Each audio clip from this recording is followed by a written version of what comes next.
don't need nobody.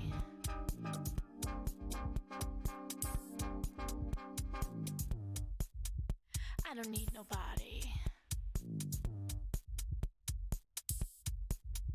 I don't need nobody. I don't need nobody. Gotta have your body. Gotta have your body. I don't need nobody.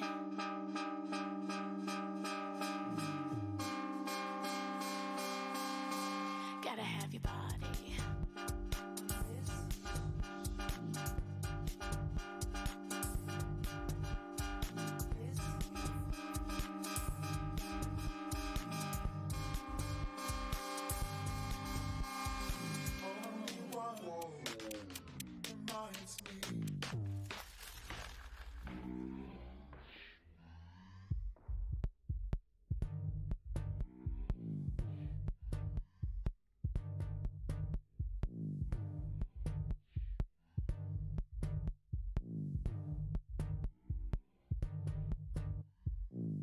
Gotta have your body. I don't need nobody. I don't need nobody. Gotta have your body. Gotta have your body. I've really gone to town. All I've got to do today is literally just put in, just change the case for you, and it's done, virtually. So as we can see, right, I've put it in. It should just fall over, which it does. This is now just a basic Xbox 360, and it'll work flawless. There's no internet because I've not plugged it in. Right, disconnected from the internet. There's no, obviously, I'll show you, there's no, obviously, no files on there. Right, I'm going to come out of this because obviously it just boots into a game. Right, and I'll show you that there's no RGH on this system at all, even on the hard drive. Because normally when you do RGHing and you have to use certain programs, as Michael said, right? So I'm going to sign into player 1. Now this comes up with this message: Xbox Live. Your console can't connect to Xbox Live. Do you want to exit this session and test the network connection? If you are playing a game, you will lose unsaved progress. Right? I just say no, and that comes up every time because obviously that's due to the Xbox Live system because the servers have been switched on. So you're going to get that every time. You can't get rid of that message unless it's probably been RGH glitched, and I'll show you. Yeah, the Xbox Live is now dead. Yeah, exactly. So I'll click no. That signs you in. Right? Xbox Live is obviously this platform here. You can't. Even if I plug that in now, you couldn't log in anyway.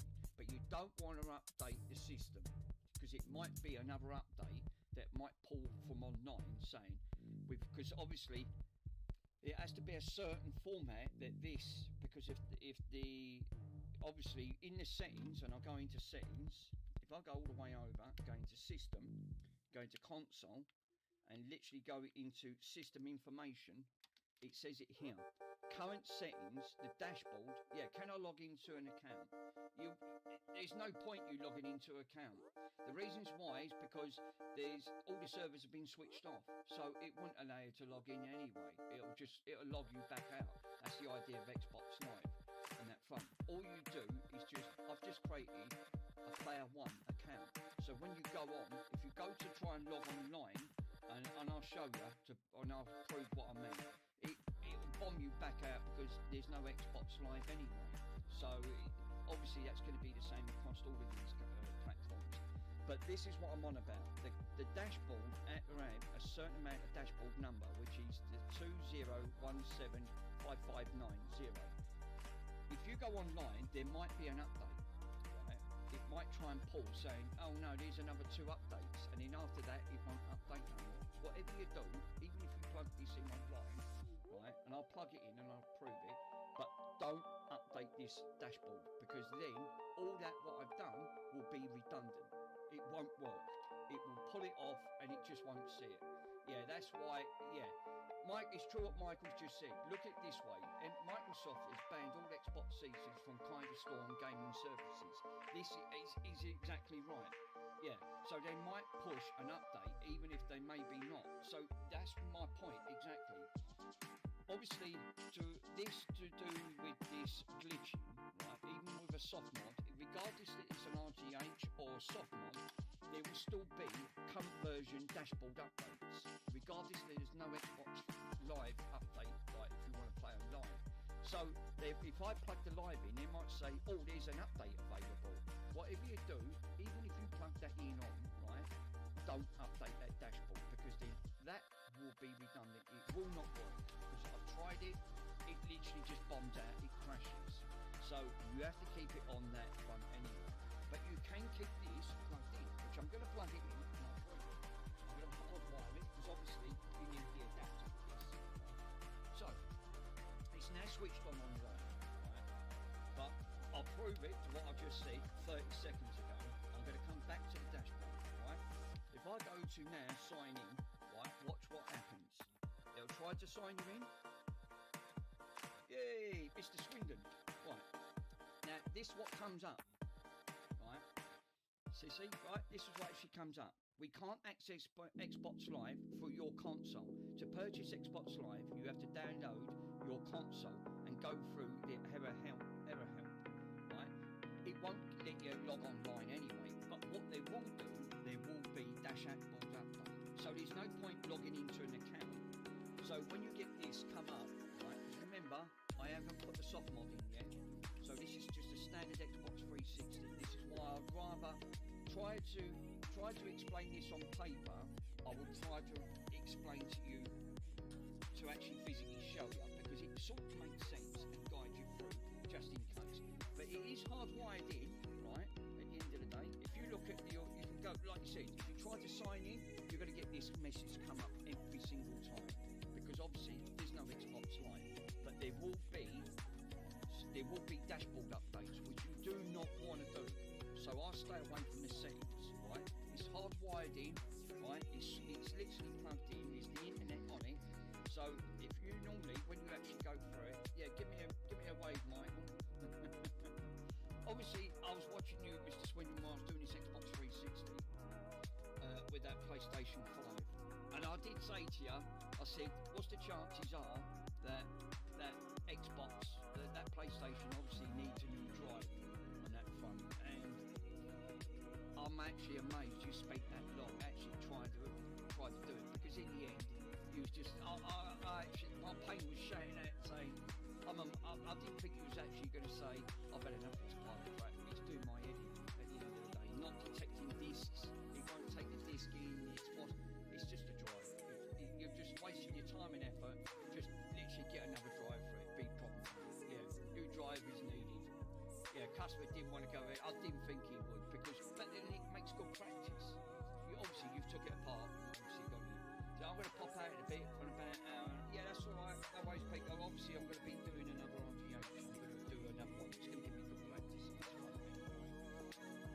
Yeah, it sort of makes sense just to, if he don't want it, but you've done your best with it. At least it's up and running. Just one the CDs, so you just have to use it to shoot on that front.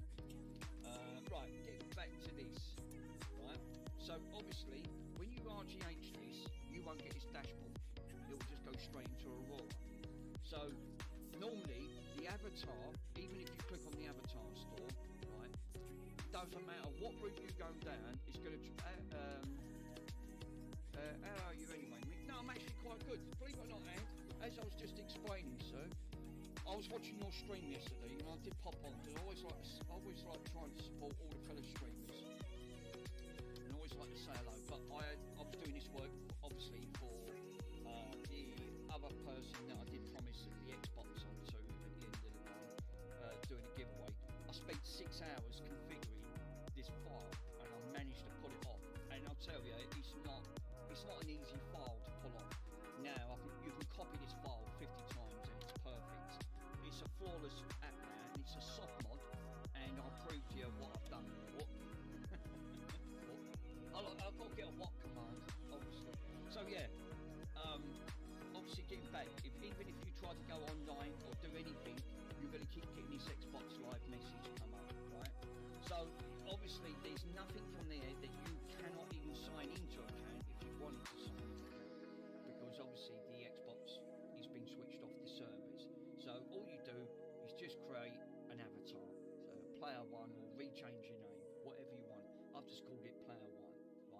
So obviously signing in, right? Getting into signing in. Yeah, that's so much time. Yeah, obviously, but I pulled it off. Now, obviously, this now works just like the RGH glitching without actually doing all the hard work. So that actually was worth doing, because now every Xbox 360 you could just plug that in, as long as you've got that custom dashboard, right? Literally, as soon as you've got that dashboard, which is an easy update to do, right? Because you can download it. And literally plug that in, and that's it. It's all done, and I'll show you what I've done. Right, so signing in. What I was going to say, if he's listening in, because I know he's in the chat, right? I've turned the auto signing off, which you've got to do. This is another part of the soft modding thing. So every time you turn this off, it will ask you to sign in every time. Whatever you do, do not go into the settings and put auto signing. Could you make... No, because again, they will pull them off, a bit like the Xboxes. Obviously, Mr. Russ found out trying to sell his Xbox 360 modded, and it got pulled off. You can't sell anything modded online. Even amplifiers, I've got pulled off. I had an amplifier for sale, a really nice fancy amplifier, and they said you can't sell certain amplifiers on eBay. Got taken off on that front. So what I've done now, right, I've turned the auto signing in off, and you've got to keep that on for a reason, for this to glitch, because if it goes straight into player one, then the bad avatar won't work. That's why it's important. This is part of the other side, that don't turn it on. It's just for the sake of science. It's just easier to leave it and explain than trying to pull it on. And I'll show you. Again, boot straight up, and it will ask you to sign in. So whatever you do, even with that plugged in, don't go to automatic sign. Leave it exactly how I configured it, because it works. So it brings you back to player one, right? Right. Now the interesting part. I'll show you the artwork that I've done. Now, as I said, there's different versions of these sticks. This is a Gen 1, this is a Gen 3. I can't give you this is my friend's. I'm going to prove it. I copied this file from this one originally and dumped it straight onto that. And you can do that 100 times, 200 times, because all the files are configured properly, right? So, I'm going to plug it in. You can have this plugged in at the back or at the front, whatever is easier for you. Right, so I'm going to try and show you how this works. There is some caveats to this glitching, and I'm going to tell you before I even plugged it in. Sometimes the glitching on here freezes. Right? It done it twice yesterday, but don't panic, it doesn't break the system. I like that at the back. Right? So obviously, right, if once this looks like it's red ringing, right, trust me, it's not. You've got to leave it, and this is why I wanted to explain. Sometimes it freezes. If it does, that means the glitch, because it's trying to do the glitch without the bypassing actually on the board. Yeah, I wanted to wave on your stream. Yeah, you actually want. Mr. Swindon's actually trying to wave. Give us a shout. Give Mr. Swindon a shout. It's all that hard work he puts in. Right? So if this actually does, right, if the red rings and it just keeps flashing red ring and it just sits there, right, and it don't do nothing, just don't panic, don't pull, whatever you do not pull this out. You'll corrupt the you'll corrupt the USB, and you can corrupt the hard drive. Now that is the only caveat I can say. And whatever you do, once this is done, right, and it glitches, if you pull that out, you will break the USB, which you'll have to get it again, get it all configured, and also it corrupts the hard drive. That has to stay in at all times. So as I said, you can have in at the back or the front. Now I've got that out of the way, and I'll show you. This is how easy it is. Now you don't have to worry about going into games and doing them glitch manually and turning it off. The bad avatar is the most easiest, but the most hardest to configure. Now I'll switch it on. Watch this, and I'm going to bring it this way. See if I can try and bring it in a little bit closer, and you can see. Watch that ring. It will go mental. All right. Now this is the most interesting part.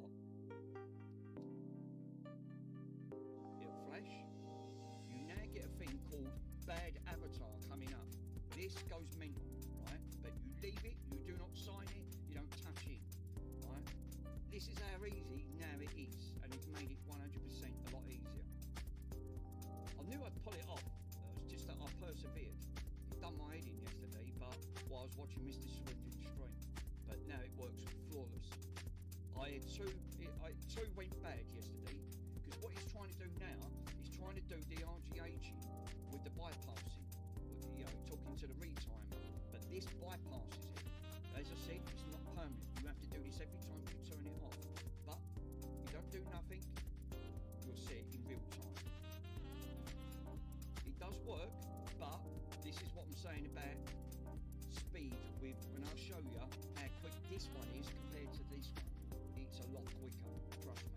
You're going to get this come up, this unshackable version, which is obviously you've got your CD, you've got your CPU key and your DVD key. You're going to get that every single time, right? Don't worry about it. You can't go online. You can't flash into it, because all you have to basically do on your controller, because you have to do this every time, you have to do it once, just whenever time. Just press the back button. What it should do when it presses the back. This controller. Right, unplug the controller, plug the controller back in. Press the back button, and then it comes off. Now you leave it. Now this is where sometimes it may break, right? But go straight into Aurora. Just go straight into Aurora. Now all your games, I've configured the files and done it all on the thing.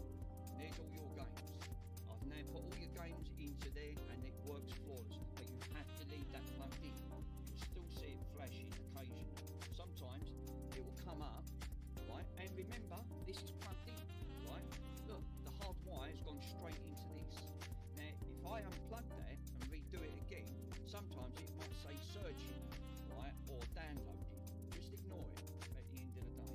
But I only use it plugged in to pull the information when I HTCP the games over in the file once I've got it all configured.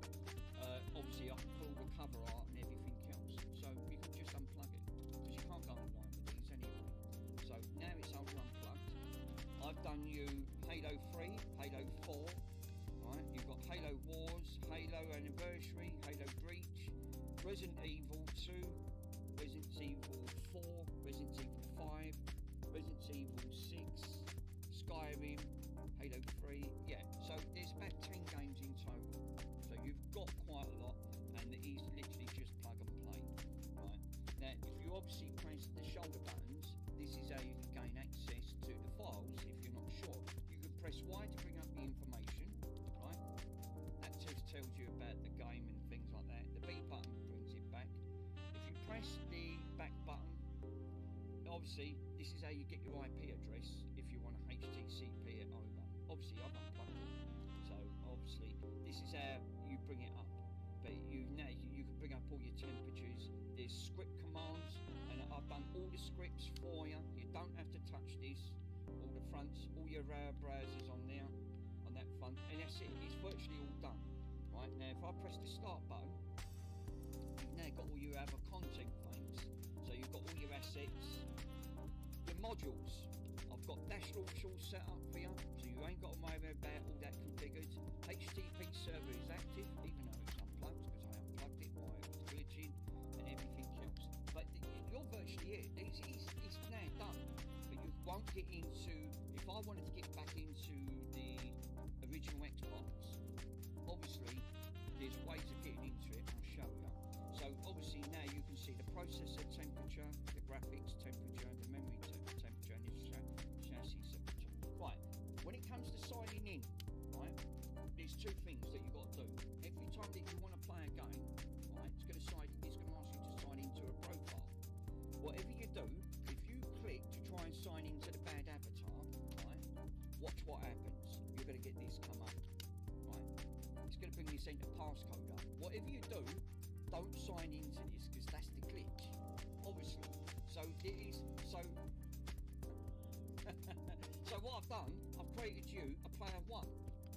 Once you sign in, that's it. All your games now save straight to the hard drive, not to the USB stick, because I've configured it that all the information saves to the hard drive and not to the USB, because that is your glitch chip, basically. That fun. Andy smells like rotten prawns. That's Ruggers. Oh no, Ruggers is in. Smells like rotten prawns. Really, does it? You don't smell that bad, Mr. Swindon, do you? What? Oh, Mr. Swindon smells like rotten prawns. So yeah, obviously, if you want to sign in, you stay signed in as player one, right? So if you want to come back out of all of this, oh yeah, before I quickly do it, the evil one. Hey, John. What? Oh, that's my mate. Yeah, he's one of me pest control friends. Yeah, Ruggers stinks like... It's like booked eggs. Oh no. Poor, that's it. Someone's obviously, there's a fight on their hands. Boiled eggs. But I was just going to say, are you getting 0 notifications, Andy, on your mobile? Well, yeah, obviously, I'm laughing. Yeah, so yeah, if someone smells like rotten eggs or someone smells like, you know, bad prawns or something like that, well, there you go. It's a party. Ruggers versus Mr. Swindon. You're thinking, oh no. All I heard yesterday when Ruggers come in, he said, oh no, Ruggers is in. I had the same problem. So, obviously, and I'll show you the games, right? So you can pick any of these games. Right? These games will work, and you don't, like I said, you just leave it in, right? Games work flawless, absolutely, as if you just put in a games disc. It just brings it up. Please share. So obviously you can, you know, you can now play your games until your heart's consent. Right, now this is when it comes to difference, right? When it comes to getting back to the dashboard. Obviously, if you want to get back to the Aurora, you press that, you know, Xbox button, press the Y, not the Y, the A button, because it's directed to the Aurora, and click yes. It says, are you sure you want to exit? Now, this is what takes its time getting back to the dashboard, because as I said, there's different versions between Gen 1 and Gen 3 of these USBs. You want to get the fastest USB you can get. Now this takes a little while, but it takes seconds on this, literally. So that's obviously due to the USB not being very fast. Yeah, I need the latest version of Micro G, and check out the cloud message. It says registered, showing apps, make sure notifications are on.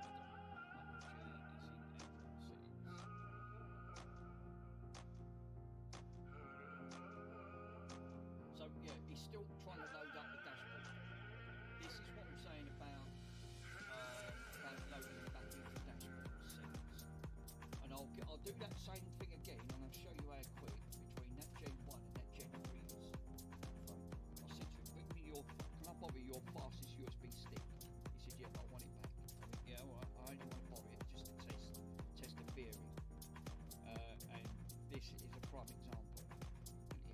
You just leave it, right? Don't turn this off, just don't worry about it. If that stops flashing, obviously, you know then it's glitched, it's not glitched properly. Don't worry, don't panic, just turn it off, turn it back on. There, and it loads back on. Sometimes it's a little bit quicker, sometimes it ain't. Right, but this is the only downside. It's going to scan for new titles and things like that. Which it will. You know, this is the only downside of obviously owing. I only had one USB on that front, so you know, and it's white back on that front. So if you want to get back to the original dashboard, right, you hold this down, go all the way. You use your shoulder buttons all the way to the settings, right? Go to profile.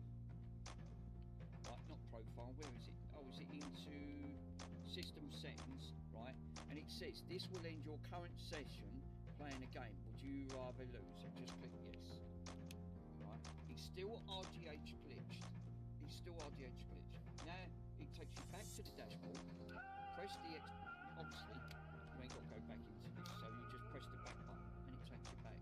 But if you have a look at the avatar, right, of your signing in, right, the bad avatar is now gone offline. You can actually see it's in sleep mode, right? So even though you're signed in, the bad avatar is still running it backwards. So if you want to get back into it, press the middle button again. You'll see a roar come up. All you basically do is press the green one. It says, are you sure you want to exit? But yes, it will take you back to the dashboard. That's it. I've configured this 100%. You don't have to do anything to it. You literally don't. All I recommend is just go and get yourself a decent fast USB stick, and I'm going to show you how quick that is once this goes back into the dashboard. That's the only thing. So all I need to do is change this case, which I will do. I'll put you a nice shiny black one on, because that's obviously not getting damaged. It's these 360s, I'll run with it. But you've got fresh thermal paste on there. I tested the DVD drive, it absolutely works for us, and you've got a new belt as well on that front. So it's virtually done on that front. But this is the only thing that's going to take its time, which, you know, it's part of the, you know, if this was properly RGH, you wouldn't have to worry, because it'll all be configured to the hard drive. But because now that thinks it's the hard drive, and that's what that does, that bad avatar does.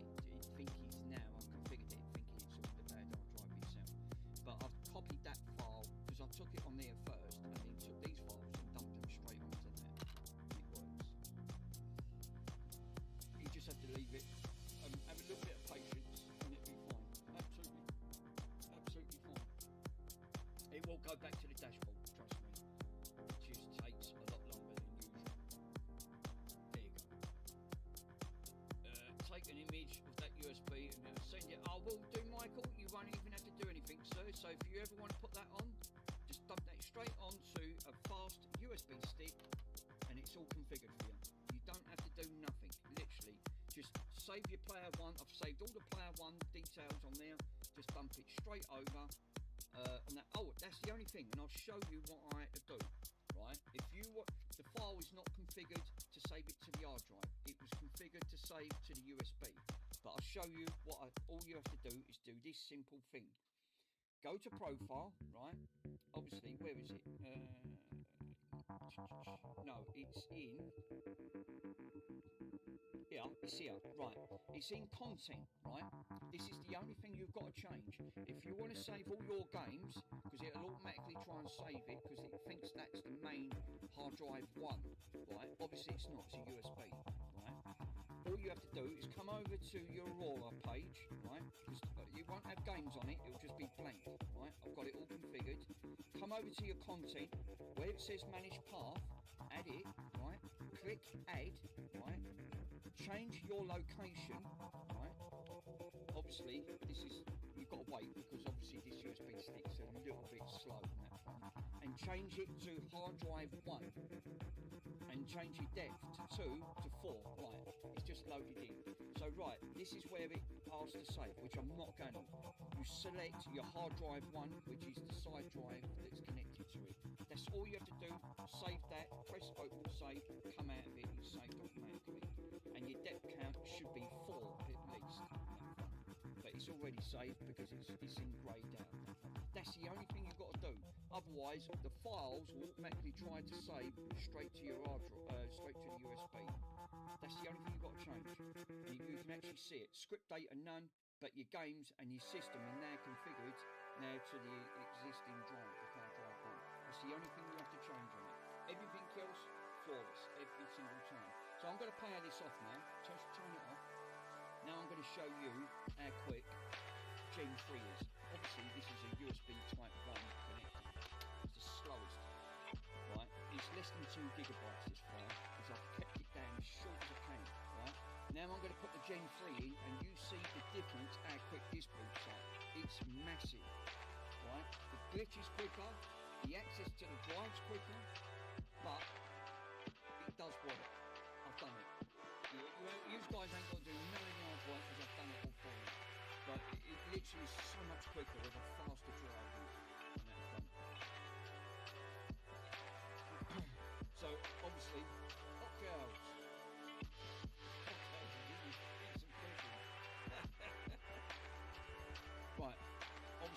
see this drive will be a lot quicker. Right?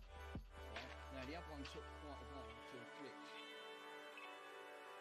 But this, obviously, this bypassing, depending how quickly it can glitch and get it over, because there's 2 demos on there, right?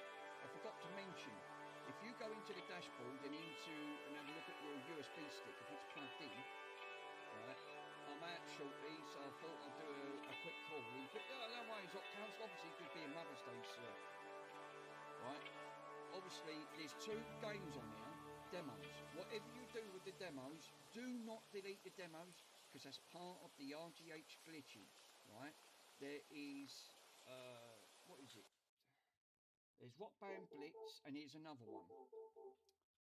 Right, yeah, it's glitched, right? So it's showing you it's glitched, but it obviously, and that comes up every single time. Obviously, if this don't detect, press the back button, and you'll see how quickly this loads up onto the dashboard, where the other one took about 5 minutes. See what I mean? How quick that is? It literally loads straight up, and I'll prove it. I'll type in, right? Let's go back into, Resident Evil, right? So you've got your Resident Evil game. And then come back out of it, get into Aurora. Right, so obviously, but it's literally all configured. Seriously, so much easier. Right, so I'm going to come out of this, right, and then you're not signed into any profiles yet, but you can just sign into player 1, not the bad avatar. Look how quick this goes back to the dashboard. Can you see the difference? Loading in Aurora compared to this took about 3-5 minutes to load in. That took less than about half a second. Literally straight into, and that will do that every time. And that's fun. Let's go back into the most difficult one, the biggest game out of the lot, which will be Skyrim, right? Where's the Skyrim one? Yeah, Skyrim. Skyrim's the most biggest game. It was about 10 gig. It's ridiculous because it's quite a big game. And that took ages to load back into the dashboard. But it doesn't matter what game you play, that does make a difference. Right, so I'm going to come out of that, go back into Aurora, click yes, and it'll just load back up. See how quick that is? That's what I'm saying about different gens on the USB. This obviously being USB type 1, that's a USB type 3. Massive difference. So you might want to consider, but first thing you should do, whatever you do when you get this home, back them files. I would really highly recommend it, because otherwise if you take this out, it's just an Xbox 360. That fun. Can I see a list of games? You can, my friend. I'm going to zoom in and I'll show you exactly what I put you on, right? Obviously, because I ain't got my capture device in, so I can show you the games I've got. So I'm going to read them out. So you've got Halo 3, Halo 4, Halo Wars, you've got Halo Anniversary, Halo Breach, Resident Evil 2, you've got Resident Evil 4, Resident Evil 5, Resident Evil 6, Skyrim, Halo 3, and then back to Halo 4. You've got 10 games, and trust me, that 10 games took me all day, because these games are massive, and then you've got to configure them, because obviously Xbox 360s do not play ISO files. It just won't see them. It has to be, I had to use 2 bits of software to put these on. But there's a different tutorial I can show you. I can actually, what I could do, I can do that off stream. But if you get stuck, what I do, are you actually on the WhatsApp? I can actually add you on the WhatsApp if you've got, because I've got Mr. Hotcows and Mr. Pico on the WhatsApp. It'd be easier. Fuzzy's in. If you're actually on the WhatsApp, I can WhatsApp it over to you, because it'll be easier, because you won't have a file restriction like obviously Discord, because Discord's just, unless you've got Nitro, then it won't let you send big files. It's so restricted on that front. But you are all done, my friend. It's all configured for you on that front, and you've got yourself a controller on that front. But yeah, turn it off, pull this out, literally just pull it out, boot it back up, and you've got an Xbox 360 on that front. So obviously whatever route you go down, and it just does. But yeah, you're all done. All I need to do is change the case on this, and it's now all done for you. But yeah, I'll back that up if Michael wants it. Any of you guys want the files, just let me know, and I'll you know, what's that bit. But when you get that home, get yourself one of these, because this one will work. It's just that it's very slow. Just upgrade to one of these cruiser blades, because these cruiser blades, they're literally night and day difference. I will have to order one myself, because obviously this is my friend's. I didn't realise how quick that was, because I thought, why is it so slow? And when I looked back at the video, one of them had a cruiser blade, and I went, that's why. And as soon as I borrowed one off my friend, it proved it was 100% right, and I wanted to show you on stream. So obviously, like I said, if this flashes, constantly flashes, because this is a third-party Xbox 360 controller, right? It doesn't do anything. Just unplug it, plug it back in, right? Once it plugs back in, it will stop flashing, and then it just goes to solid green, right? And then you can just sign back in. You're just signing to player one. But it says on there, every time that you can't connect to Xbox Live, just click that. Signed in. That's it, my friend. That is all that fun. So my next task is now, let's change the case over. Now I've got all of that headache out of the way. But it's worth doing, 100%. Now I've done all the hard work for you guys, so if you, like you said, if you've got Xbox 360s, don't worry if you can't RGH glitch them, just use this method, it works flawless. That's the only thing you've got to change is the hard drive. Just point it over to, if you've got, or if you haven't got an hard drive and it's internal, which is normally about 4 gig, you can point it to that, but then you're not going to roll the game on it on that front. So that's the only thing. So one thing I'm going to do now, so that hard drive has got all your games on, but as I said, it won't show without the glitch. Now obviously this case has got a bit of damage on the side there, and I'm not happy giving you a broken case, so I am going to change the case for you, sir. Get that changed over.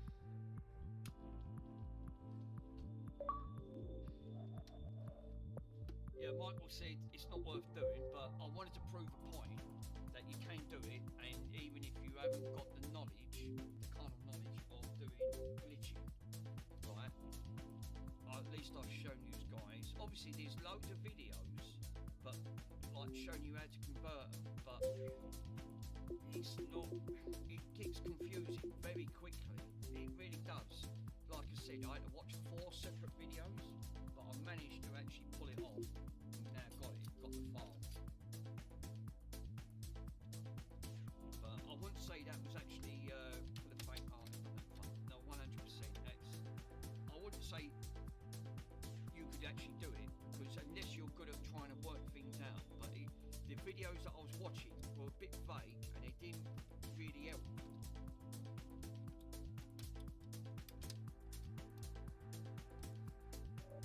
Hey, course slugs on. How you doing, my friend? Thanks, Bob.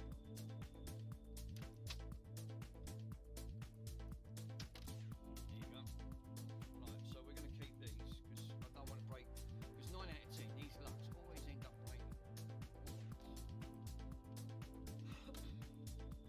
So even though if you've got an old Xbox 360, at least you know that they can now, you can get round it with that. And that won't never run out. There's no date on it, there's no sort of time there on that front. But don't panic if it don't work, not trick the system. Also don't muck about them parts. It will work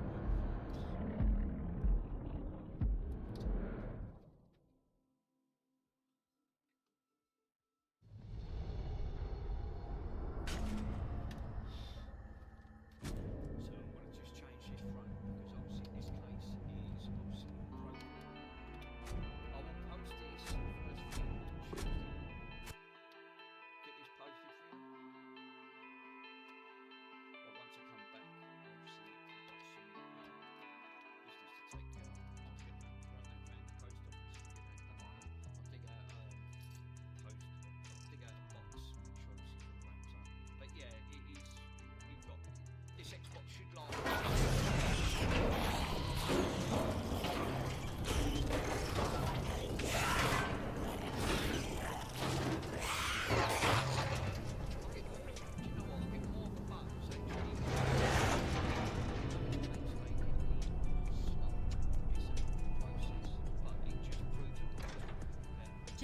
Rip that door.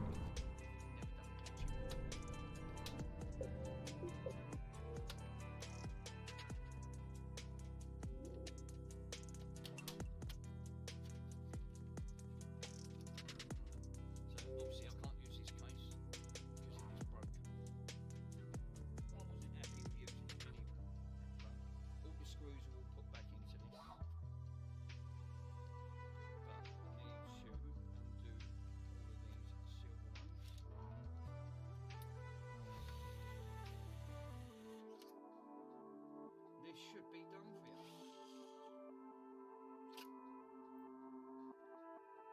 Now, I'm not going to say that you can't get the red ring of death, but I've prolonged it as much as I can for you by changing thermals and giving it a good clean inside, which this one is definitely had. So I can't see why not.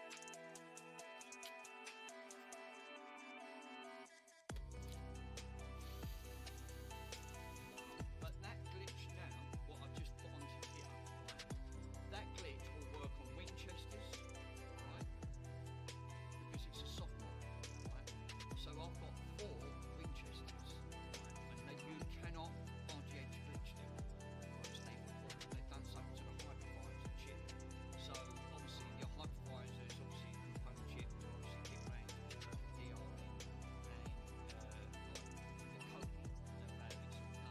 That's why Winchesters can't be done. Not yet.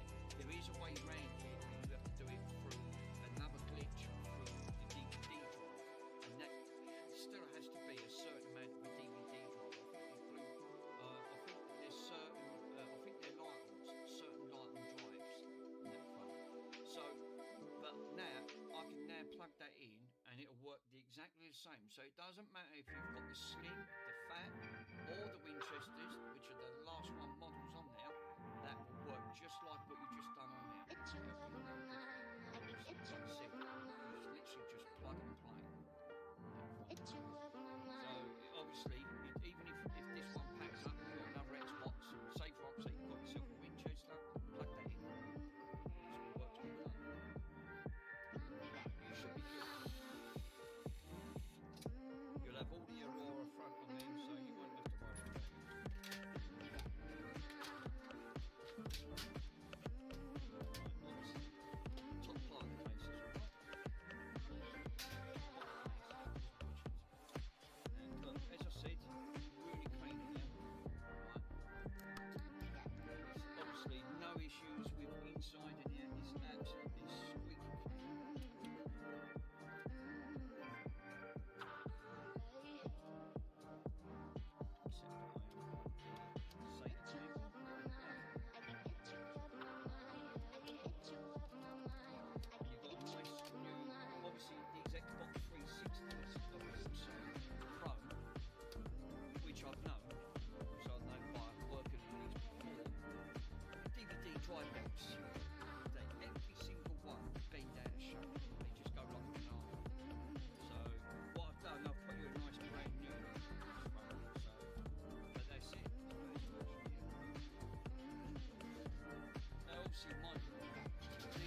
it's game over. And then you eventually got a brick on your hands at the end of the day.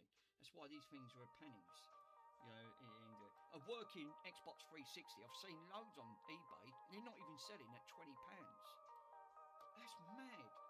Comparing how many of these they've sold, but they're not even selling at 20 quid. This is why it's not worth selling at that front. And again, you couldn't sell these anyway. If I could sell this now, say for example, I've done another one of these, right? Once I give this one away, and then I've got a stack of them down here. It'll just be an Xbox 360. All I have to do, just saying, plug in the USB stick, and it's done for you. But you still wouldn't sell. All right, you're not going to get much more on it. It's not worth bloody selling these things. That is why these machines don't fetch a lot. There's no money in them. But I think they're underestimated. I think they're a great console. Obviously, if you do what I've just done, Mr. Peter just got back in. Yeah, being Sunday, I bet everyone's out with their mums today.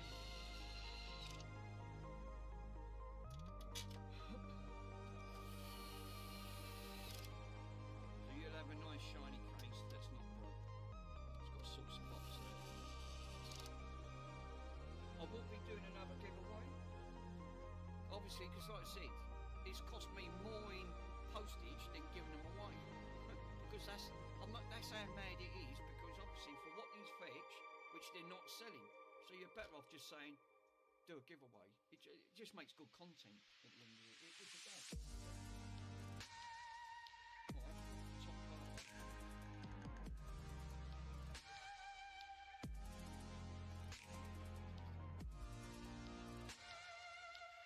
So yeah, it does. It's really no sense whatsoever. Got a little bit of pain on this one, but the driving method.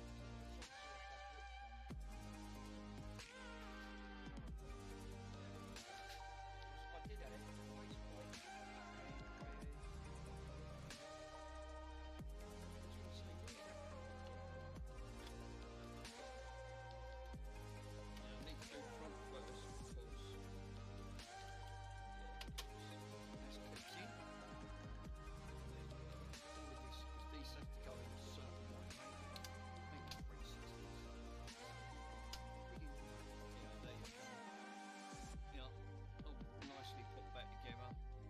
Broken case on this one. Right, where's the face ball? Right.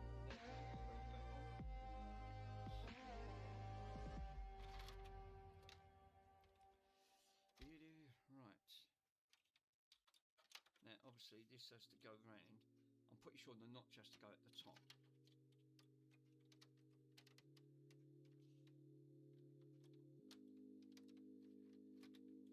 Yeah, you can't. That's the only downside. It's a shame that really that you can't sign into profiles anymore, because obviously there's no Xbox Live. They switched all the bloody servers off, and they said no, sorry, no, that end goes at the back. Because I've just seen a notch.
check.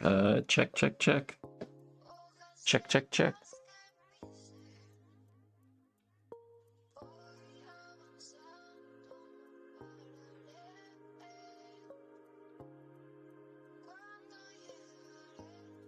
Cheers.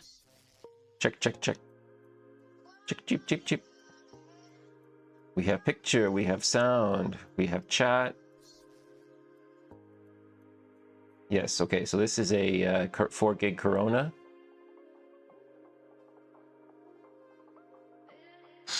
I thought maybe I might not have as good luck today as I've been having recently, so I just thought I'd do like a regular run-of-the-mill Xbox. And Mick is doing one right now, I think. And I was hoping that I think it's like he's putting one together.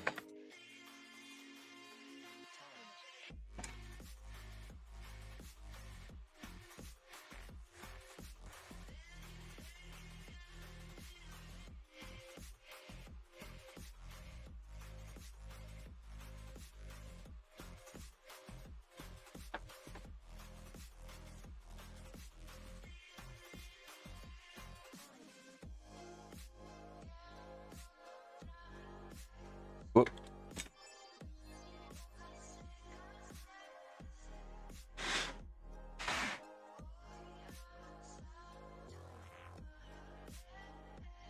Let's just take it all.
Oh, right. Awesome, Chris. Yes, perfect idea.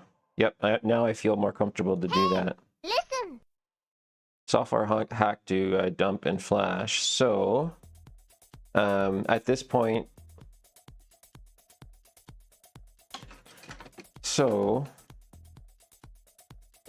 this gets dumped.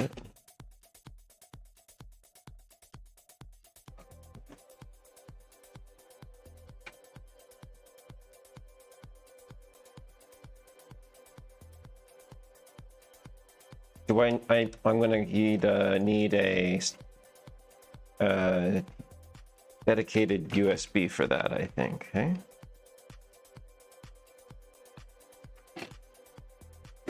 Bad stick, love it.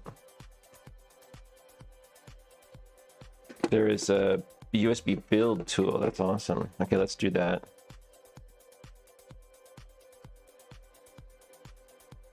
Sweet, Mick's doing bad avatar, I'll do bad bad stick.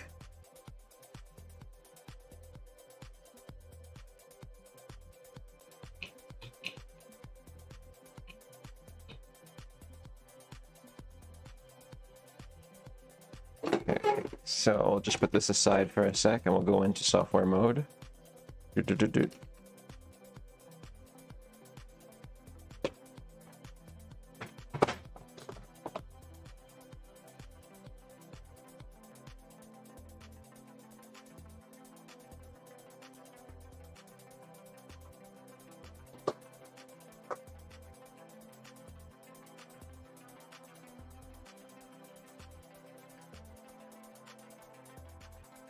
Just a tool to set up the stick. Nice, I like it.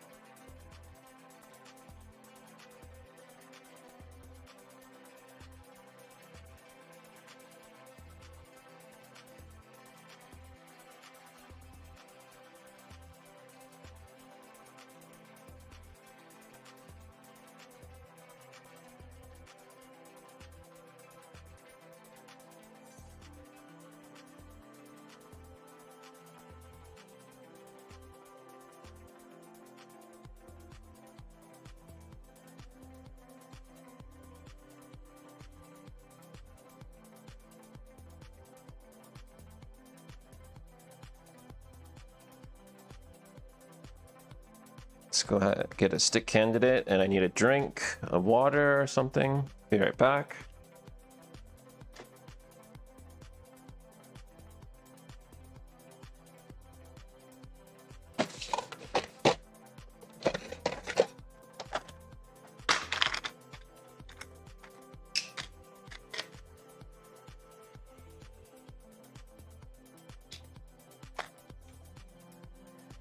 Maybe this one.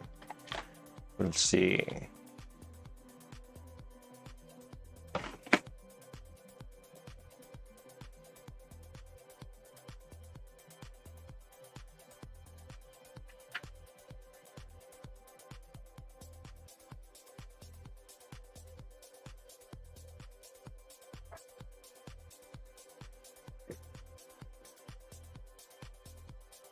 Ah, delicious water.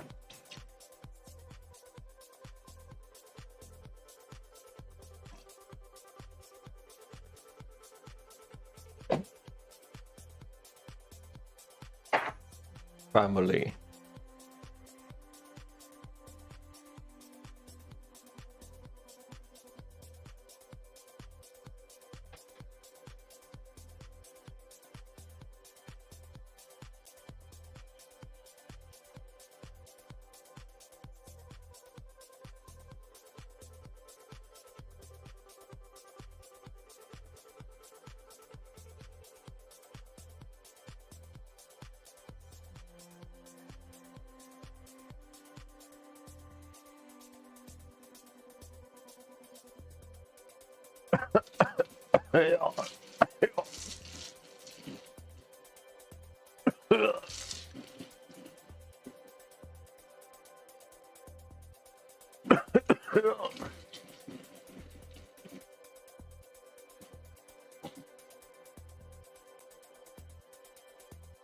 All right, so it's exciting. I want to do this. Grab a quick vape here. Another one. Vape it while it's hot, baby. Oh, yeah.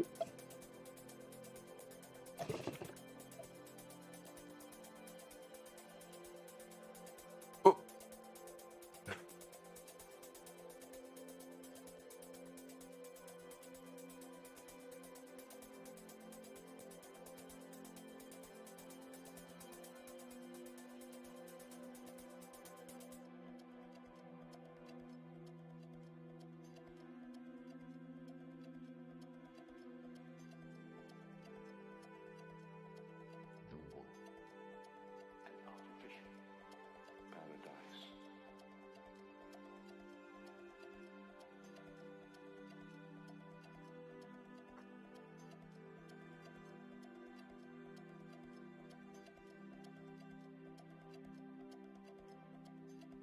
Run as admin. Clutch tip. Yes. Un momento. Let's see.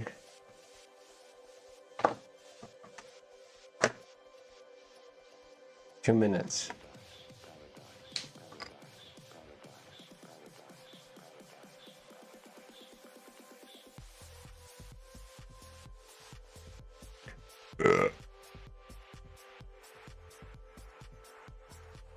Looks like this is the stick to use.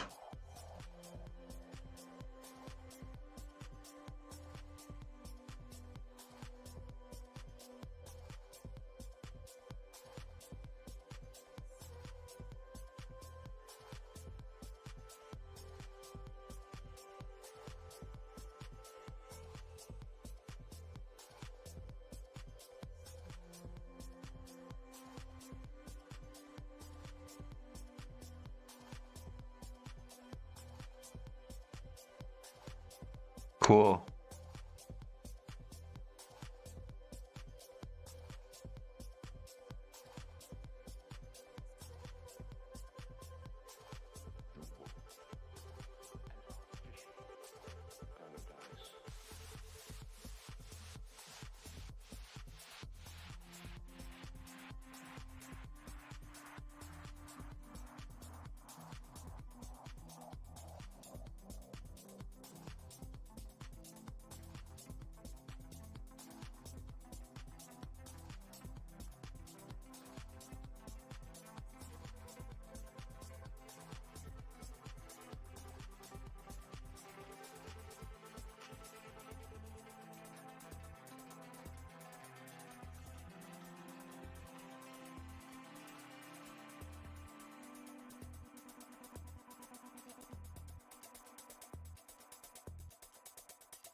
He's still demonstrating, okay.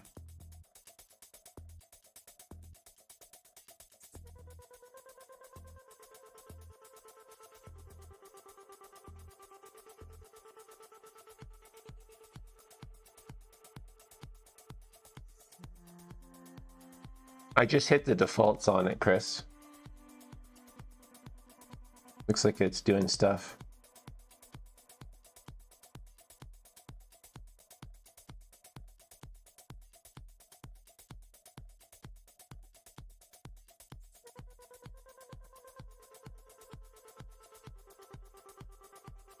No, I should probably have to redo that then, hey? What do I need? You should say flasher. Top menu. Go through 7.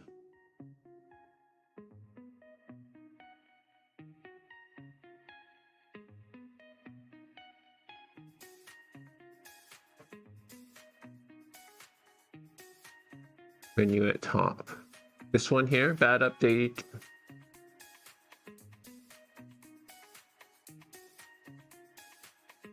It doesn't say anything about flasher though. Bad avatar.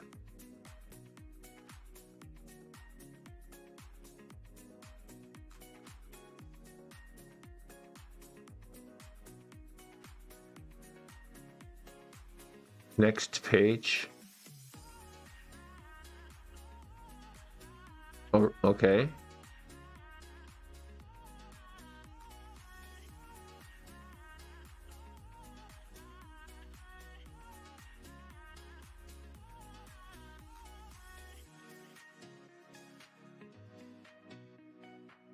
Package you included with your install have been neatly arranged on your device. Okay.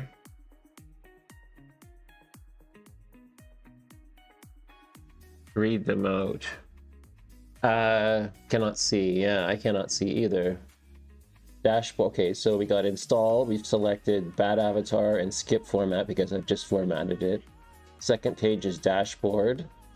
It says Aurora Freestyle. Looks like you can go Aurora Freestyled, Emerald, Ingenuous, Xenu, XEX-XE Loader, Viper 360, and then the third tab is Homebrew, God Unlocker, XM360, FF Play, HDD, FR, XPG Chameleon, XNA Office, XNE God, XNE to God, Simple 360 Flasher, and Zell Launch, and then Stealth Servers, Plugins, Others, and Bad Stick Settings. I'm wondering, do we need to put Simple 360 Flasher on it, maybe?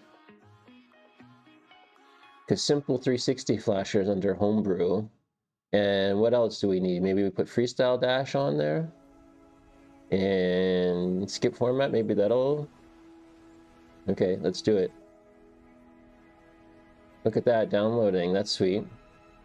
This is an awesome app. It's just like, yeah, I should probably change the DPI settings, maybe.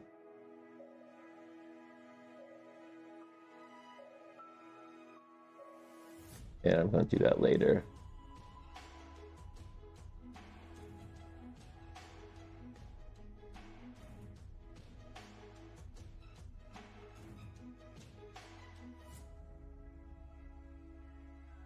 Okay, this is going to be an awesome stick, hopefully. We'll see.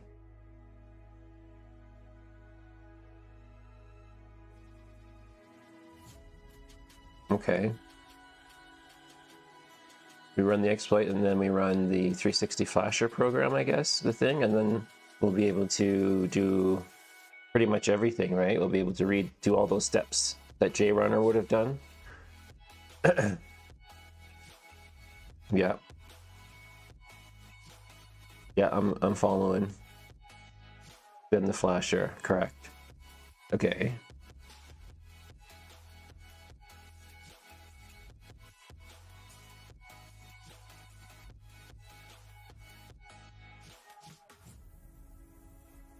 That's pretty cool. Okay. So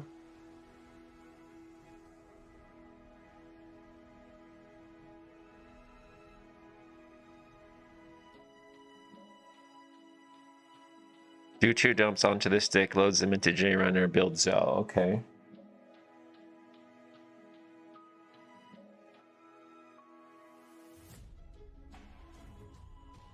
Eject the disk or the flash drive.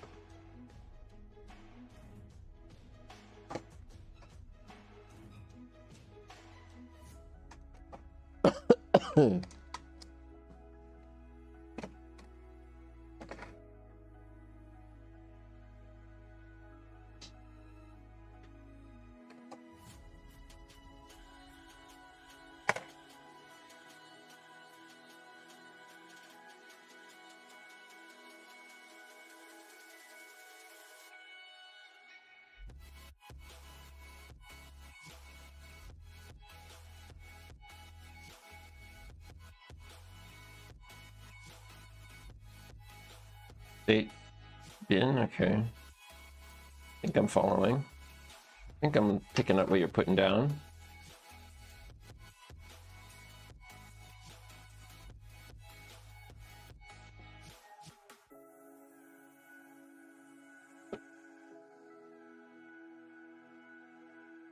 Put on the USB stick and flash with the flasher tool. Yep. Okay, so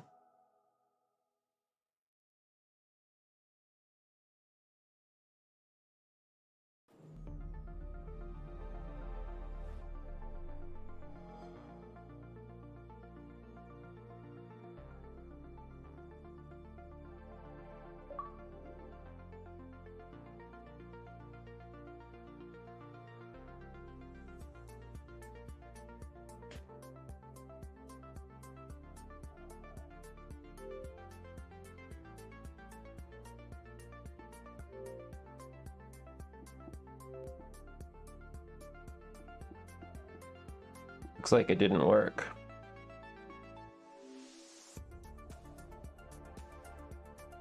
Yes, and then it'll be a, that's correct. I think I remember seeing that video where it's like, oh, now it's gonna brick, you know, until I put the wires on.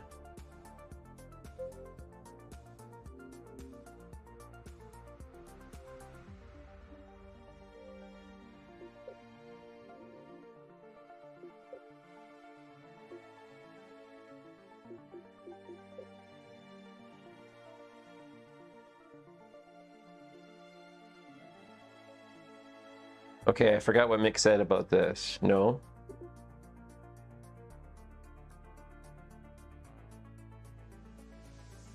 Main dash.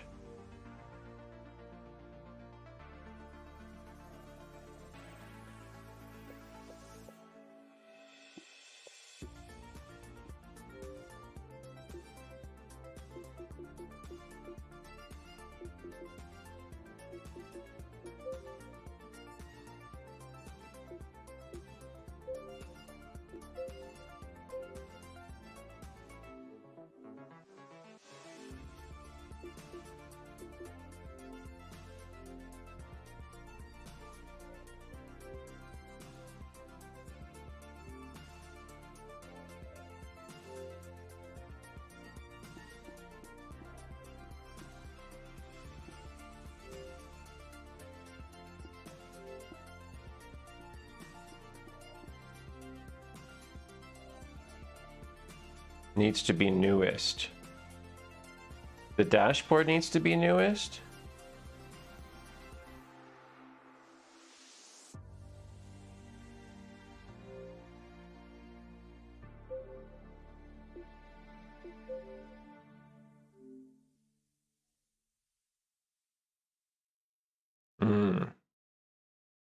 Okay, so we would go onto Microsoft and then update.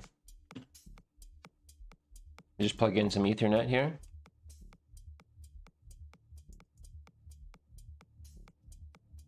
Probably be the easiest thing to do if it will take one or if will be offered.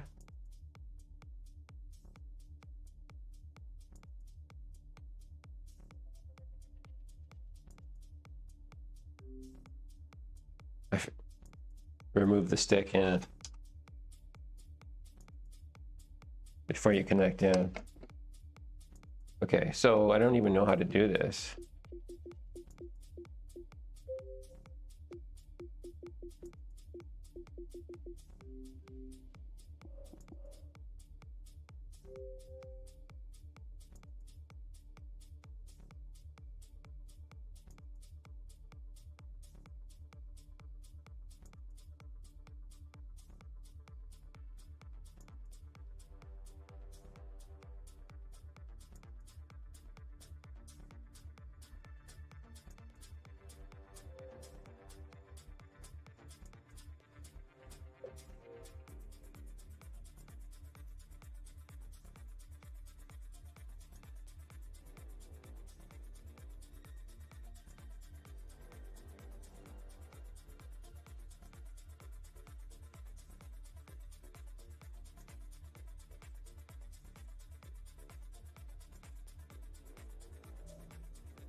Hmm.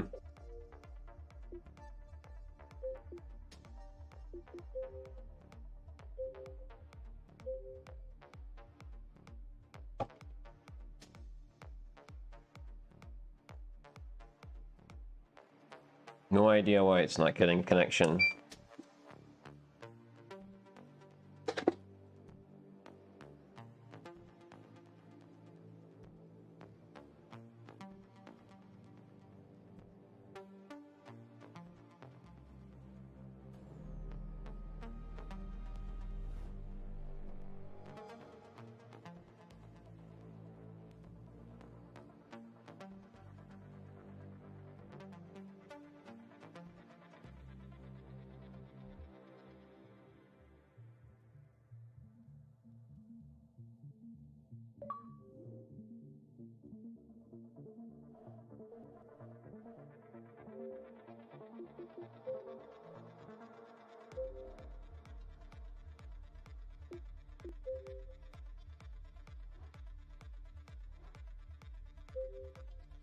I don't know why it's not working.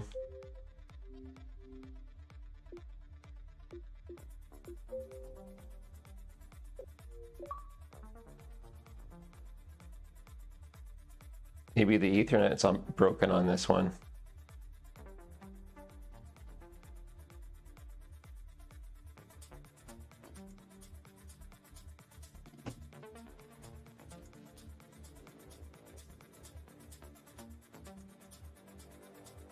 That's fucked. Can't do it if there's no network. And it would be bad to have a broken network anyways on one. That's wild. Is there anything else? Let's see. What else can I do to test network on this? It's weird. I wonder if it's just this Xbox. Reset the Xbox. Okay. Yeah, that's a good idea. Okay.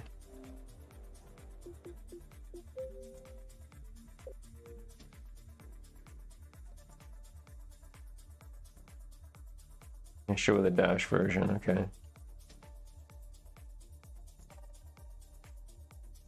Okay.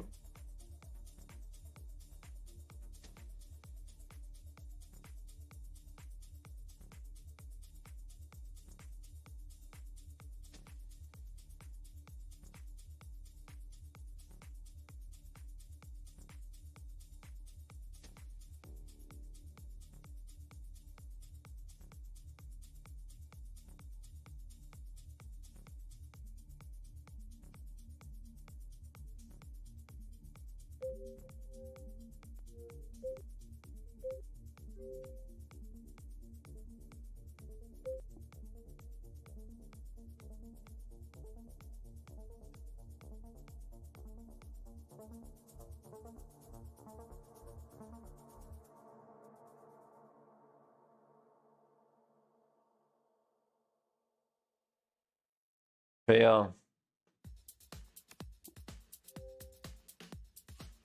Wow, I don't know what's going on. Someone, hey, welcome in. Something's messed up, man. I wonder if it's just this Xbox.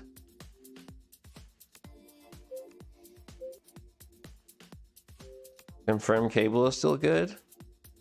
Yeah, it was working yesterday.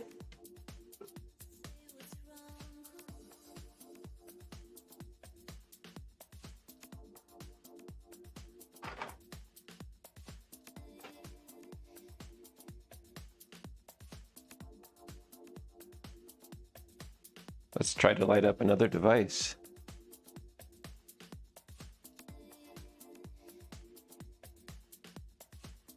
It's a cheapo cable, I'll give you that.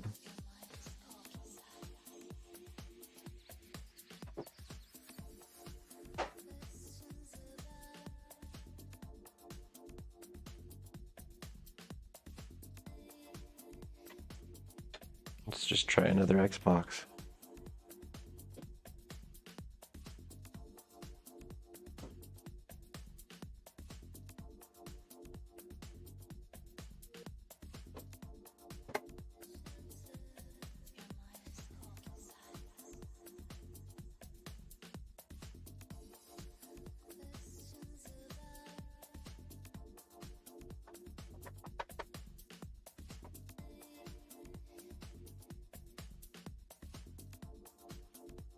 Yep, messing them up. Well, we're discovering where they're messed up. I bought a bunch from a collector and I assume they're all working fine. Just this one doesn't seem, the last one didn't want to do anything with the Ethernet port.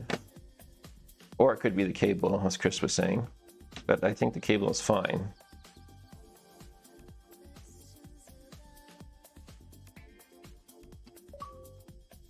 See, this one works just fine.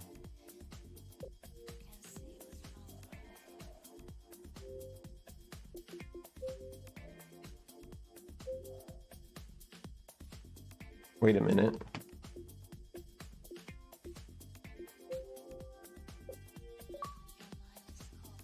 Cowtown 666. Nice. See, okay.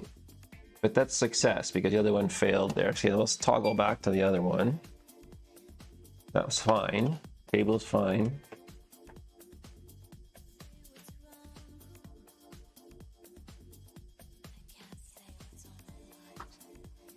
Now we go back to this one that we just kind of took just the cover off of it.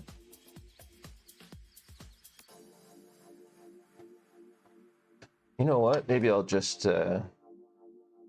spray a little IPA in that port. Maybe brush it a bit.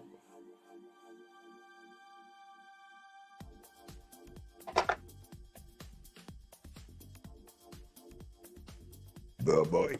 Okay.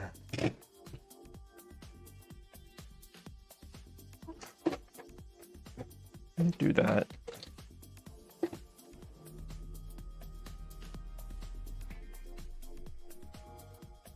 Yeah, let's check the port under the scope if this doesn't fix it. Good call.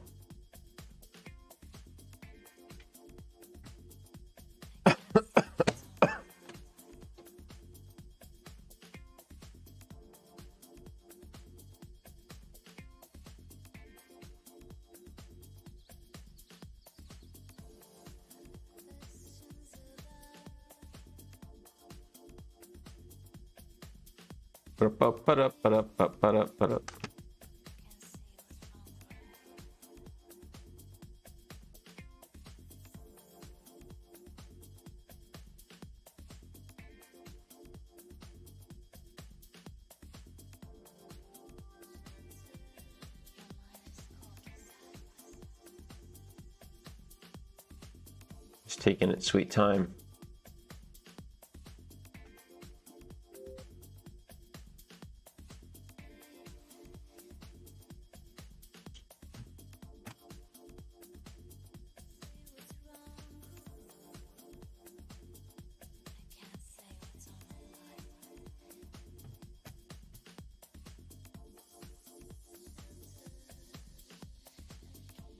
It's really slow. Okay.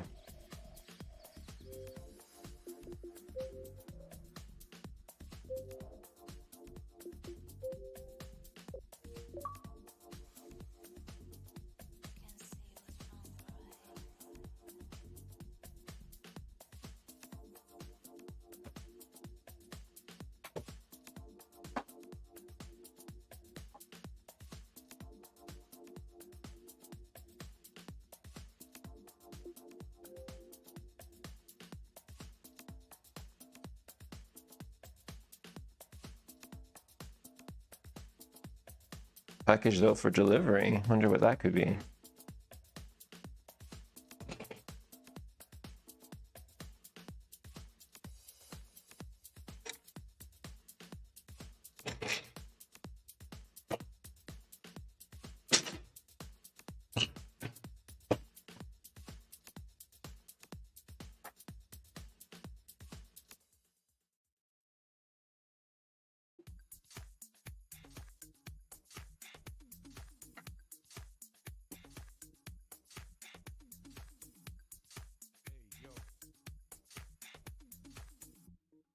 We're going deeper.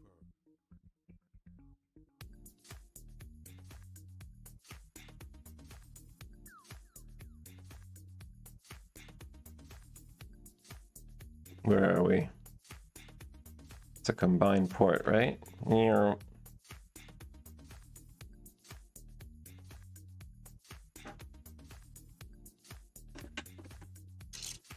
Doesn't look like anything up front.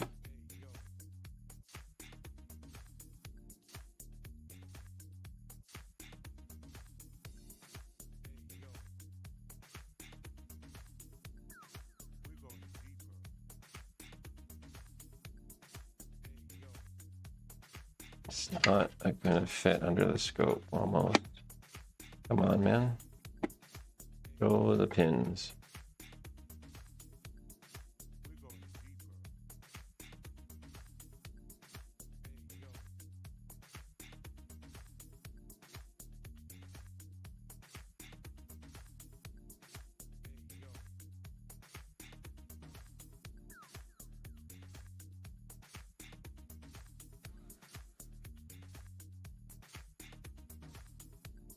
And that looks good to me.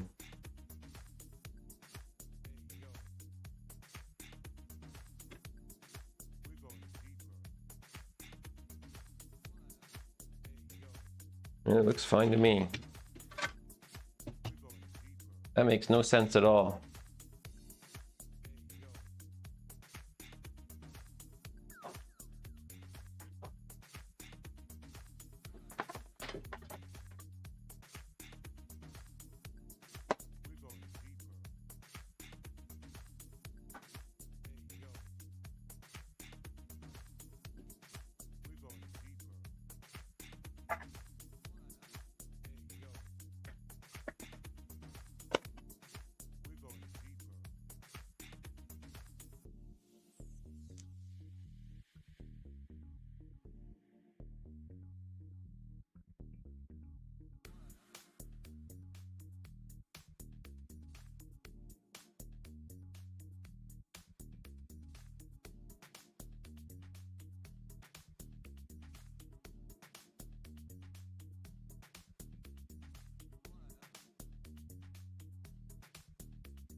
It's not looking good.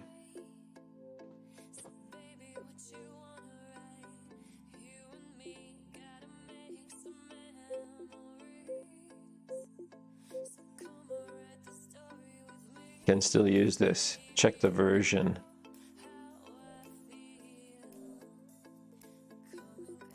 Blah, blah, blah, blah, blah.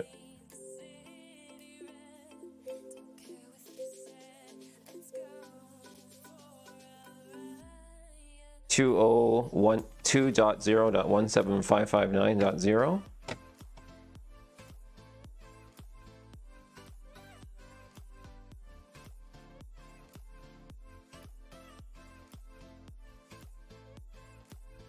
That's the one. So, what the fuck, man?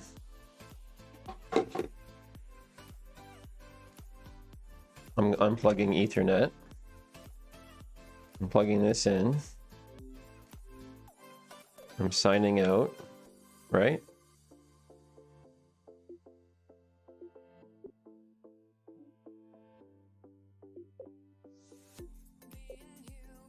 No.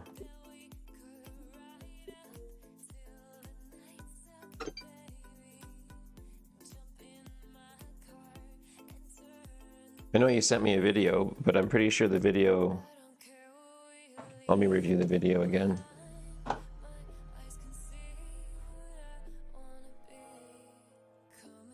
Turn auto sign in off. Okay, awesome. Oh, right. Yes, that was a thing that... damn it. You're right. That was what... yes, correct. That was what Mick was saying. He's like, you gotta turn auto sign in off.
Nope.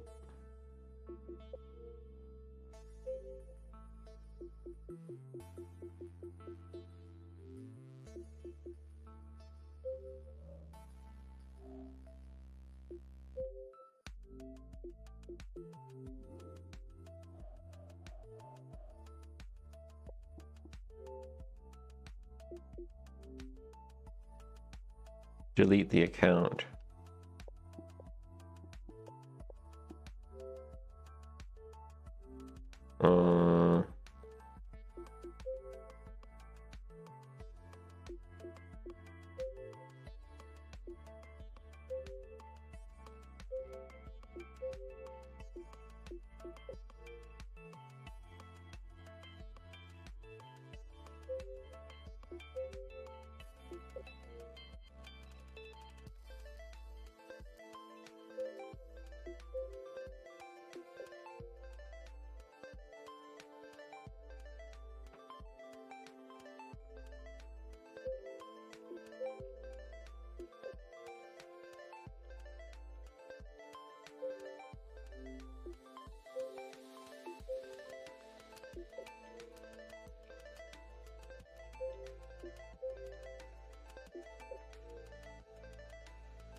Now bad avatar is the only one I see. And I still don't know how to... Okay.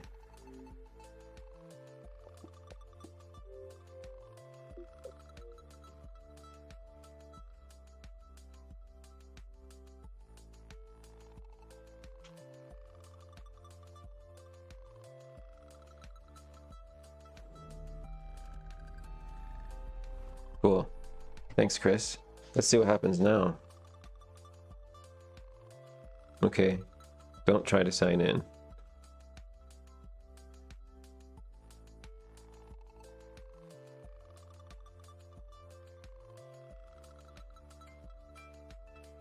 Wait, okay.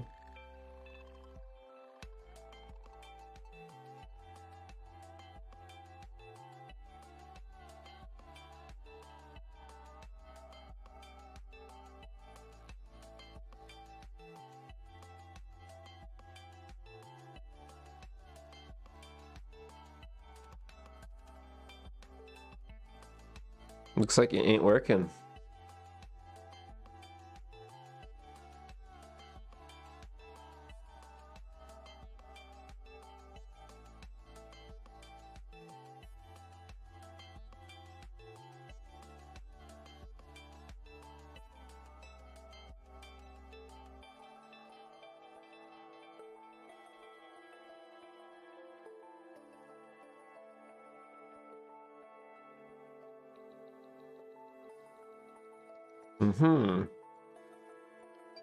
Should I try recreating the stick, maybe? Maybe I ticked too many buttons on it or something. Okay. Yeah, maybe I did something wrong because I never used that app before.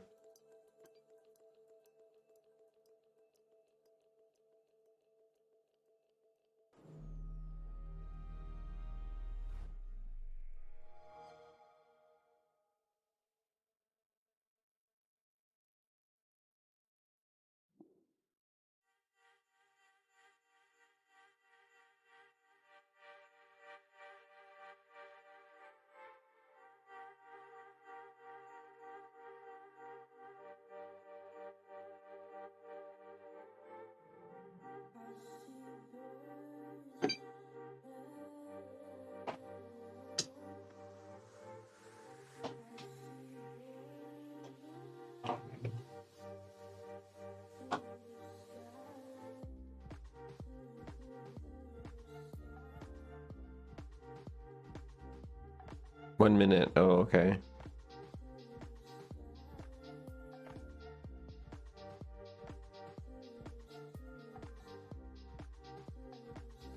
Oh, what was that zoom command again?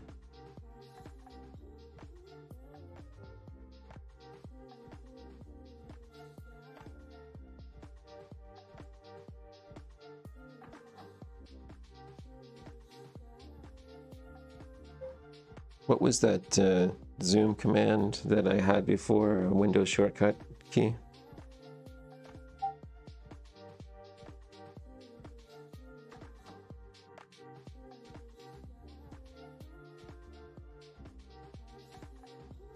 No, that's not it. Stupido.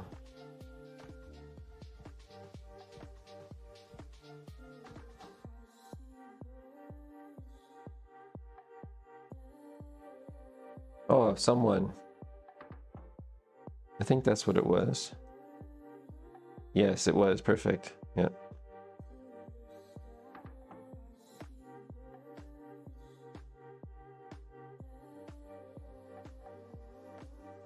Well, it's a slow, and then you hit escape, I think, right? Hey, listen! And I forget how you get out of it. Perfect. You can just do it again. Yeah, minus.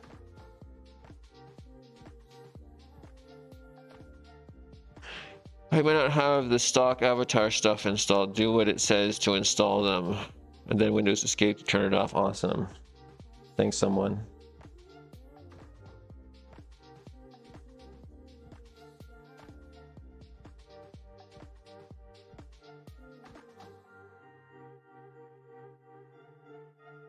The link I posted. Perfect. What the fuck's this? Dashboard update 2. Oh, neat.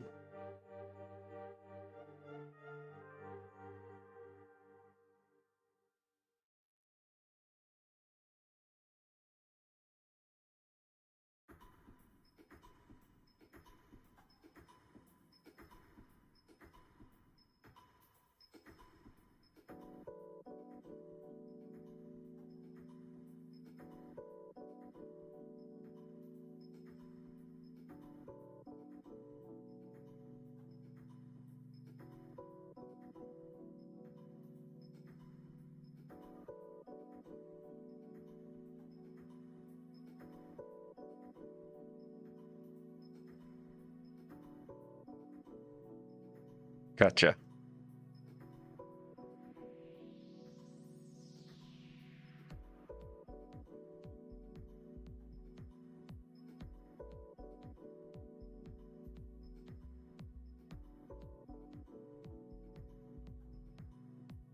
It's 8 o'clock, time for another coffee, maybe? Yeah.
Hmm.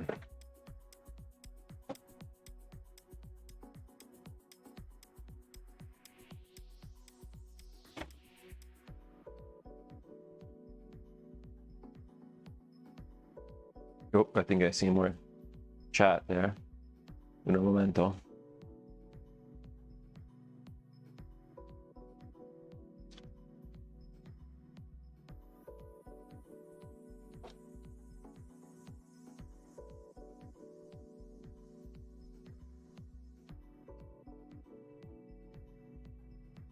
This shit's taking forever to download.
You see, you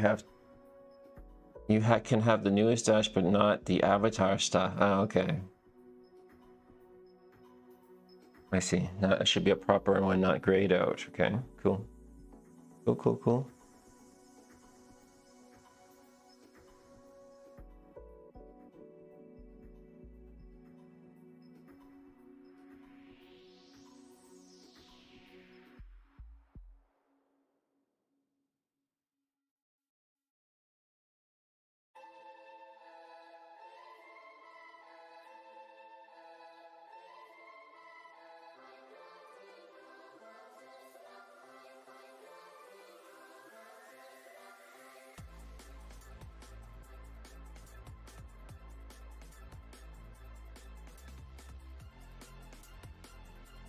Yep.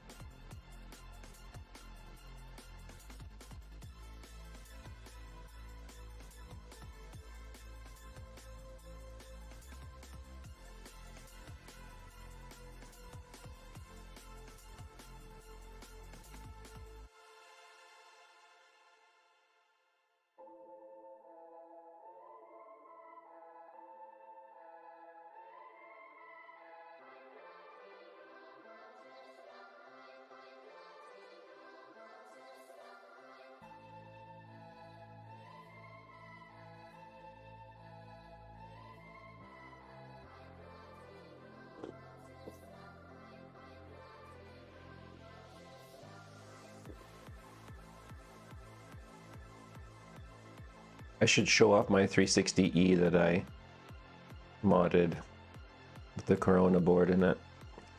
Mick keeps referring to them as Winchesters, but they're Slim E's. They're not called Winchester 360s, although they do have some with those boards.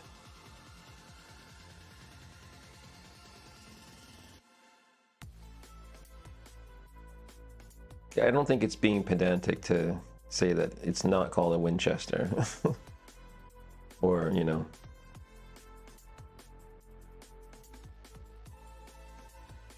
Anyways. Yeah, I think he shouldn't give up, though, on doing the micro soldering. I think he's given up a little too early. Yeah, I have one with the Corona. I modded it. Do you want to see it?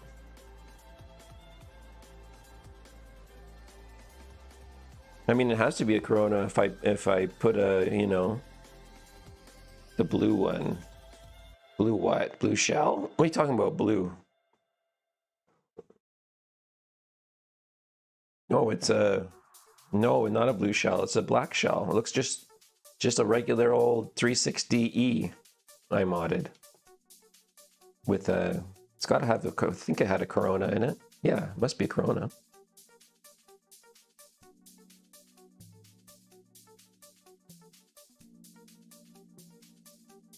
Yeah, sure, all yours. Oh, okay.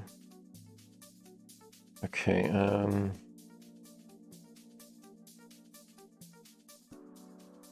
above where I said not sure. Oh, I want one of the blue ones. Oh. Oh, okay, sorry. I didn't read that. I want one of the blue ones. Oh, okay.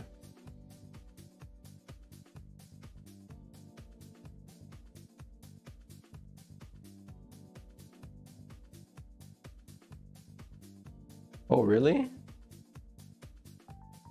Oh. Oh.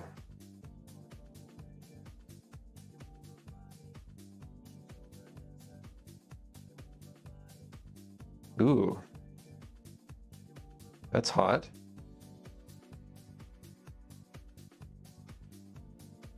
That might be worth doing. So these are Coronas inside of those?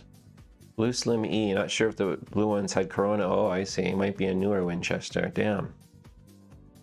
Well, if you could hard mod one of these, I would totally be worth doing. I remember it was a little bit finicky to get the shell off, but it wasn't a big deal. 109. Out of stock. Okay, yeah, that might be hard to find anyways.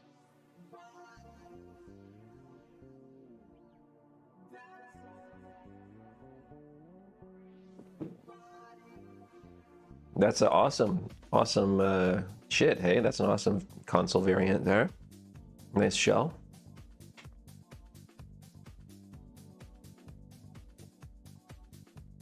Then you could do a single LED mod maybe on it. Ooh. Which I haven't even looked up that one.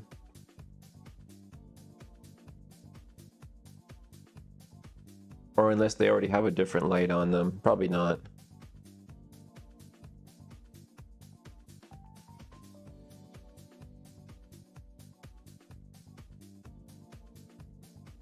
I've never done anything with them. My only it's just my memory of doing my Slim or my 360E Slim E is it just had a post-fix adapter, I think, yeah, and that little funky thing where you have to take the shell off with the disc mechanism. Gotta loop it around, or just, I can't remember. There's an order of taking it off. And I think maybe the hard drive door is weird. Other than that, not too bad. It's weird because they're not really that much slimmer than the slims. They're not really, just doesn't seem worth it, you know, in terms of slimness. Okay, it's definitely cheaper.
Okay, well, let's do that avatar update.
It's doing it.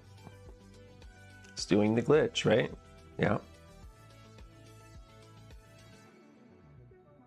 You see Mix using a similar program, right? Yep.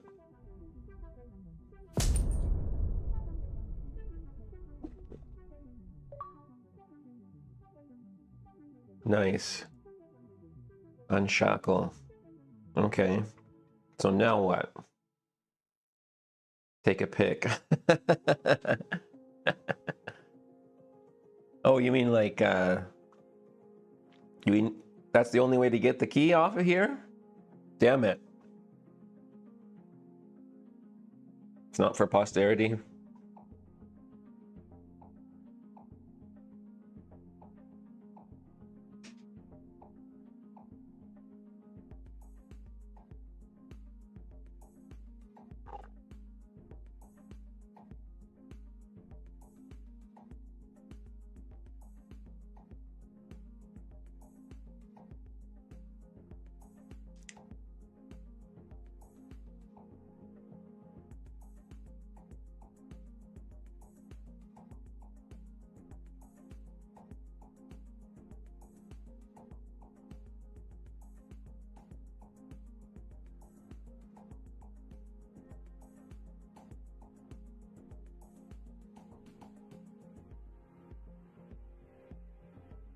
So you mean like this? Let's actually just quickly grab it.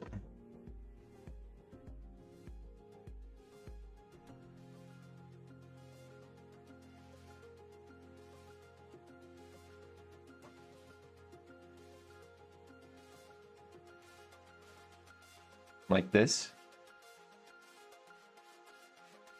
No, press A or something. Okay, so what I did is I took a picture of that with my iPhone, copied and pasted it with their AI, emailed it to myself, whatever, and so now I got this, what is it, the CPU and the DVD key, and I have the original photo as well too.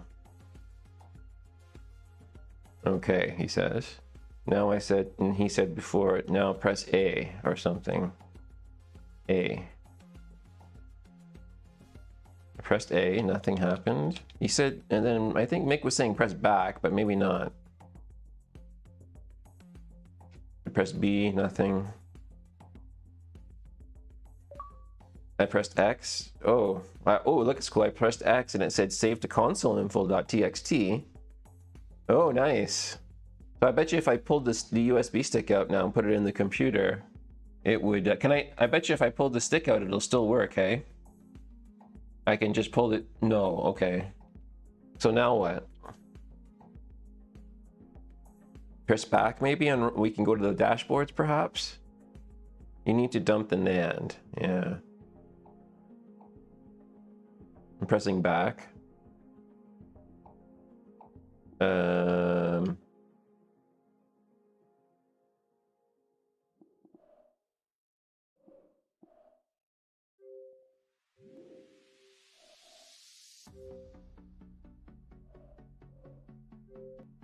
Whoops, no, I didn't want to do that.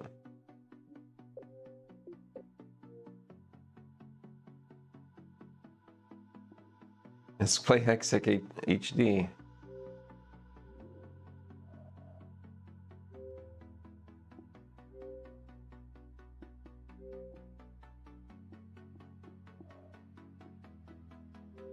There we go. No.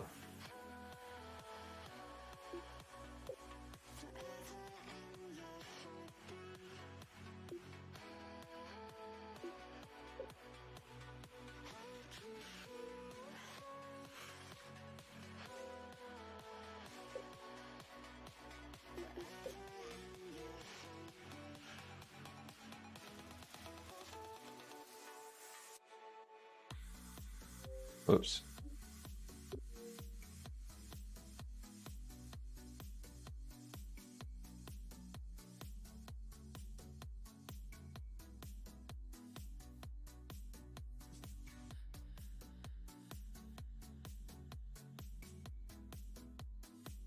So now we should be able to see Ethernet if we plug it in.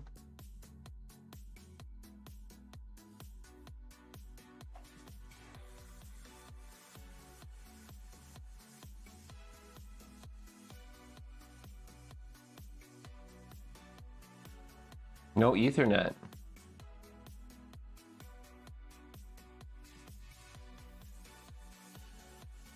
There's no network on this console. Damn it. That sucks. I wonder if it's broken. You don't need it, yeah. Okay, where is it? Homebrew folder.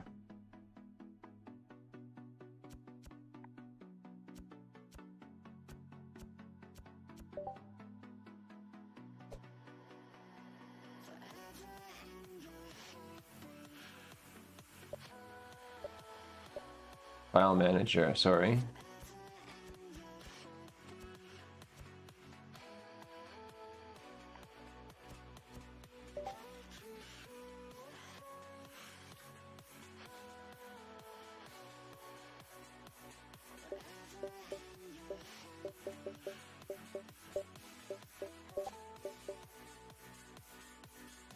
Here we go.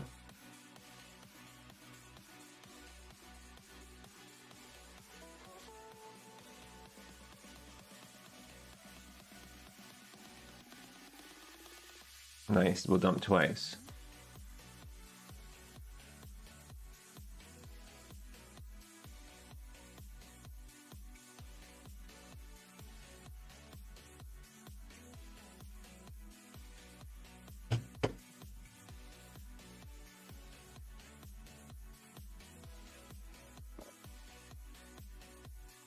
What was it that we pressed to do that? Yes, we pressed X to hit the settings.txt.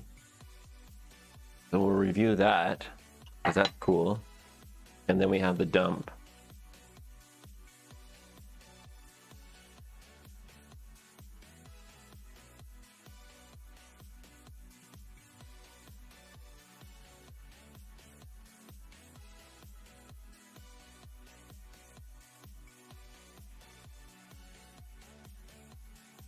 Dump again. Sorry, I didn't know how to stay in the app.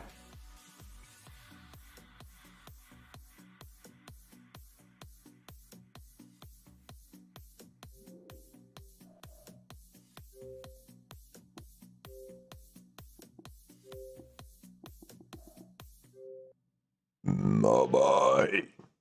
Bye-bye.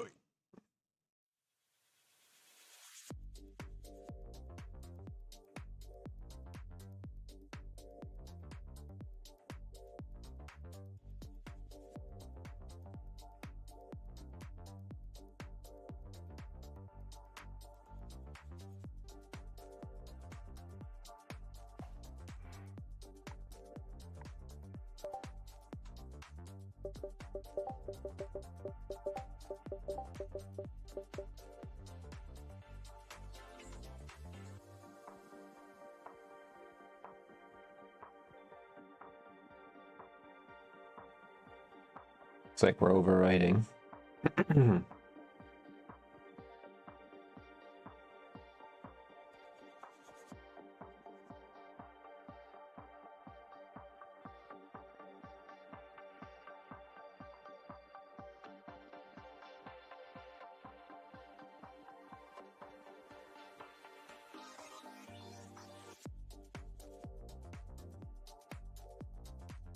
Yeah, so press any button to exit, yes.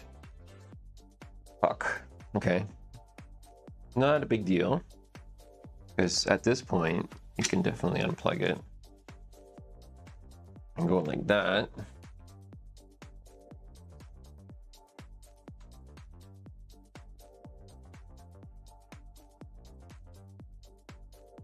Yeah.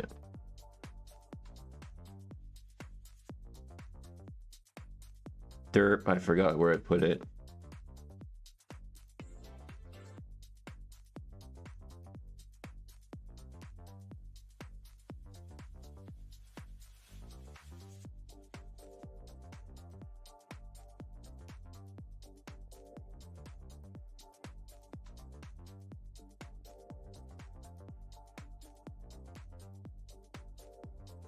Lovely. Flash dump. Why is it time off? It must be oh, it's taking the time from the console. That's what it's doing. And the log.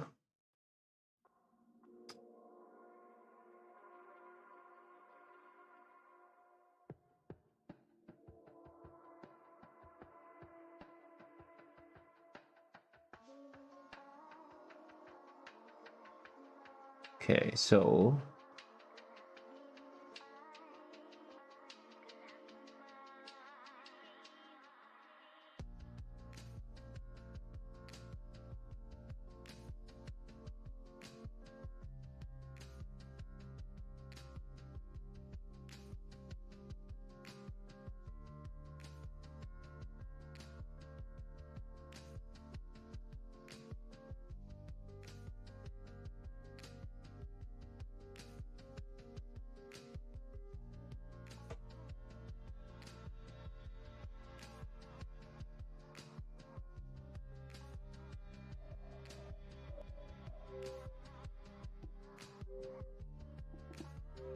oops.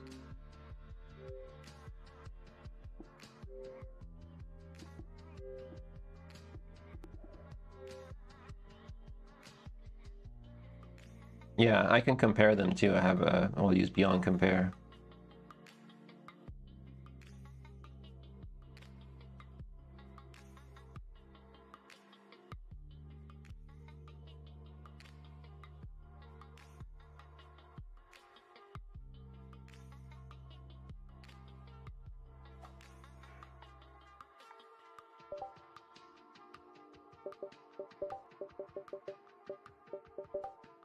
JRunner does it. Nice. I'm curious to see if Beyond Compare can do it too, though. Yeah.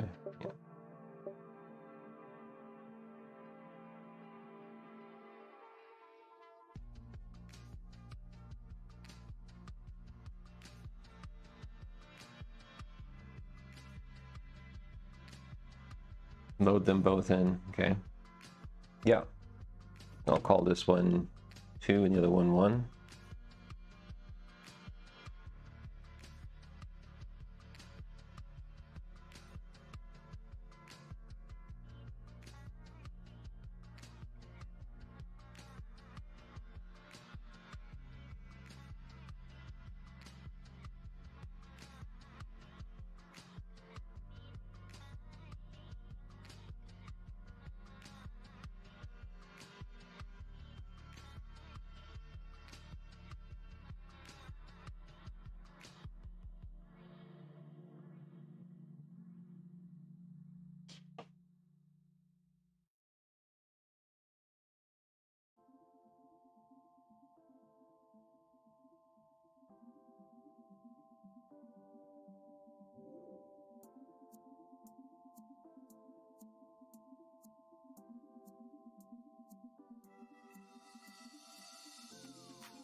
Oh, I did copy it. Cool.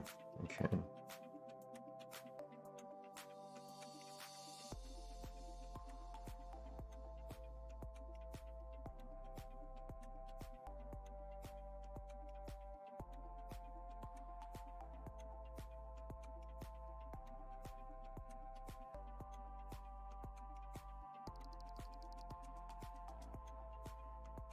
I want to use this.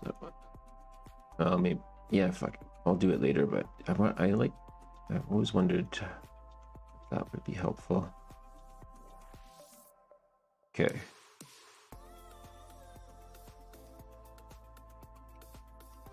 I remember here,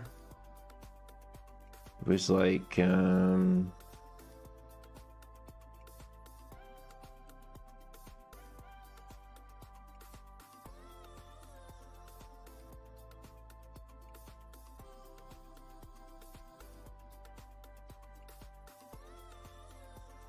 then how do you do the second one? This one, the extra, right?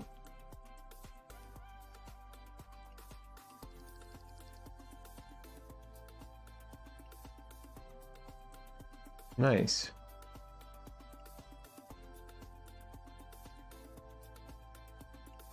But then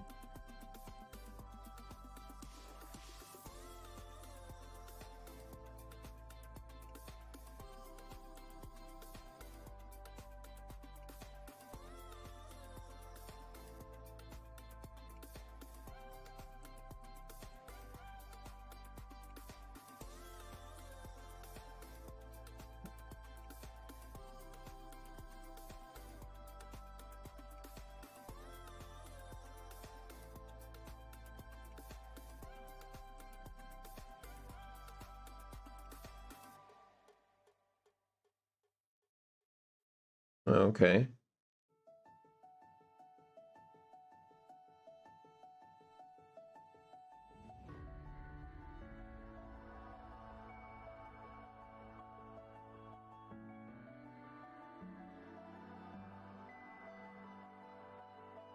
Okay, so now we've got our XE build, and we can use the flasher utility to write this back. And it would be this file here, right? Update flash.bin, copy.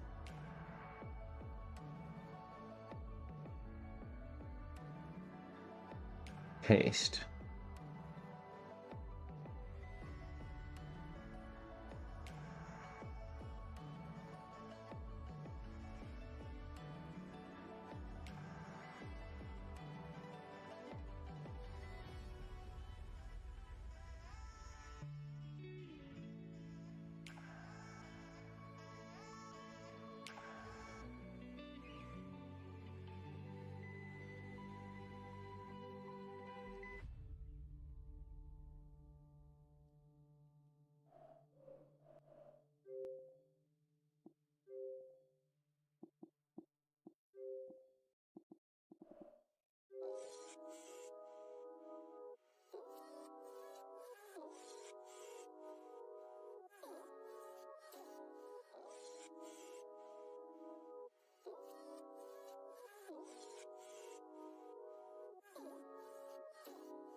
Oh, nice. It detects that there's a file in there.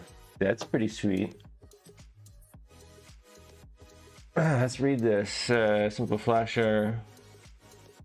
Manual mode. Press A if you want to flash your NAND with raw flash 4GV1. Press B if you want to safe flash your NAND with that dump plus write, or X if you want to dump. Press anything else and the application will close. A.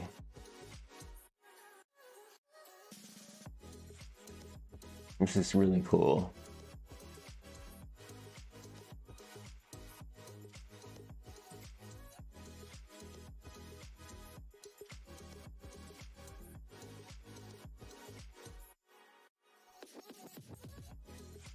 Oh, sorry.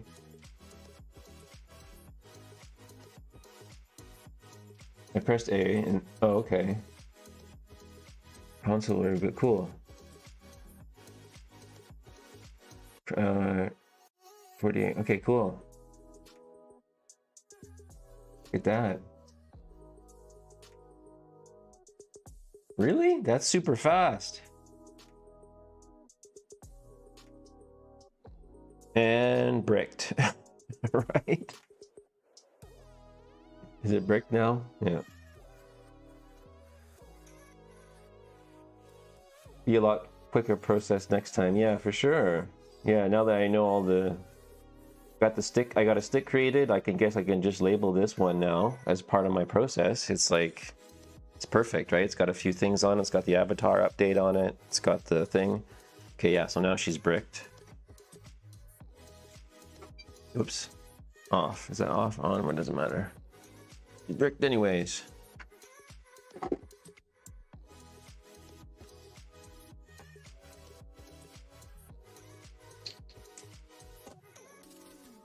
Yeah.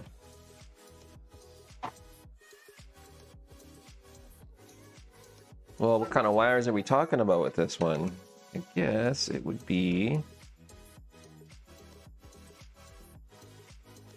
Corona wire.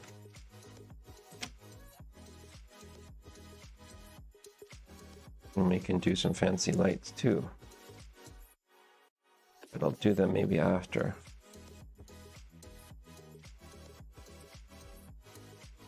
Just take this off for now, maybe.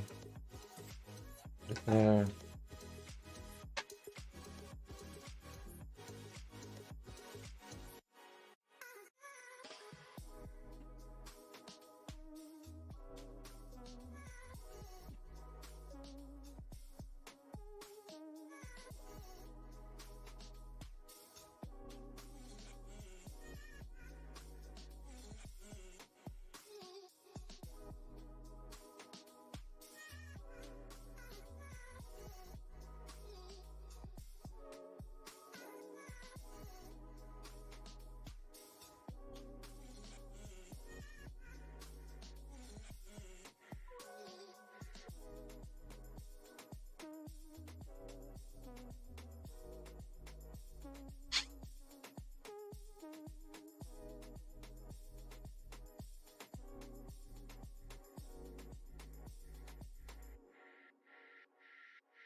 Come up with a workflow Mick and I, and then we'll do some Xboxes on stream. Mick will set it up, do all the software dumping and stuff, and then I'll put the wires on.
Hey, Sean. Oh, not today. No reballs.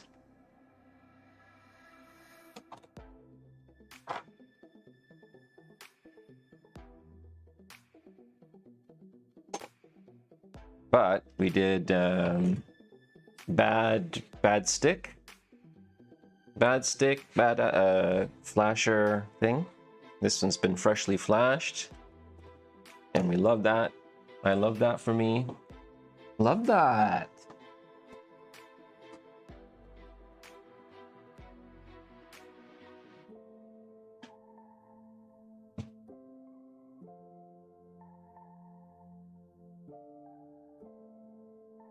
Yeah.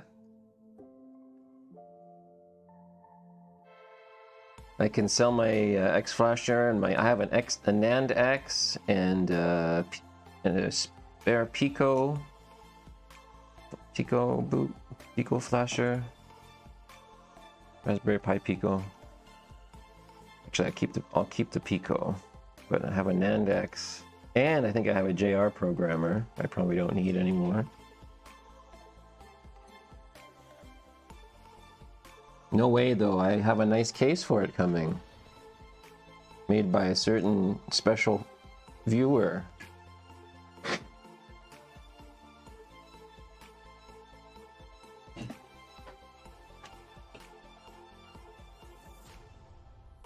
Or I can sell it with the case.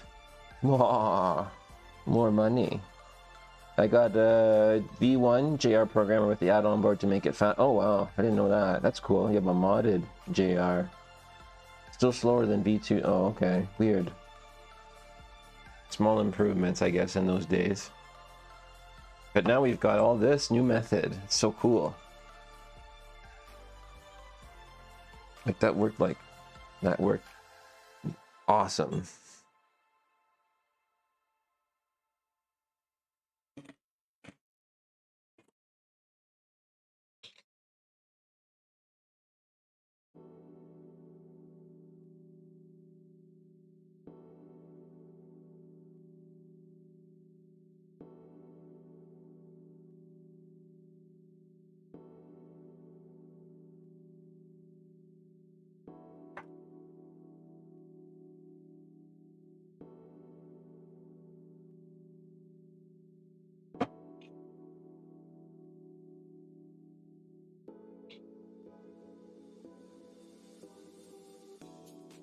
Found my other flashers a few days ago. I see you have a collection as well. Doesn't take long, hey? Can't wait to get the jungle flasher setup going, man. I'm excited for that. Next. really getting a good kit going in for Xbox 360 now. Whoop, whoop, whoop. I wonder what gets delivered today. Probably not that stuff though. Flash in the jungle, yeah. Jungle Flasher is like an old school, very familiar, like, you know, word for you guys, app for you guys, right? Console guys. For me, I'm like, oh, okay. Like, I get that impression. I'm like, yeah, it must have been the thing to use for a while there.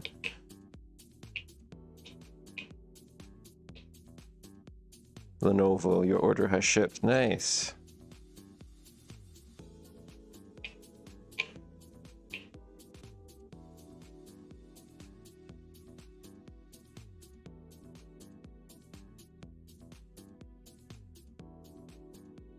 Is the... So I see there's a flasher, you don't need jungle flasher, homemade parallel port 1 and something that shows up as a matrix flasher even though it's not. No, Sean, you can use other tools, older light-on drives. You can use other tools on older non-light-on drives. No point though, yeah. There's really no point. 360 Lizard.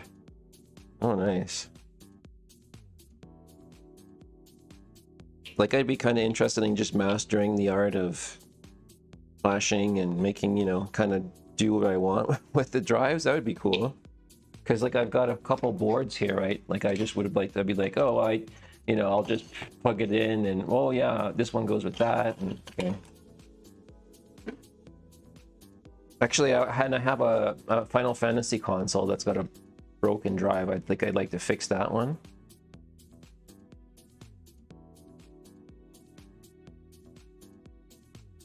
Ooh, that sounds cool. I want to get one of those then. It'd be fun.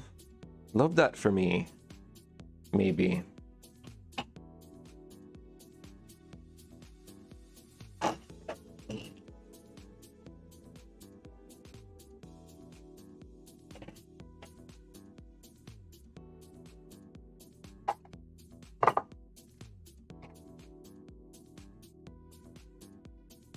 I see post-out traces on this one, which is nice.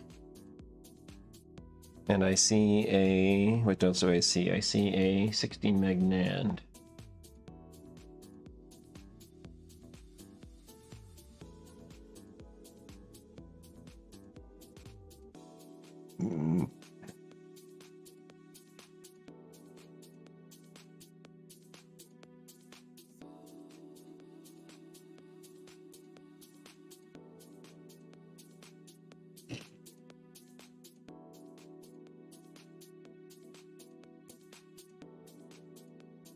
And then I think that's the crystal point there, right? Maybe? Yeah.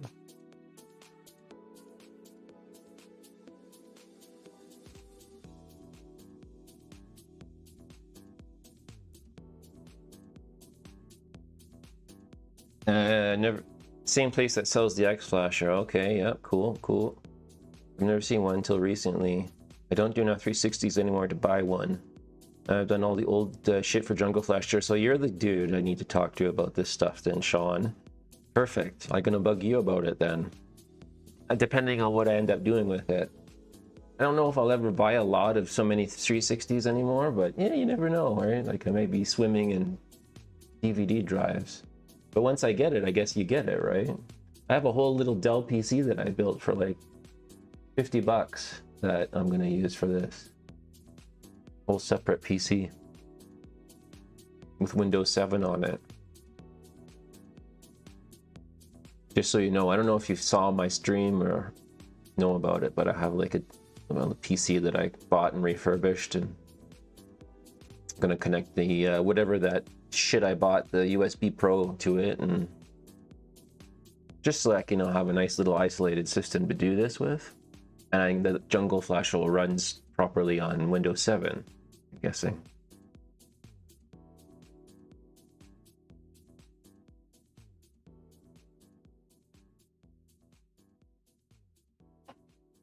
Now let's just review what we're doing here with this Xbox.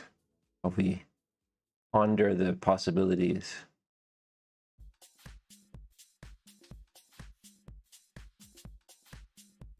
Corona.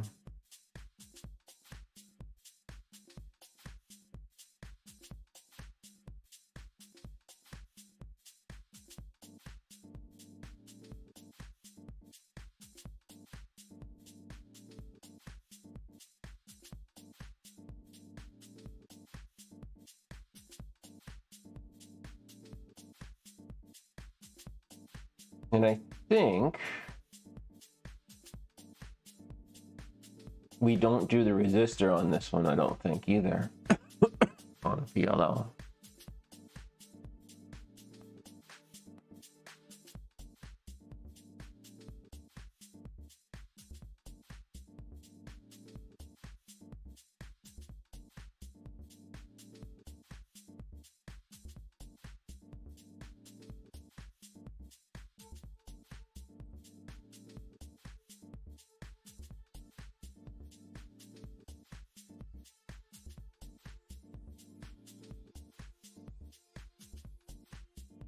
MC post 1 to post 1.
I have mine on my Win 7 PC, but it throws all kinds of funky errors when I open it. Oh yeah, so like definitely worth the effort of wasn't much effort at all to set up that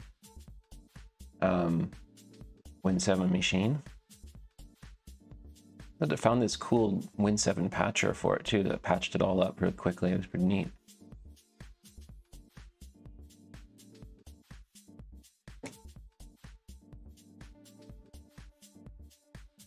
XP? Is XP better for that?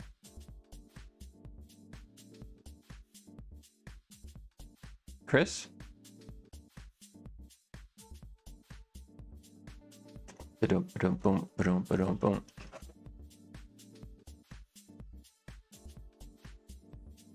No having to disable driver signing. Oh, well, yes, that's the one thing I haven't done yet on mine. However, that is only one step away from it working, I think.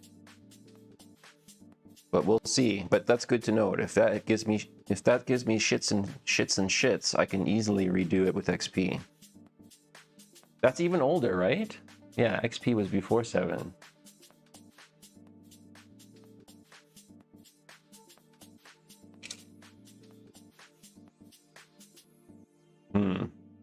It's super old.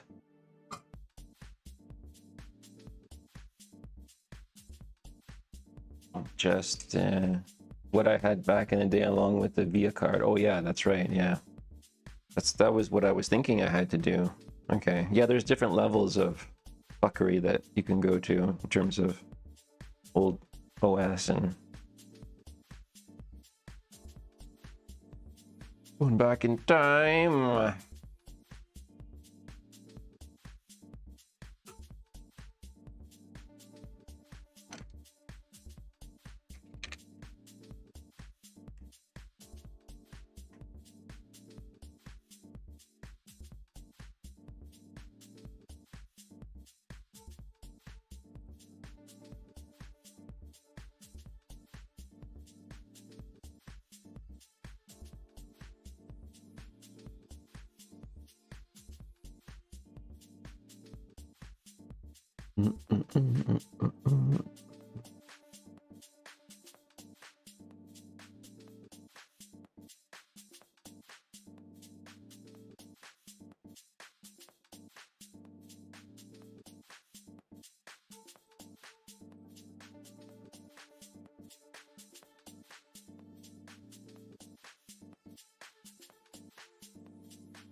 Ooh, lovely.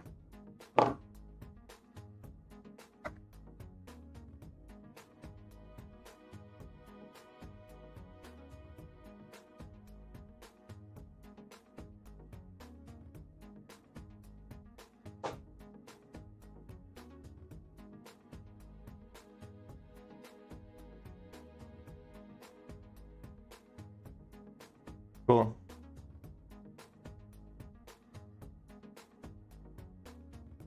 I'll be here.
Let's go out, find our will be who we are, and let's find out what we need to know.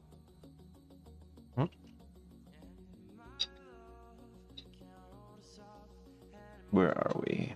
Man, we are here.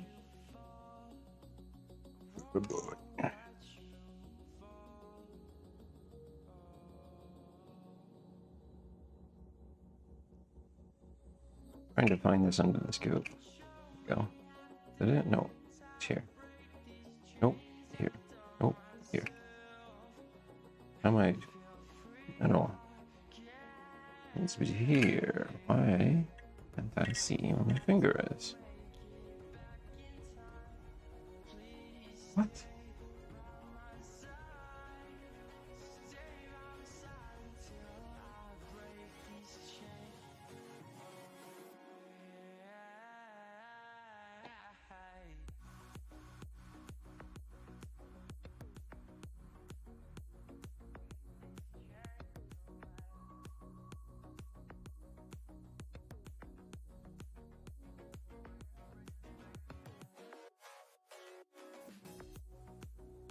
There we go. Why was I freaking out about that? I don't know.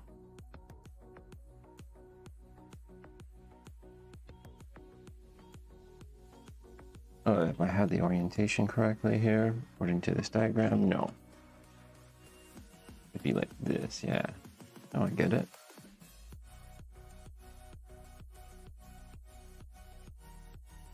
That's too long.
Day one, here am on my own without you, wishing that didn't go. Day two, same again, but comes and goes, breaks my heart, no one knew. Didn't wanna go. So out here, I'm all alone. Didn't wanna go. I wanna turn back the time and let you know.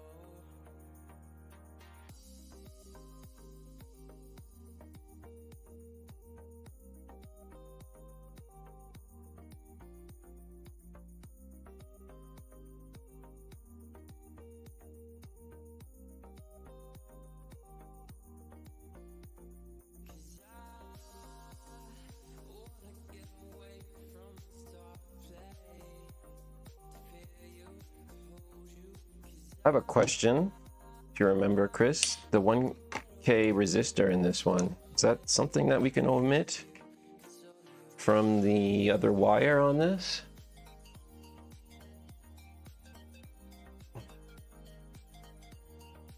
I'm trying to remember how I did this. I did that. I think I put the resistor in. No, you don't have to use it. Yeah, that's what I was thinking. Sweet, thanks, Sean. Oh, but it is recommended. No idea. Oh, okay.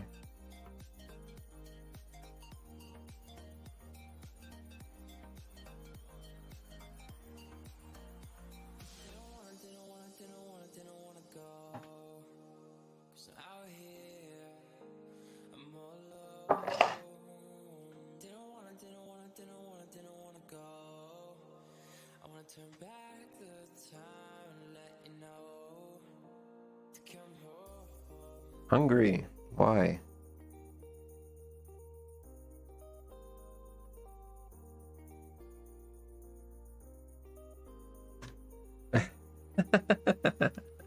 Danger. Yeah, I don't want to get involved in these, man. Yeah, I know. They take up just enough space to be annoying. Like when you cut the shell all apart and stuff. They'll fit into a bin, but how many bins can you have, right? Okay, yeah.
So we have to use the point here between the 3 and the 5, I think, hey?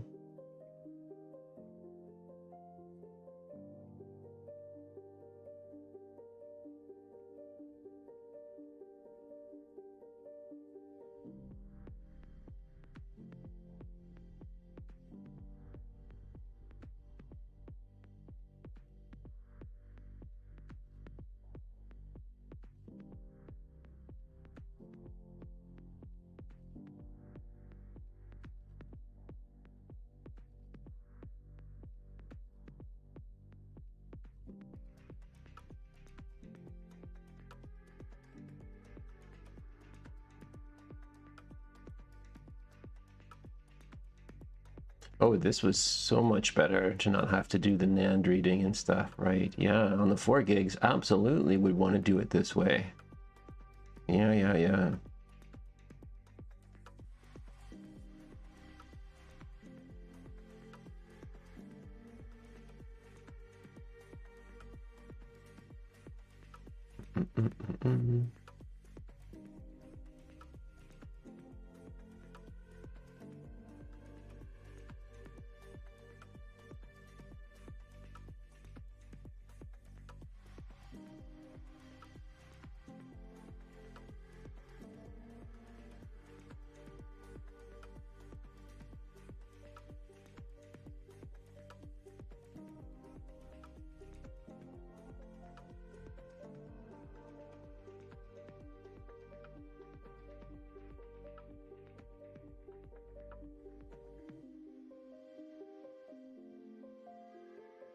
Winchester.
Nick, having the same thing you had, Michael, doesn't have the avatar update. Yeah, that's an interesting lesson, hey?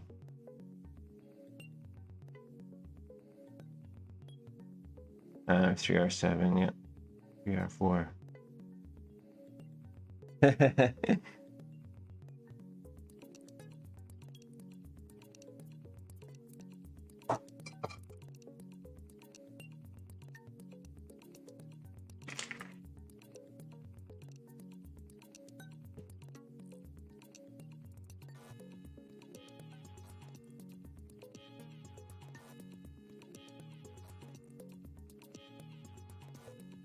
Let's get a 1K resistor in there.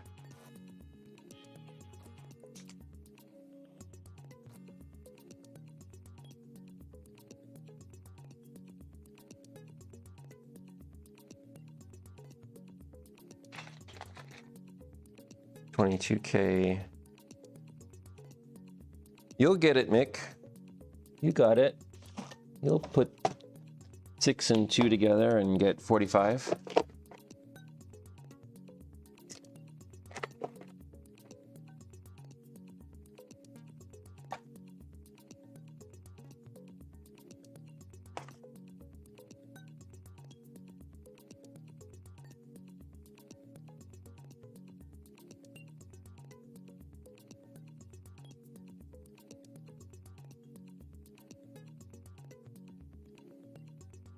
Oh boy, there's lots of resistors here.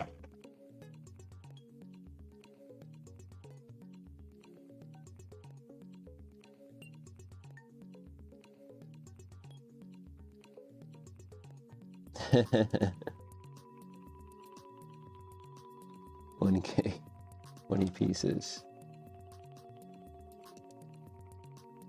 Okay.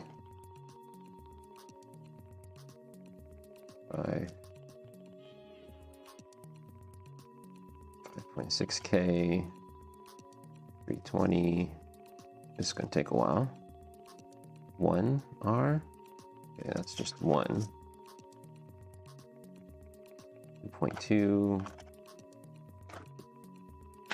Oh, they're over here. Yes, perfect.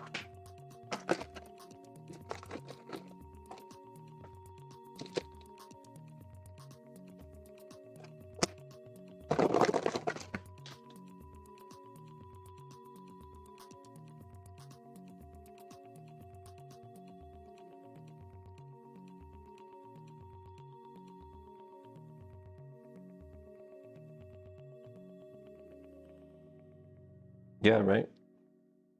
Not listening, just helping Mick, you bet. I'm all good. For the moment.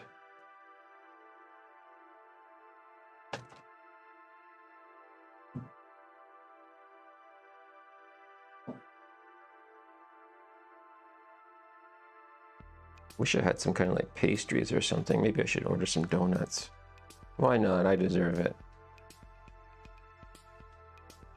Maybe some full-size donuts.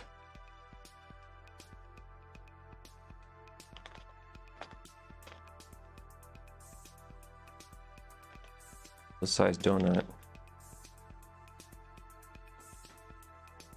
What else?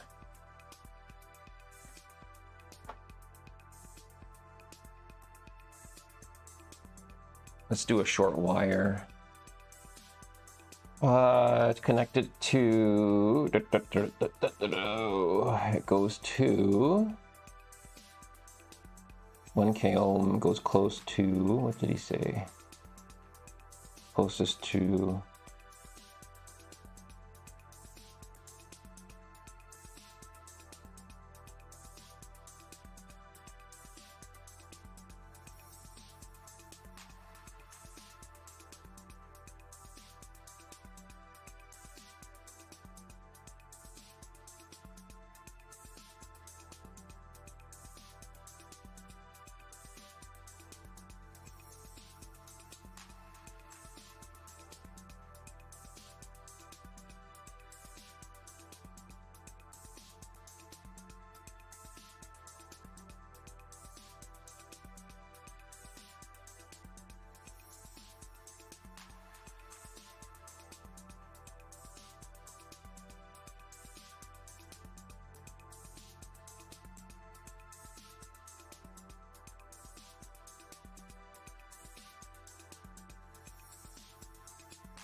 oh, on the PLL. Yeah, no.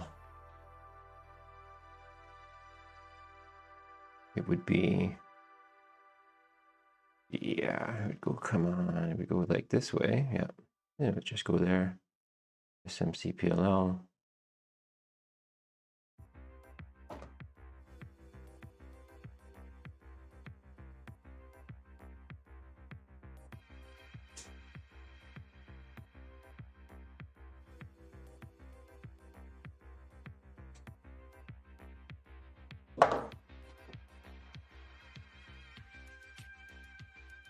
Hey, Squishy. Welcome in. How you doing today? Overall.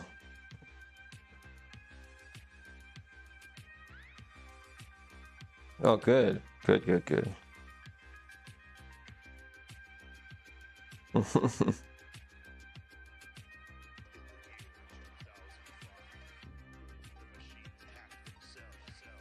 Oh, crap. Trying to strip these the upside down way.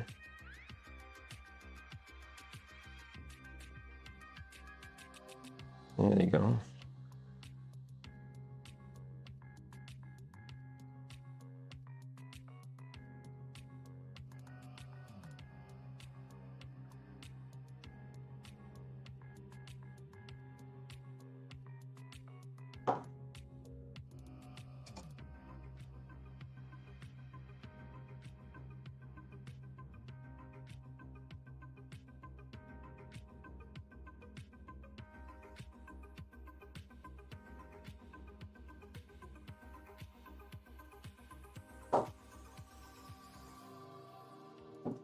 The shredder is the beyond the bin. There's no coming back, yeah. I mean, I can reach into my super bin and bring stuff back.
Oops.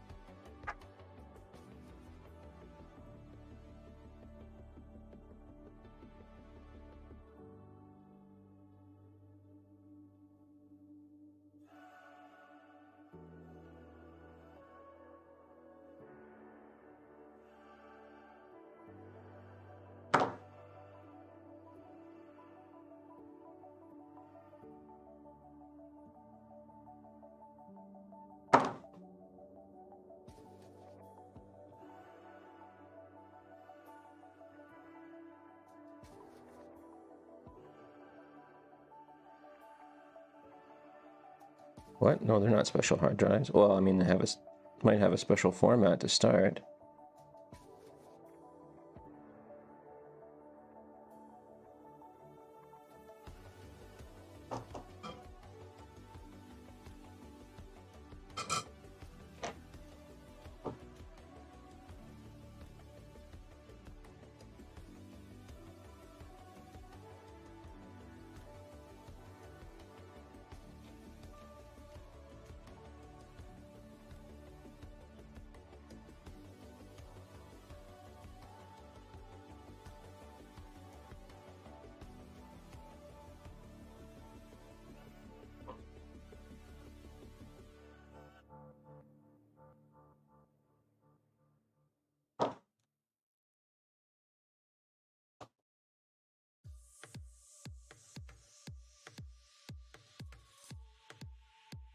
Yep, I am squishy. I'm kind of like, I'm really proud of happy and proud of myself for buying all of them. I was like, I bought them almost, I think it's like a year ago, maybe not that long ago, but they've been sitting on the floor, it seems like, for a year here in the kitchen. And it's like, oh, I should just get them all done. Right? So, yeah. Regular edition, special edition, I don't care. I'm going after them now. Okay, and this new technique that we were doing today is the bomb. Thanks to Chris for helping walking me through it. Boy. Oh. It's nice because if you have a 4 gig NAND, you don't have to deal with the different wiring harness. And you don't have to solder to the crystal. Scratch my balls. Okay. What was I doing? I was looking for shrinks. Shrinky dinks.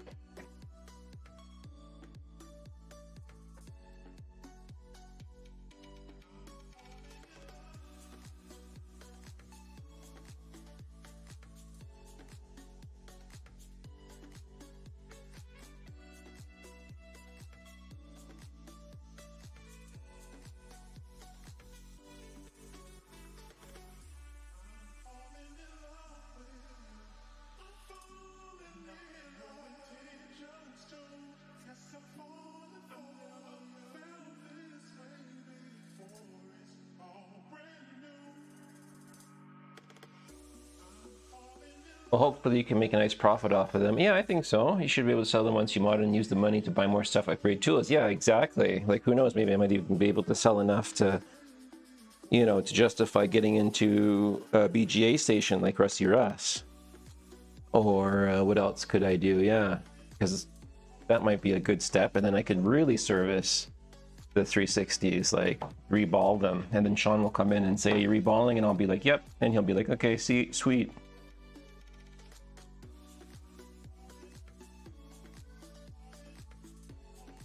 You know what? I should have made that shorter, I think. That's what I should have done.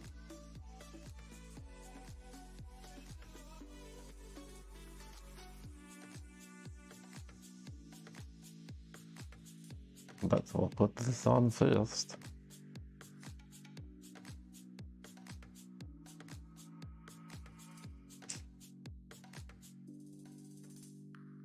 Yay, it's working.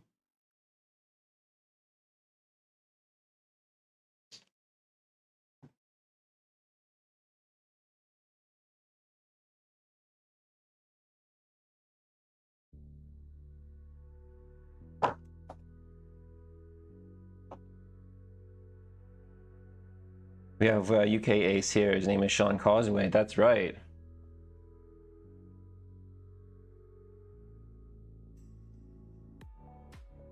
Sean is the GOAT.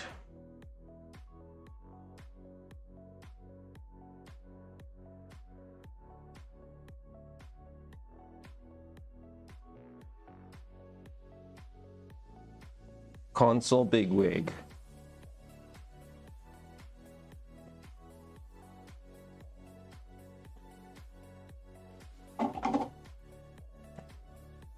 Yeah, I wish that all the big wigs would stream. You could see all like when I love when Andro streams OGX stuff. It's like, wow, you know, just watch the master.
Yeah, it's going good. Just putting that, I decided to put the resistor on. Just taking extra time for that.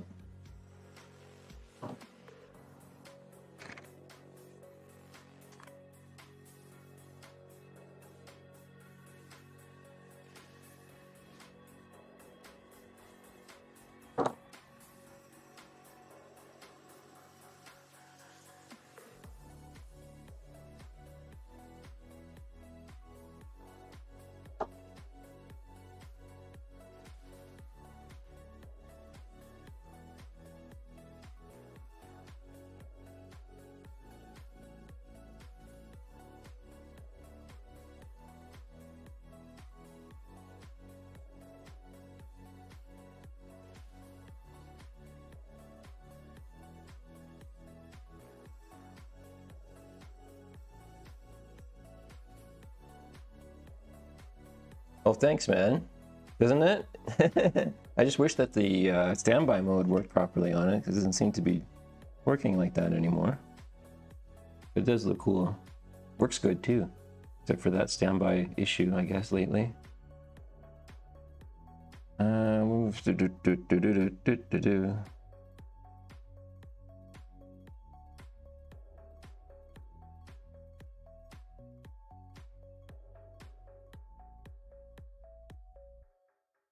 Really? Firmware? That would be cool. That's a good shout.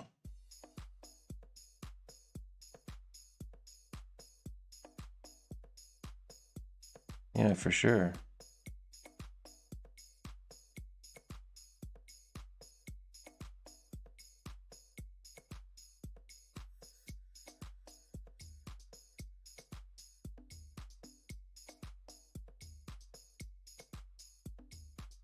Okay, this one's a very delicate point here.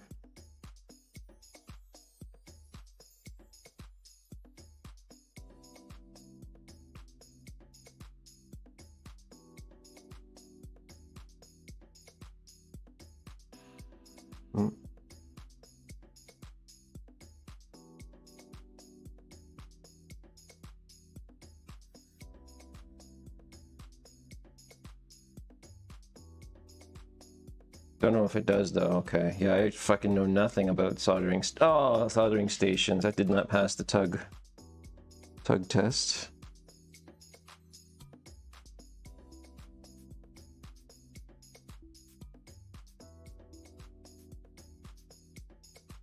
Okay, I've lost it now.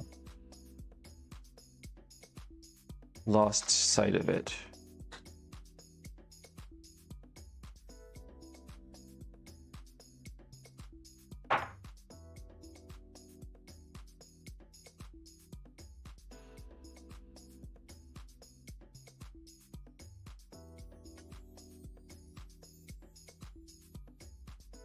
Mind and body entirely coerced.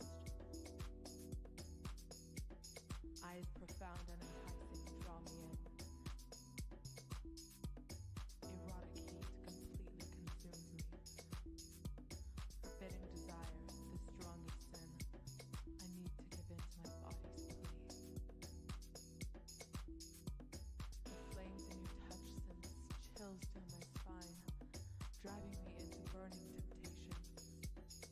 Not sure if there's anything on there to solder to. The sweet seduction is haunting my dreams. There we go.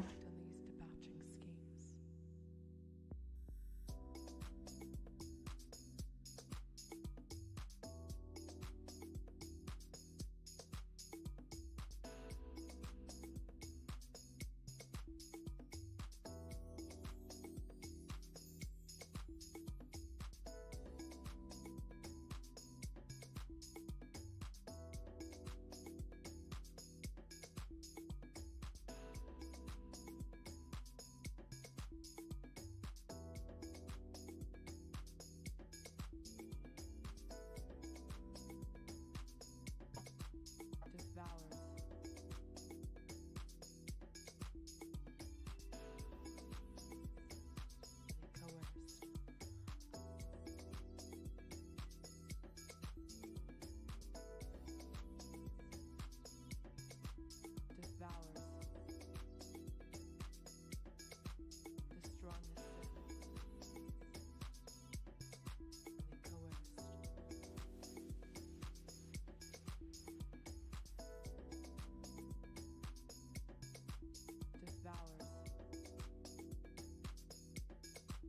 You know what I'm going to do? I'm going to close that window because it's really affecting the camera now.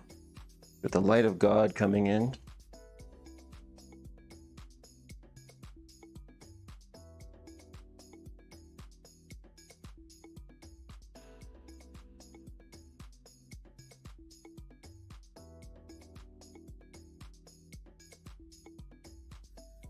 It is cold out. Let me see how cold it is.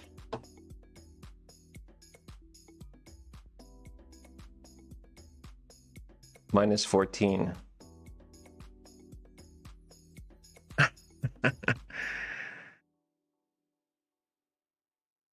I'm letting cold air in? What?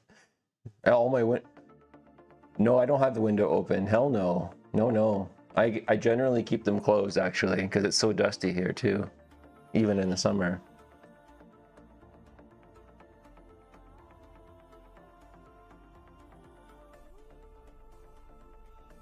I think made that wire a little bit long, I think, but I think it's just fine. Actually, it's going pretty good there. I like that.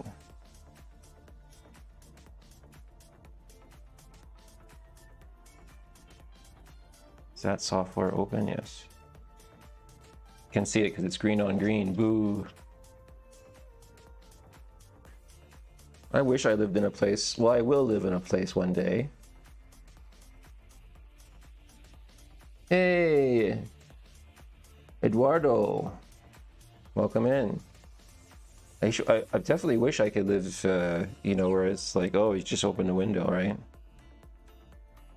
Hey, Alti. You, me, a PS3, and some KFC?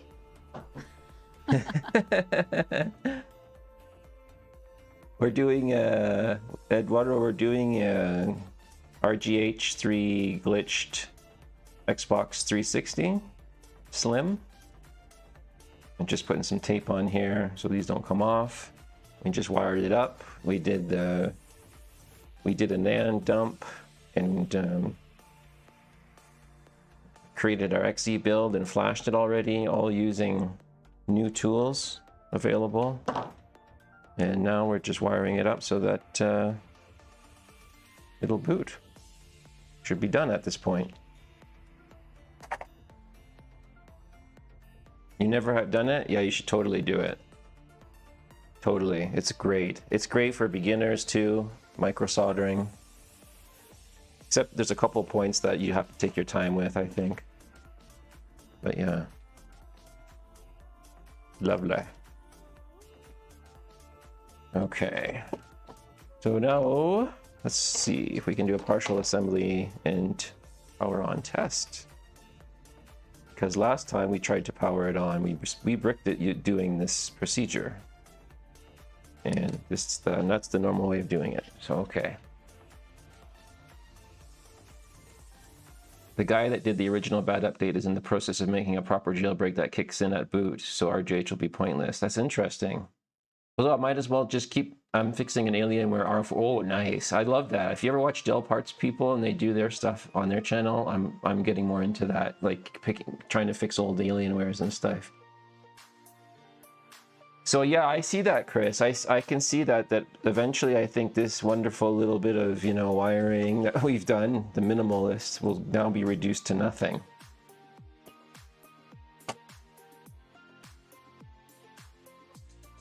It'll be just reduced to a software exploit. That's cool.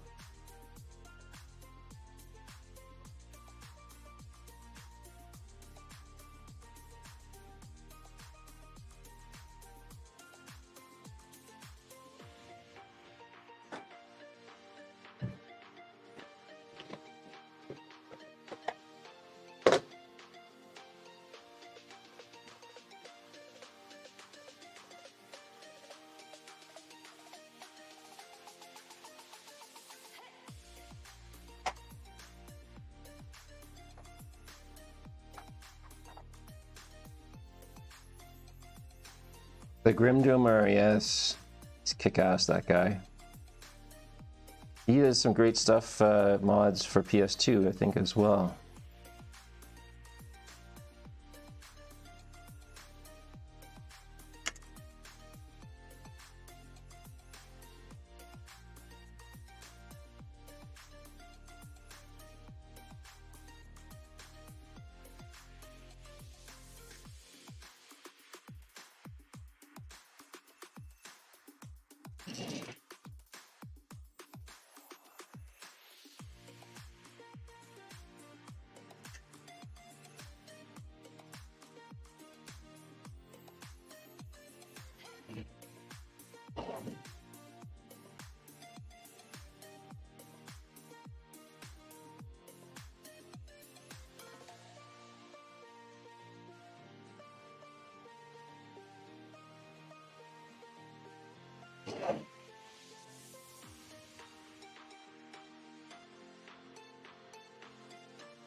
See top video on that link. Okay.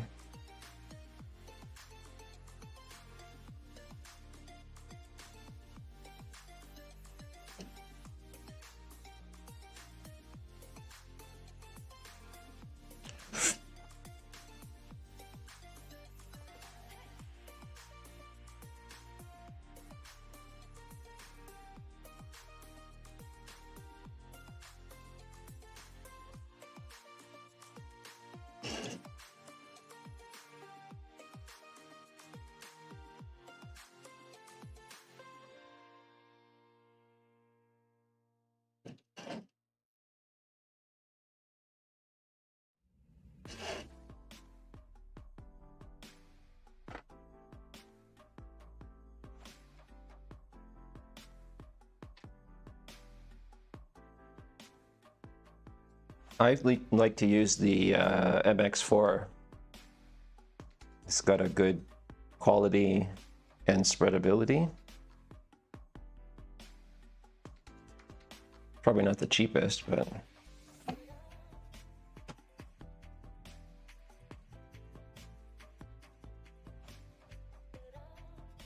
okay, let's see.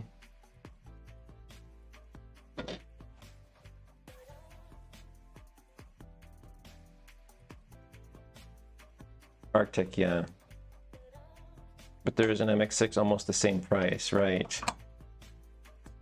If it's thicker and harder to work with, then I don't like it. I think that was my kind of take on it, right? Even if it is a better pace. For these consoles, just don't want something that's quick and easy. And maybe a little bit better than what it came with. Would be good. Okay.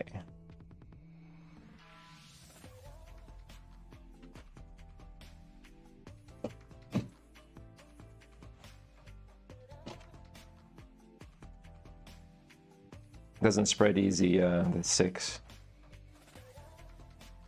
So it's almost like, hey, you know, you made a good thermal paste, but it's so incredibly difficult to work with that I don't like you. What am I doing? I'm putting it together completely backwards.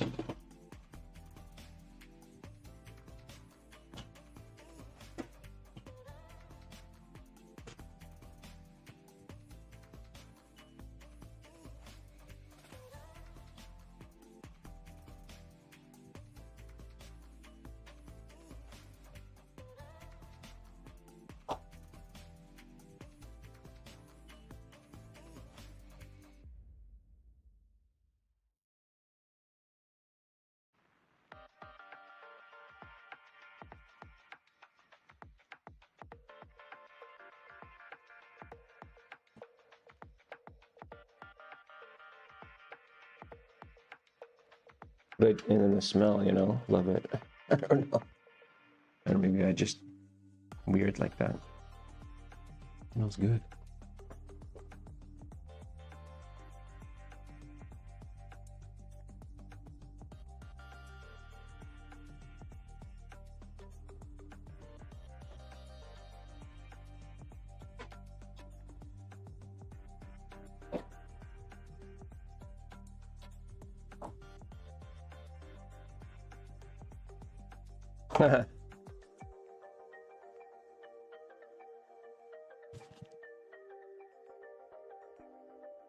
Yeah, it's only a couple of Celsius better, okay.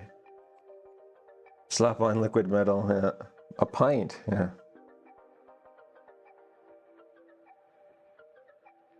Thank you.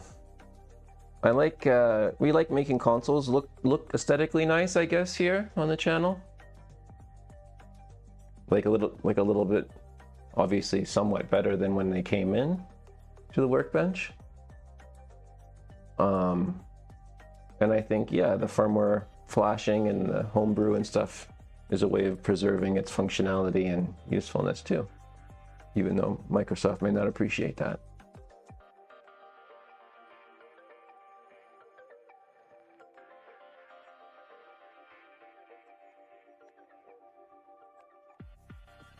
It runs super cool, but doesn't boot after, yeah.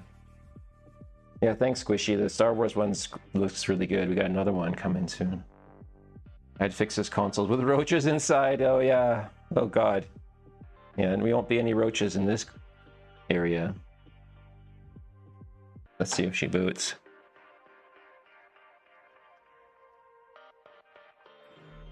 We have picture.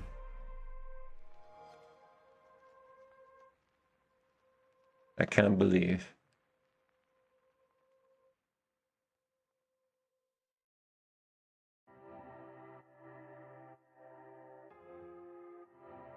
We have picture. Huh? Can't believe. Yay.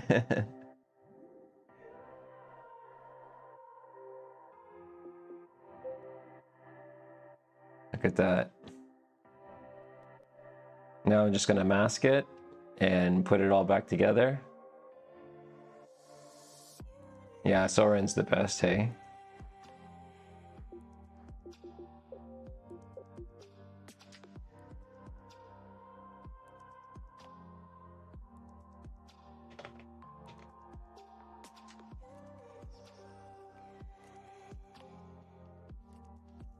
Yeah, I'm pleased with that.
So cool. Mick's got his stream going. People probably have Xboxes that...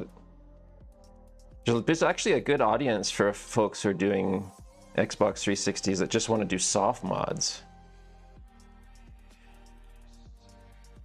They just, oh, I have this Xbox sitting here. It works, right? Well, what can I do with it without soldering?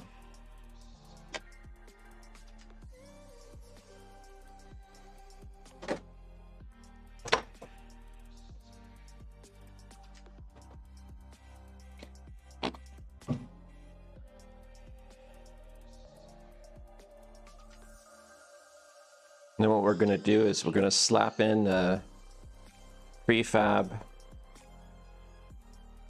colored LEDs for the ring of light, and then we'll work on a new LED board.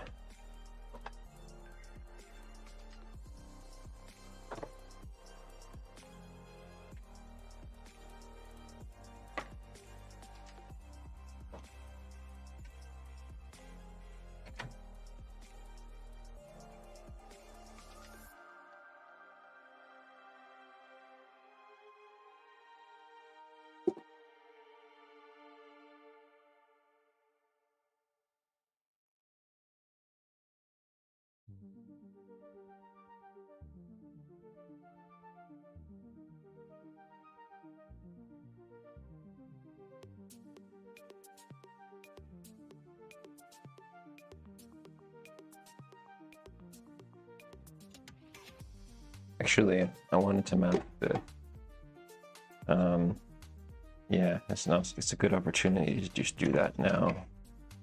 And I should have screwed that in before I started putting that stuff in. That's okay. I can do that while even not connected. I just need to get... Where did I put my...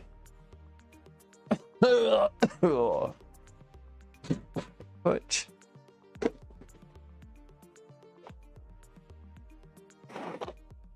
It's over here.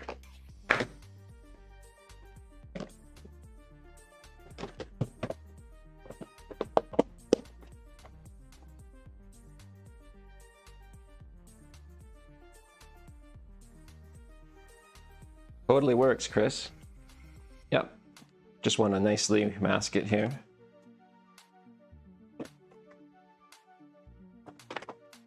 Good, good, good, good, good. Yeah, I just booted it quickly while it was partially assembled.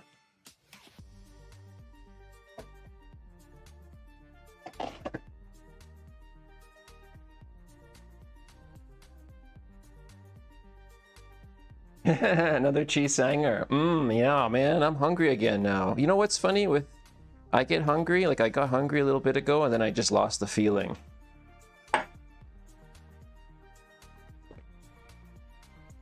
Yeah, we're gonna put this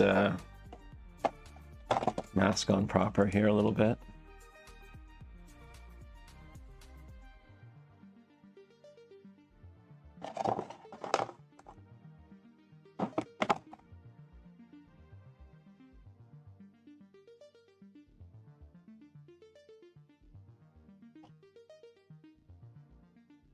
Need to get another Xbox to mess with getting the flash tool and booting. Yes, absolutely.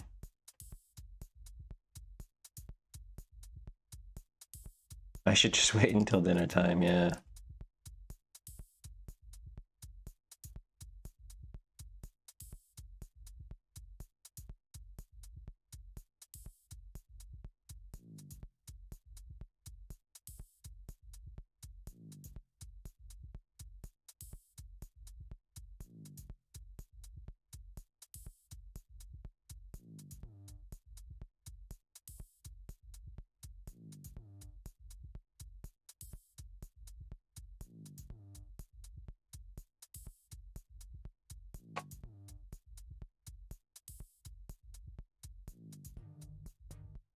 Ain't happening.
Swish.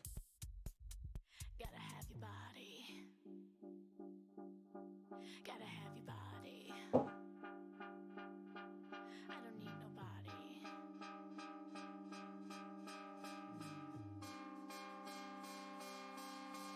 Gotta have your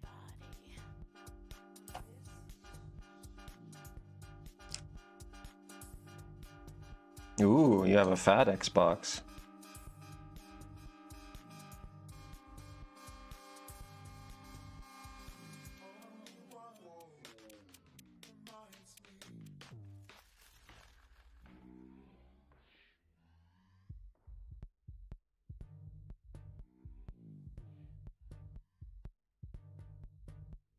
Yeah, if it still works. Hey, if it doesn't, you have to reball it.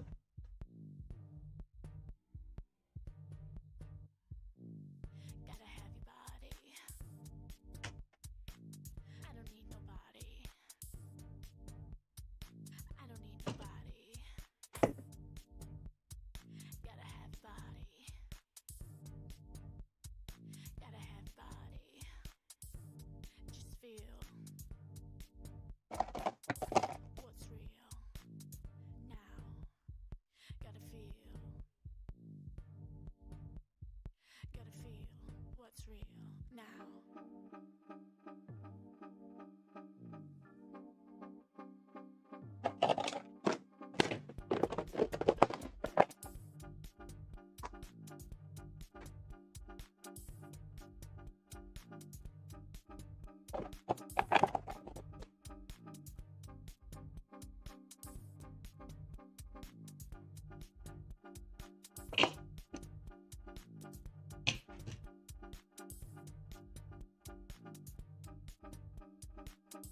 Yeah, it's a lot cleaner if you don't have to attach to the JTAG ports. Mess that all up.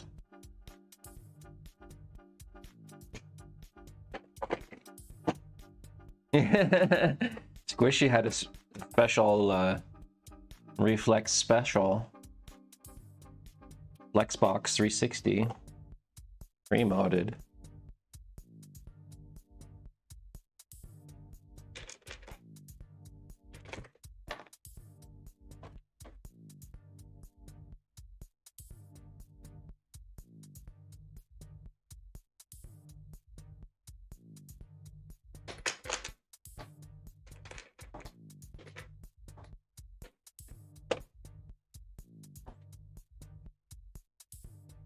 Hopefully you like the games. Oh, I keep forgetting to post the games list on Discord. I spent time picking good games for that. For customers.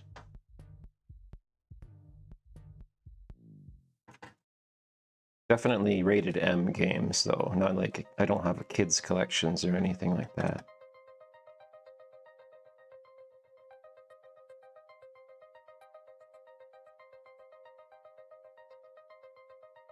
So yeah, we'll be doing giveaways just like that. Worldwide shipping. Crazy.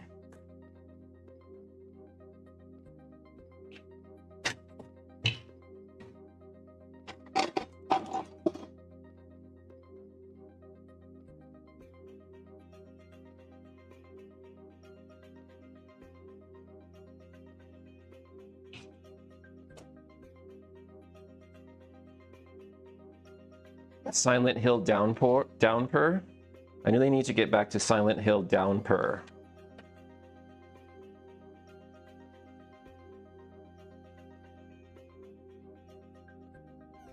Stop, Mick, stop.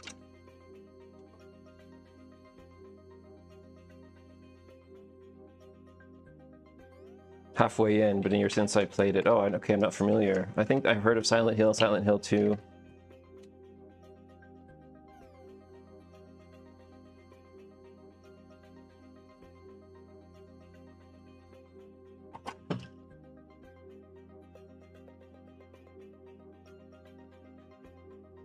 Did you sell it or just pull your listing? Oh, I sold it, bud.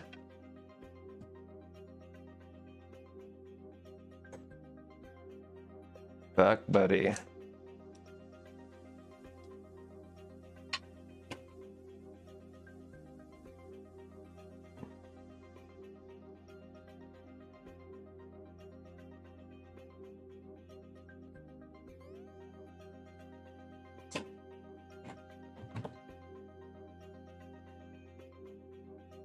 Yeah, Silent Hill, I wanted to do that. I'll do that as a horror game stream. Oh, which one is it that just came out remastered? Silent Hill 2?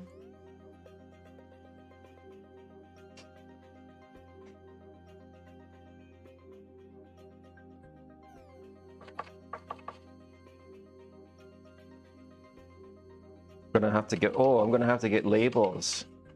You know what labels I need? It's a silly question. I should just search labels, like easy remove labels. So I can just put like a little label like Ace has, say like no Ethernet.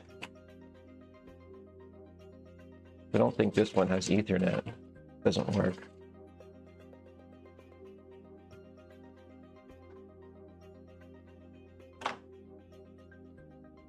Oh, there's Silent Hill F. No, I don't know if I want to get that one. The remake of 2, yeah. Yeah, the remake of 2 seems to be more up my alley.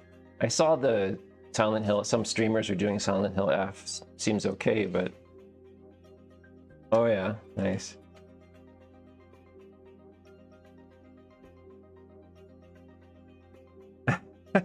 You have them. Wink wink for PC. Hey, I have a, you have full access on my Discord, Chris. You should be able to drop file share links and stuff. If that's what you're talking about. But yeah, there's a section for console modding, and there should be areas to put stuff in there. But I think I have it already.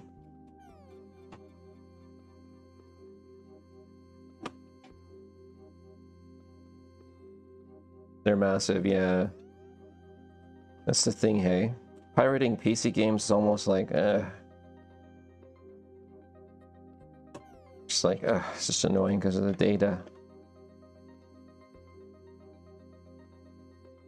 Easier to just do retro games, right? Oh, I got my SD card kind of fleshed out for... So I got my SD card fleshed out for my GameCube. I was thinking about making a shareable link for that, right? Like a 64 gig archive you guys can download. So I'll post it in Discord in that area I was talking about. Can't remember what I called it. Yeah, Squishy, we'll give Squishy access to it too.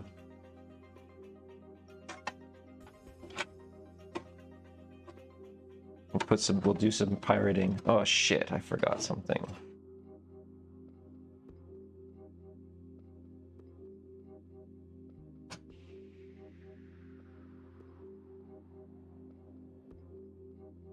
I don't mind paying with the silly prices, absolutely. So yeah, so for example, if you wanted to play the Silent Hill F, you know, the best you could do is $60 on sale, but it was like $90. But Silent Hill 2, the remake, got included free with like Game Pass or something, I think.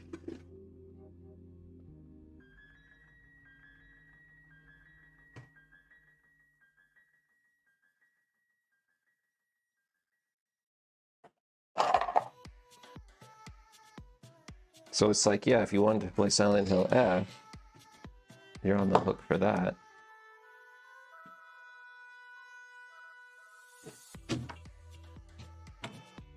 She's looking good, this console.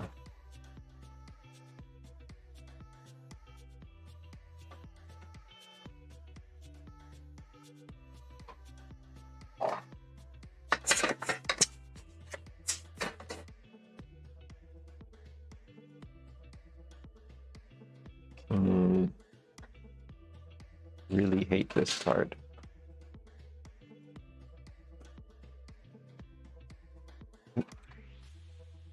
Yeah, $90 Canadian just seems like a lot. Or $100 or whatever.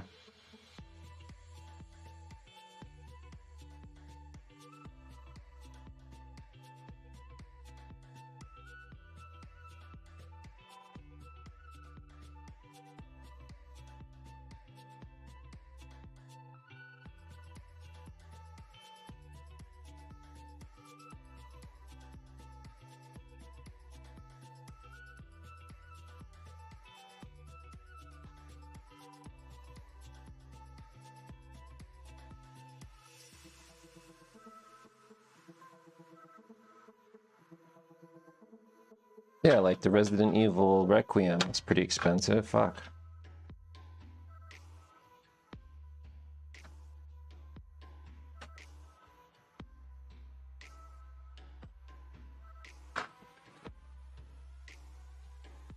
Just want to know how to properly... I know how to twist it on there. Okay, if you take it off. Yes.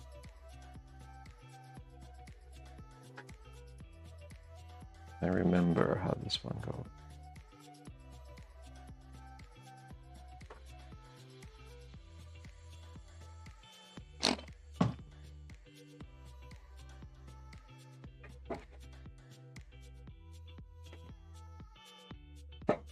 Oh yes, thinking about getting donuts. But I had pizza last... Oh, I have pizza. Yeah, I'll get donuts and then I'll have pizza. That's perfect. Perfectly healthy.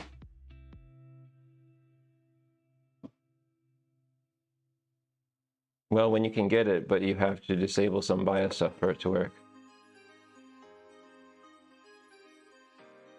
Won't be doing that. Oh, okay.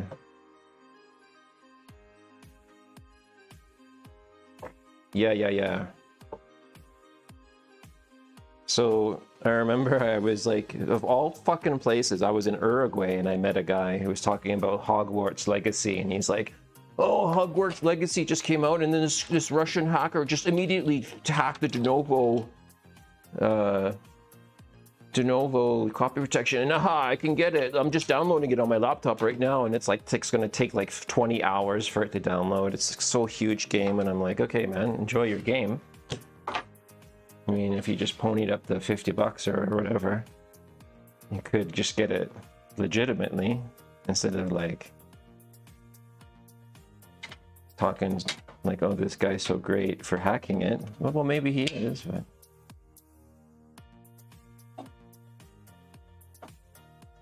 but yeah, the de novo or whatever, duodenum, stupid shit. He's like, oh yeah, when they put that copy protection, when you put the copy protection in the game, it reduced the game performance. And it's true. It's true.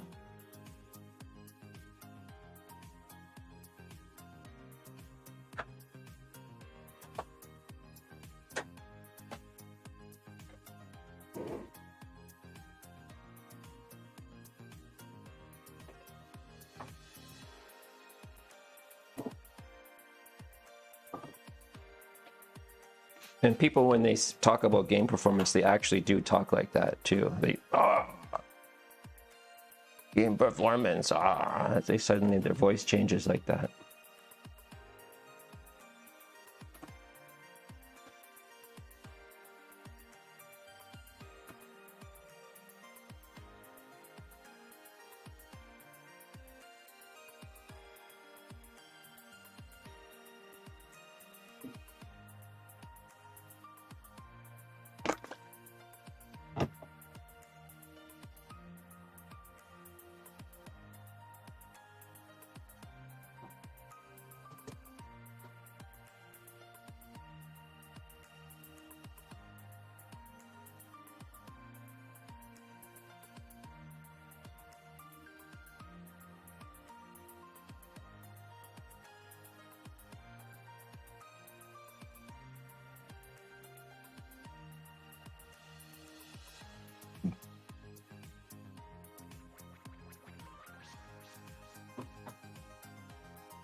Nice, Squishy. Appreciate that.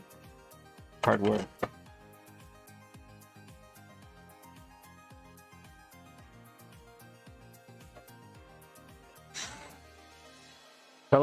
Tell him I finished. I just finished a hard mod at RGH. Yeah.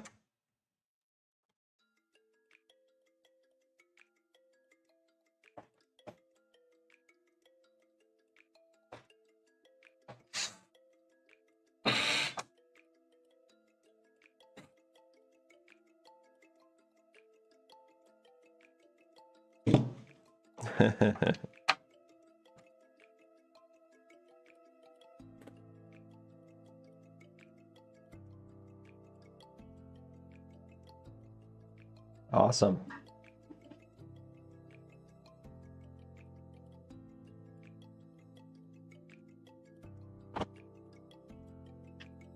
Nice.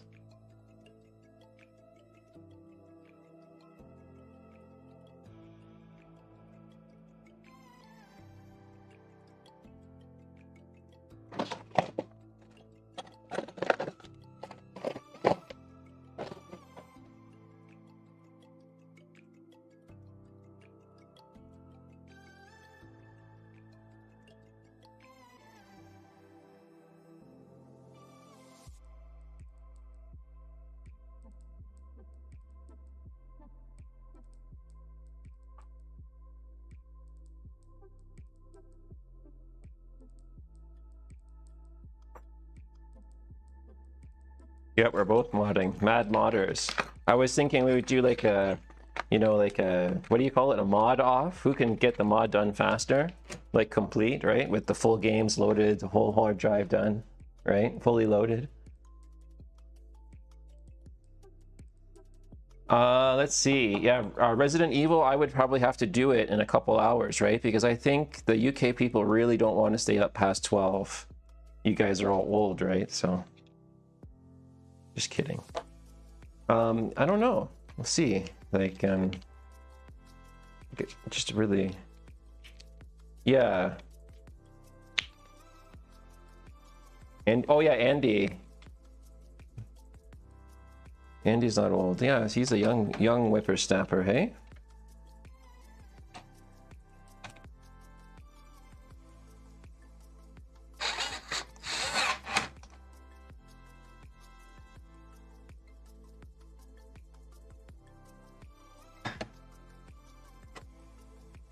I think I'm ignoring Chris there.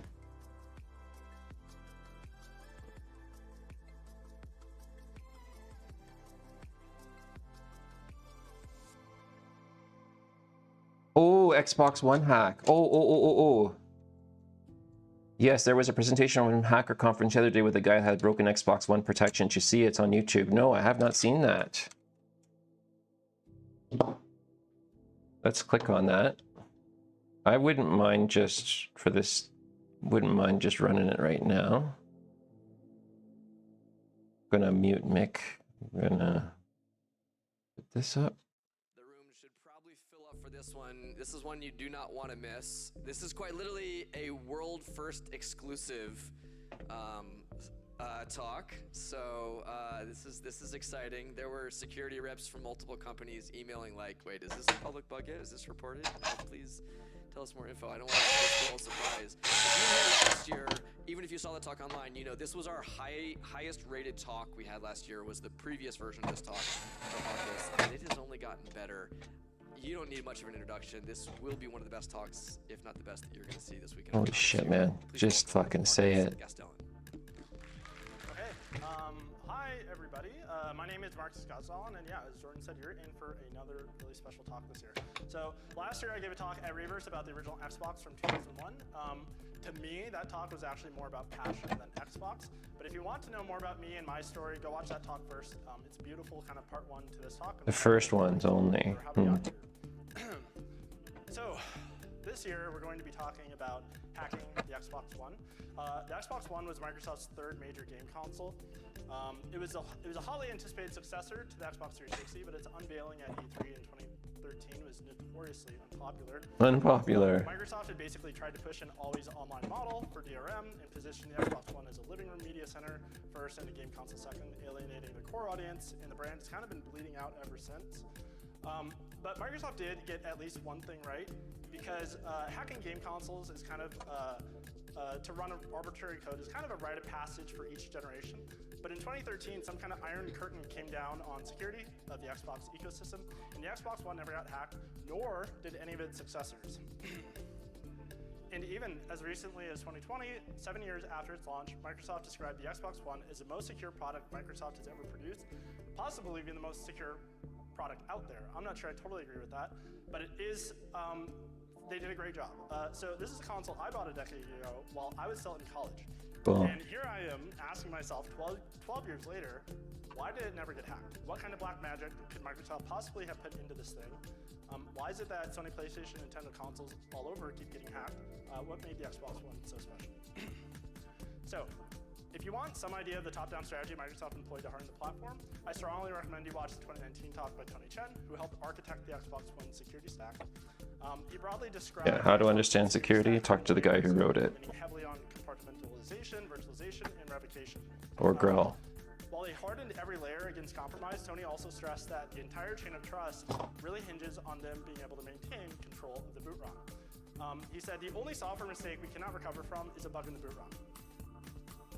And this is a kind of funny diagram that one of my friends made in 2024 about our progress in hacking the Xbox One as a scene or community.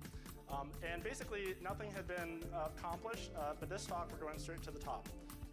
And so I said, if I'm going to come back to hack the Xbox One, I'm not coming back for 30%. I'm coming back for everything. And so this talk explores what it's like to hunt dragons and take on a task that many wrote off as impossible. By the end of the talk, we're going to obtain code execution on the Xbox One boot ROM. This is basically a God mode hardware hack that cannot be patched. So again, I'm going to be I love when people say things like God mode. It's like it really brings in the younger generation.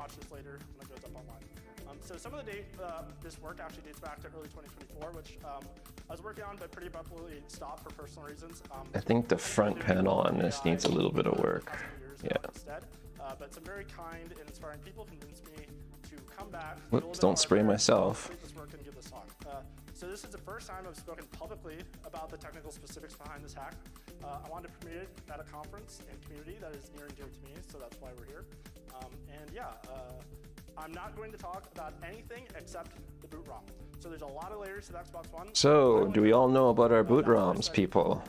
Let's talk about boot ROMs. Compromise everything. So, it's time to tear down the console. So it's pretty standard console for 2010s. Hard drive, optical disk drive. This is the motherboard, the SoC, and this is actually what we're going to be trying to hack, this chip. And so this is a custom SoC developed between Microsoft and AMD. It's 28 nanometer technology. It's both CPU and GPU, and then it has this entire security subsystem. We're primarily going to be talking about the platform security processor, but this is a shot of the silicon die, and you can see all the shit in here, right? And just down in the AMD Jaguar is the PSP, but specifically this white little rectangle. Oh, that little piece there. So if you zoom into that, this little array is essentially what contains the boot ROM. There's two boot ROMs in there. I haven't heard anything about the new Microsoft I'm not going to describe the Xbox process of optically extracting the boot ROM from silicon because frankly we don't have the time, and it's the least interesting part of this talk. And I also want to be clear that these are Microsoft boot ROMs. There has been research into AMD PSP historically, but that's mostly AMD code. And there is some misinformation that I had hacked some leftover AMD boot ROM or code or something, which is not the case. These are completely written by Microsoft. Tony Chen even said it in his 2019 talk. Yeah, I'm sure the best way to hack something is to use Microsoft's own dev mode stuff. Talk about the platform security processor. So the PSP is the hardware rooted. This guy sounds like he's stressed as hell. ARM Cortex R4. I don't want to speak. Between all those GPU cores and CPU cores. It's supported again by the CCP and SCP, so the crypto coprocessor and security coprocessor, streaming crypto processor. And then it's got this 12-region MPU, which we'll talk about a little bit later, which it uses for hardware-enforced memory isolation. Not sure if that means no games, it's just PC and it supports the old Xbox games as well. Yeah, I don't know. We're going to be talking about the boot ROM. There's other phases of execution of. Oh, you have the ROG Ally too? Yeah, I have one, Eduardo. I have the Xbox Ally. It's awesome. Super expensive though. It's a huge ripoff. So this is just a high-level diagram of the. And it's a chunk. It's a big fucking monster. But yeah, it's a cool device. But it doesn't. It's like hit or miss with what it'll play, right? And it just won't show up in the store if it's not playable, as you know. As well as x86, the x86 side, decrypt it, place it securely into x86 memory, and release x86 reset. Again, we are only interested in attacking this. I didn't have to study any of that other stuff. But yeah, you can install other app stores and stuff on it too, I guess, to make up for that. So you can install Steam and EA and all that junk on it. They modded the hell out of this. Yeah. No software bugs. Yeah, the Xbox Play Anywhere, you're pretty much, you know, it is what it means, right? You'll be able to play. Oh shit. Security conscious fault tolerant code. Some of the stuff that Microsoft was doing in Shit. fall of 2013 while designing this was potentially a decade ahead of what people were thinking about with fault injection Fudger. and whatnot. So we have to go immediately to hardware attacks. And so this is me pulling out the motherboard for the first time, putting it on my bench. I had never glitched anything before in my life. And I chose to glitch the one thing that nobody's been able to glitch before as my first target. And so I was going back to kind of like reason about how is glitching done historically on Xbox. Just No, I'm gonna have to undo this again. I read all the papers on glitching, voltage injection, or fault injection, EMFI, whatnot. The Xbox 360 was primarily hacked. Come on, man. Fuck using, sakes. like, these, they inserted I'm gonna have to their glitch check on this the part reset now. pin specifically, which is kind of interesting. We're not going to talk too much about this though, because actually we don't have time. So I got to keep moving. Xbox. So this is kind of what the Xbox 360 wiring looked like when people were glitching it. Xbox One glitching. Microsoft kind of learned their lesson. They got rid of postcodes. So the boot ROM and the first stage bootloader, SP1, they have postcodes compiled in, but it's actually disabled by eFuses. And so eFuses are one-time programmable fuses buried in the SoC that they can program kind of per chip if they want. There's no reset pin, so Microsoft was like, okay, we're not letting people inject faults potentially on this reset pin, which I think is kind of interesting and funny. And then there's no way to slow the clock, which has helped reliability. But I basically have no hardware introspection. I actually have some idea of what we're attacking because we have an optical extraction of the boot ROM, but there's no UART on this thing, there's no post, no JTAG debugging, no datasheet, no dev or test chips that I could try running my own code on and reasoning about how the chip behaves, no debugging, no prototypes, nothing. No, nothing. So, one of my friends had said to me from the outright, he said, without a power trace, we were glitching totally blind. When describing what it's like to try to, glitch targets that maybe you're not as familiar with. And so a power trace kind of gives you some insight maybe into the phases of execution of some chip that you're looking at. You can kind of see how the power trace varies a little bit here. It's like a side channel to tell how much power the chip is using. And so I enumerated all the SoC power rails. There's actually a lot of them. And I don't exactly know what I'm looking for. I have no idea what rail the security coprocessor could be running on. So I picked the 1.8 volt rail, thinking maybe it's regulated down off that. I'm not completely sure. And I started trying to collect power traces, but I've never done a power side channel before. I don't know what looks good or what looks bad, but I started getting a little bit better at it. This is just a very simple implementation of a power side channel, essentially using a shunt resistor. Is a Steam Deck still better than option in a cheap handheld? This is what I chose. It's cheap and effective. If you have a huge Steam library, that would be the best choice. Yeah. Because it's like, they say Steam Deck is so great because it does, emulation and all this other stuff, but it's just not convenient to set it up that way. It's just easier to press one button and go, bring my game down from Steam and make it work. That's what I really like about it. But I kept looking at these power traces, I kept fiddling with the setup, trying to change the noise, and trying to look at like different filters available to me. And I couldn't make sense of anything. I could see some structure, but it didn't really align. The device itself is good, I guess, yeah. Based on the reverse engineering I had been doing of the boot ROM already. And the screen is great. The OLED is awesome. Like, that would be a thing too, right? Like, if you're gonna get a Steam Deck, might as well get that one. This other signal, which is an interrupt signal that the PSP will send to the South Bridge or SMC. Whereas I think the ROG Xbox Ally does not have an OLED display, and there's no way to get one in there. It's a little bit hard to see on here, but it's that lower kind of blue thing. But as I kept taking more of these traces, I noticed that it kept varying every boot. And I was like, uh-oh. And so essentially what we're looking at is Microsoft inserted randomized stalls into the Xbox. Battery lasts longer, yeah, definitely. Yeah, I don't know how good my battery is on my ROG Ally, but probably not good. Isolate some of the stalls, such that I could see one stall, as well as a region with 2 stalls and multiple stalls. But this basically, I realized that there's 37 random stalls throughout the boot ROM. Super annoying because essentially this is like ASLR for glitch timings. We can't just hard code glitch out 1.3872 milliseconds for this long because every stall is at a random time and can last for a random amount.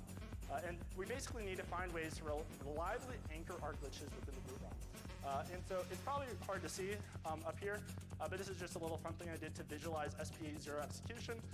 All of these orange bands are actually random stalls executing. And so the boot ROM executes about 300,000 instructions on average, and almost about 150,000 of them are going to be in randomized stall loops doing absolutely nothing. But the next thing I moved on to was I2C traffic. So I2C is a simple 2-wire chip serial bus. Basically, this guy spends tons of time in front of his computer. Signals that I've tapped so far. This is just off my logic analyzer now of the different signals I'm kind of looking at to try to study the boot. You can see this burst of data coming out on the I2C bus. And this is like some on-boot diagnostics data that comes out every single boot. It's got your sock ID in there, some voltage, thermal, and clock side channel monitoring bits, memory and internal bus violation bits. There's a lot of really kind of interesting stuff in there. The TLDR, it actually didn't play too interesting is for you, but not for me. Things can appear on the I2C bus. If enabled, progress-based postcodes will come out on that bus, but they're actually fused off. And then fatal error codes are enabled, but those only will be emitted if the console crashes or something essentially during boot. And that kind of gives you a tease of kind of where we're going. But I decided, okay, I'm getting some insight into what's going on. Let's try glitching to see if maybe the I2C data will change. And so we're going to do crowbar voltage glitching. And so voltage glitching, what he's talking about. Glitching specifically is just a cheap and effective volt injection technique where you try to collapse the voltage rail at a very precise moment. Okay. And it can destabilize the core. It can cause weird things to happen, such as instructions to get corrupted. And this is me. That green wire is essentially what I'm going to use to ground the rail. And my first glitches were absolutely terrible. Like, these don't look like meaningful glitches at all. A better glitch would look a little bit more something like this. So I learned a few lessons. And I started building some automation around driving the board so I could reboot it like hundreds or thousands of times. And I have a teensy basically to set up to poor thing, the automation and abusing it. Glitches. And this is kind of what it started looking like. You can see the power trace. The system is kind of like resetting, obviously. It's just running in a loop, and I'm trying to glitch. But I didn't really get anything useful happening. But I've built up some hardware introspection. I'm starting to layer some signals together. And I've built some basic automation to get multiple runs going. I'm just not producing fatal errors or the kind of changes that I actually expected to see coming out of the system. And part of this was because I was actually glitching the wrong rail. Because again, this is the first time I've ever glitched anything. So I moved on, I looked back at the list again, and I kind of tried to isolate some of the ones that I'm like, I don't think I'm supposed to be glitching on these.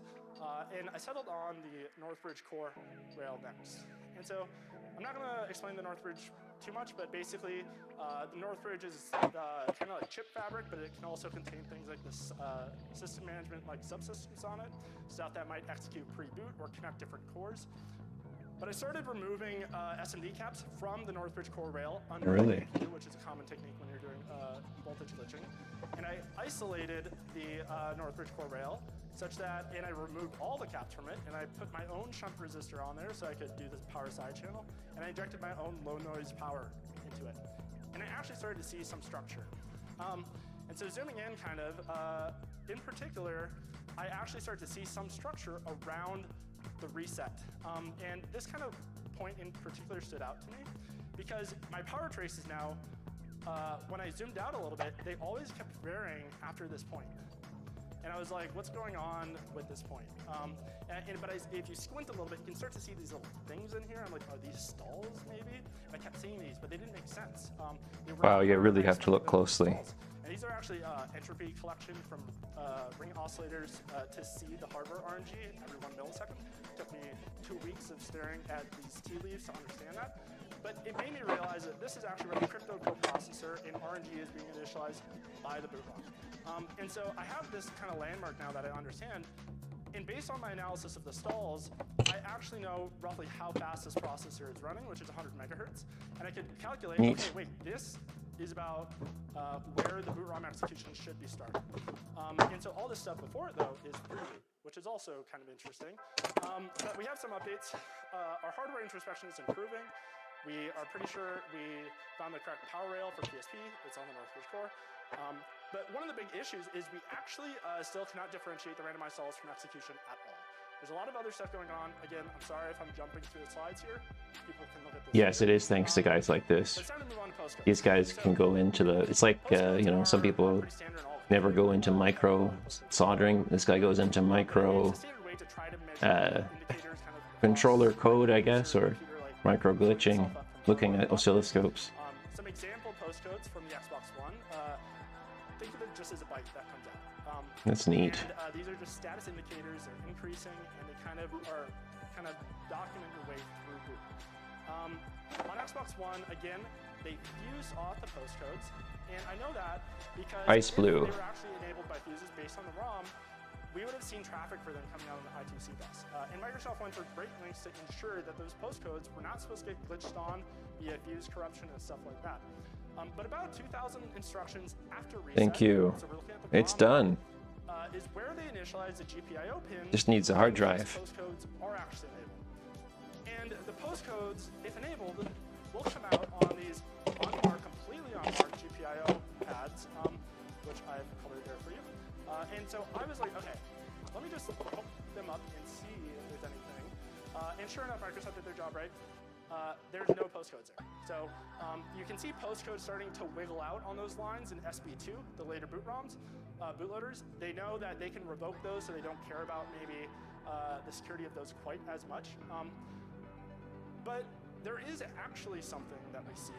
You see, when they initialize the GPIO, there is a when they do the GPIO initialization, the pins actually. Yes, you have to do a lot of analysis and soldering of and probing of many things just so that you can go to the people and say, oh, you just have to do these 2 points. And we now can see literally where some instructions of the boot ROM correlate to power trace, to digital signals and whatnot. And right after GPIO init, they do all this crazy logic to determine, oh, should we actually enable postcodes? There's a bunch of branches, a bunch of reasoning. And I'm like, okay, this seems like super glitchy. Like if we can land anything in here, like postcodes might just magically emerge. And so with all the things I'd learned being stuck on the other rail, I soldered down my MOSFET to do glitching. I have a little monitor on the side here to look at it on the oscilloscope. And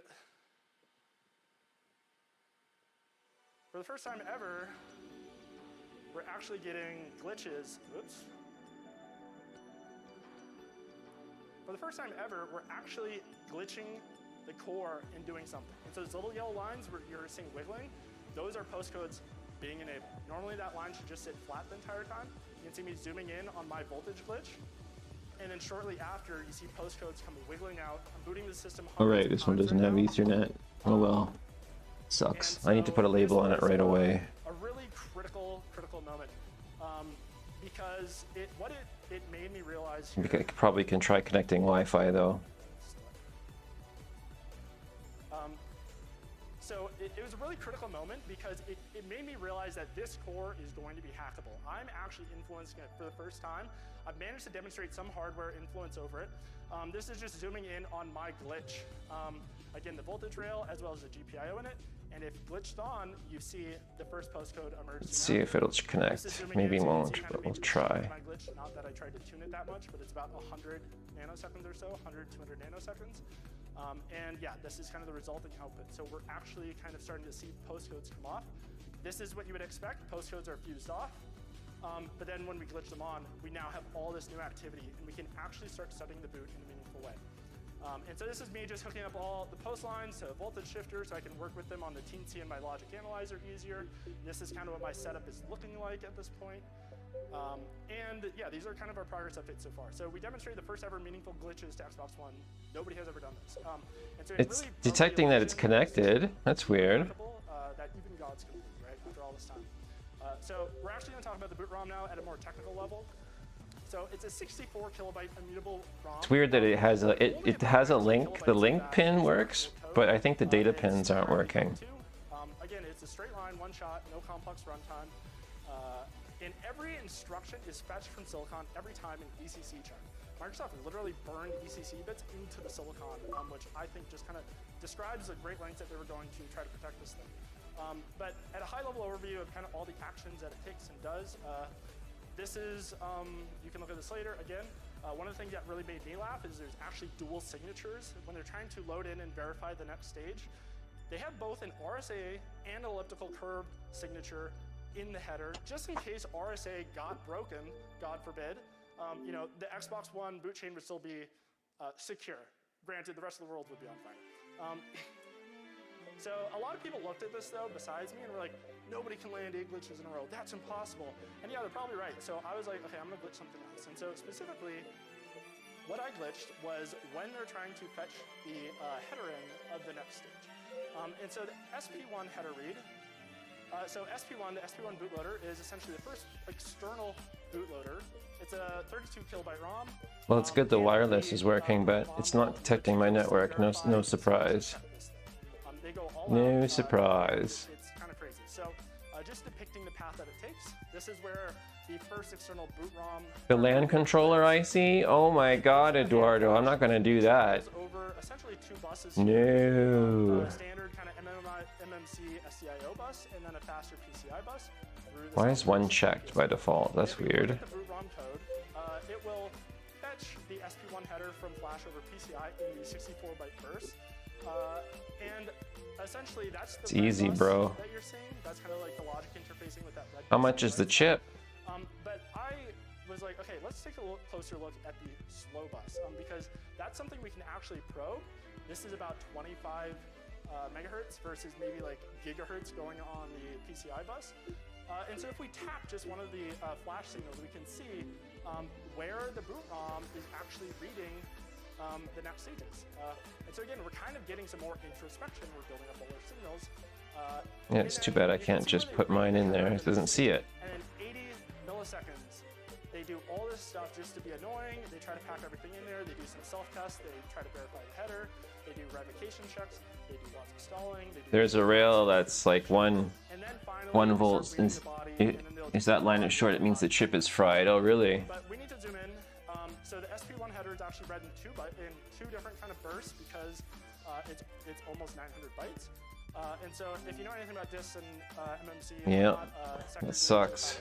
Bytes. So you can see where the MMC bus is reading it, and then where we speculate. Is there a board view for 360 Slim? I don't even know. I haven't even used board view yet. Never even tried. And then it happens again. So there's again 2 bursts because they're trying to read in this whole header, because the header is so big because they want to put 2 signatures and all these kind of like validators in there. And our goal is seeing if we can actually glitch one of those PCI transfers. And so what we're going to be targeting is the mem copy. Specifically, over the past decade. Yeah, what I'll do is I'll put a sticker on it, and I'll put fix LAN, something like that, and I'll just do this as a repair. Maybe I'll try and do that. But I need to get the IC, and if the IC costs more than like $10, no, I'm not gonna do it. I'll just sell it saying, Ethernet's fucked, and you'll have to use Wi-Fi if it's supported. But if you hit that pipe with a big hammer, water is just gonna leak out, right? Some weird things can happen. And so a glitch could corrupt an instruction decode within memcopy, and all of those registers containing attacker control data, that could turn into an yeah, it kind of sucks because it won't do the covers until it gets network. In the meantime, it'll work, but it just got these black screens here. The chip is cheap. That sounds funny. Yeah, I'm not doing this for a business, man. I'm doing this for like for shits and giggles. And when I'm ready, if I'm ready, I'll do IC replacements. Like I got an encoder I got to do for a PS3. Not really that, you know, interested in doing that until I have the skills. They actually, in the boot ROM, they hooked up the ARM abort modes to like this is fully good enough, I would say. Fatal error code if some kind of like memory segmentation issue happens or a fault. And so specifically, an abort prefetch is like if PC tries to jump to somewhere that doesn't exist, or abort data could be if you tried to read or write data or an address that maybe you didn't have access to. And so they specifically try to pack the IFAR and IFSR, so the fault state register, status register, and the fault Yeah, and if like the time invested in like finding it, making sure you get the right one, ordering it, and then waiting for it, on the bus as some kind of diagnostic for something that you don't really need. Trying to understand why it's broken to repair. No. This maybe can give some clue.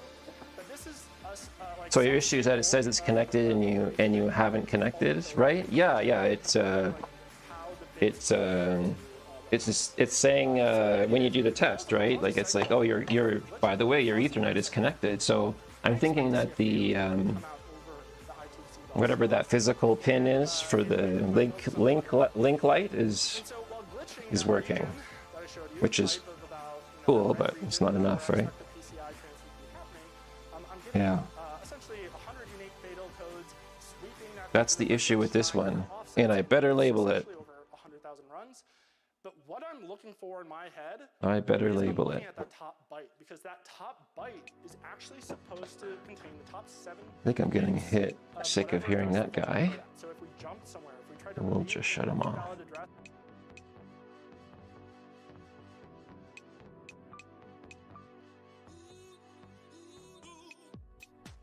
Yeah, if it says your Ethernet LAN cable is connected, that will solve that. And then that you were saying was that it was a rail that is 1 volt and that line is short, means the chip is fried. Yeah. So first of all, we have to find out what chip it is, get it. And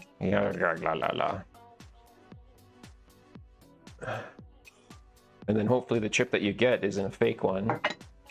Or, you know, and that one's not shorted or incorrect. And if that is the case, then you'd be like, oh, fuck, right?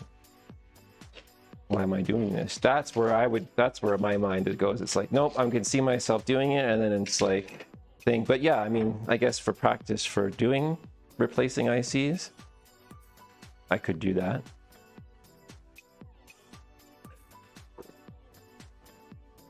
But I already made this Xbox, it's done. So it really doesn't make sense to do it now. Would have made sense earlier to do it, I guess, right? Before you did the wiring and stuff.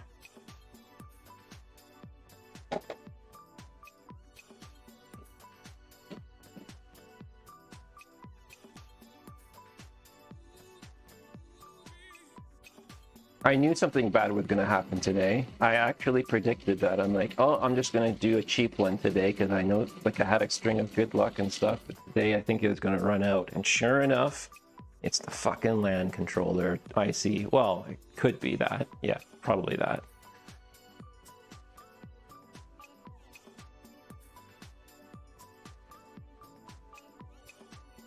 Probably a Realtek, very common. A small IC and the pins are outside, not beneath it, so it won't be too difficult to replace it.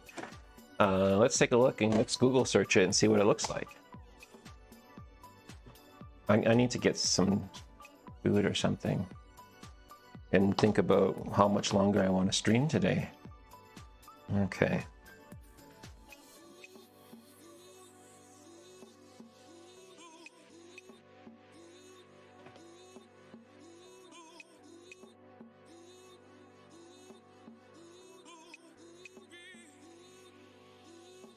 Like, I wouldn't even know where to begin.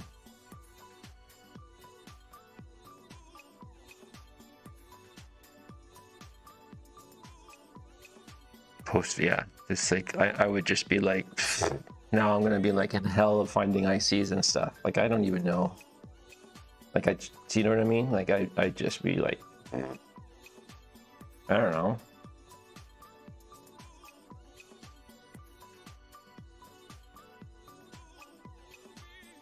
I'm like totally like,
Can't really identify it without opening it. Boo. And saying its most common is the RTL82 blah blah blah blah. Let's search this one. Let's just take a look at it.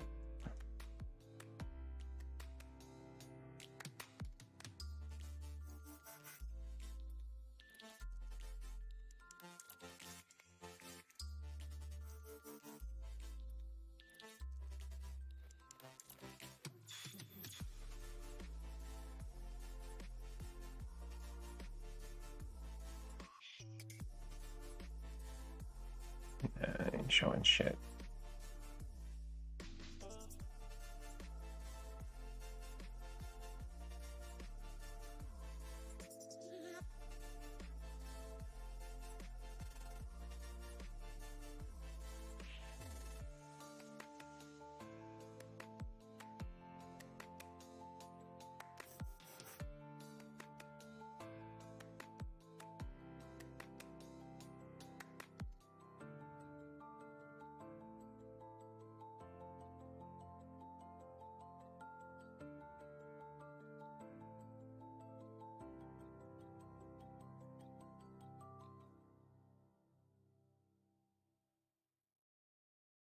Assuming that it is this one.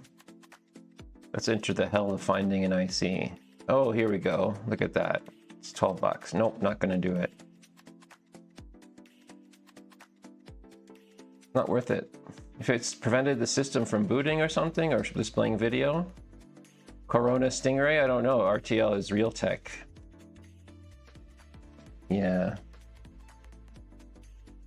Yeah, it's 12 bucks for the chip.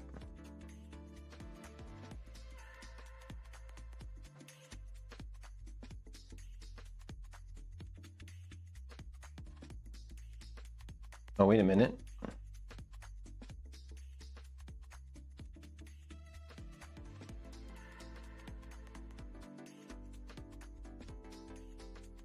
$6. And you get how many?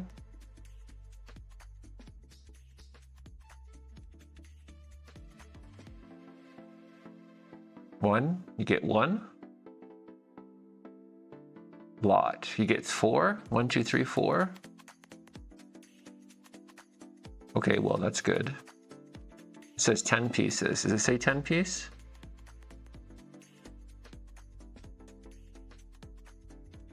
Five piece. It says 5 pieces. So they're like $1. 5 piece. Beneath the price.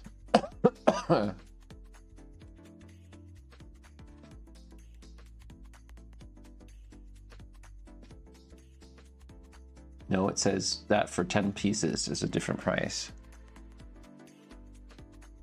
Yes, that's 5. Assuming that it is the one.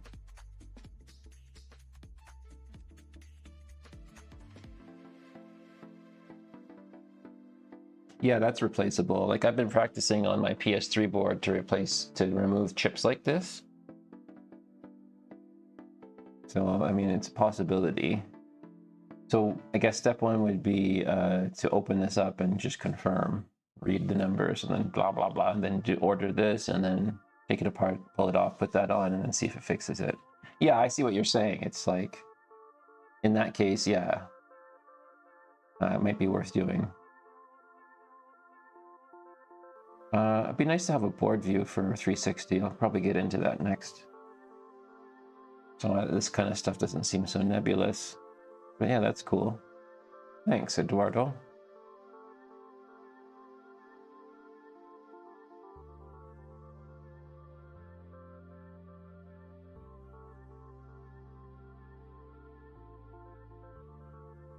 You have the board view somewhere? Would you consider joining my Discord? The link for invites in the description of this live stream. You can throw it in general or whatever, and I'll file it. I need to install board view, I guess, hey?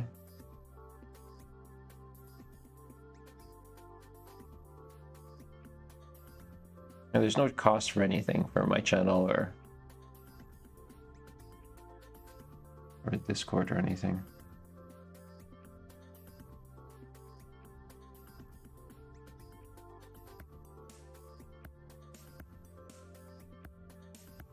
Is this it? Board viewer?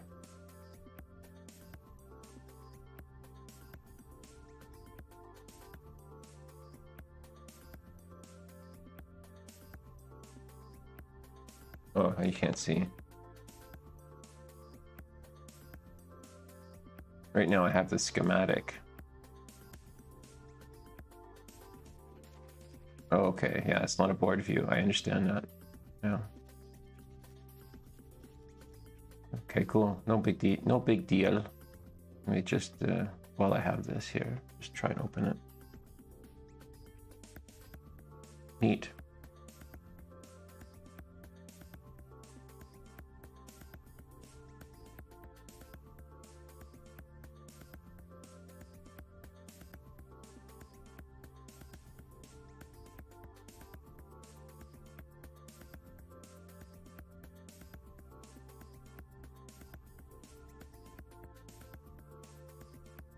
Oh boy.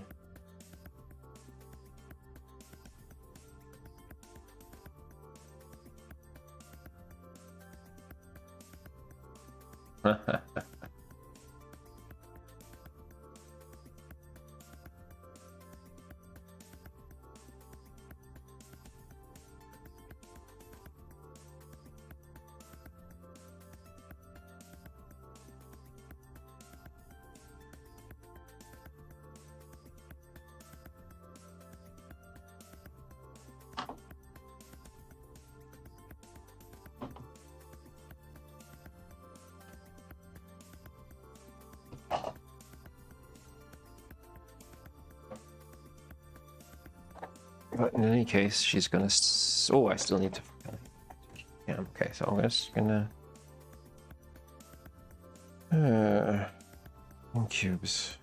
GameCube games. I was just gonna get caught up on some stuff here.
On the description of the video, did you mean like, what did you mean on the description of this video? You mean that you posted a comment on it or something?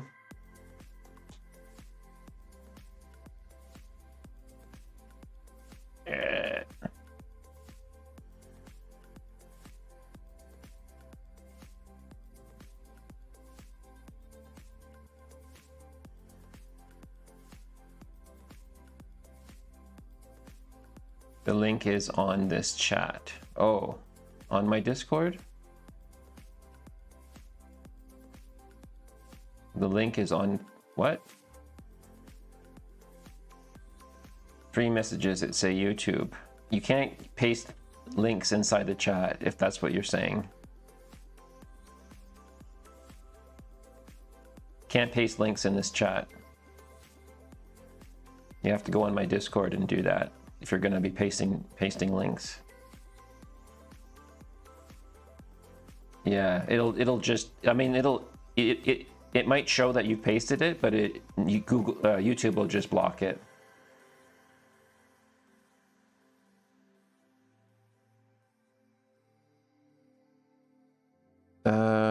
So I have a uni coming for some parts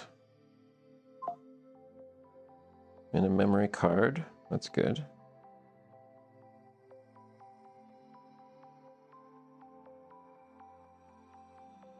Oh, I am invited to be a Twitch affiliate.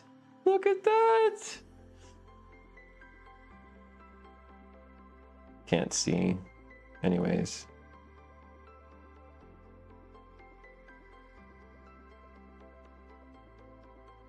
Yeah, boy.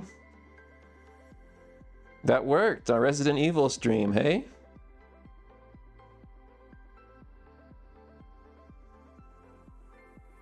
Holy shit. Thank you so much, Chris, Rusty Russ. Anyone else here that's watching me on Twitch? Sorry, Eduardo. I just need a sec here to get... There's a few things going on right now. Exciting things for me. Australia post. Why is that coming up as Australia post? That's not right. Expediters. Edit.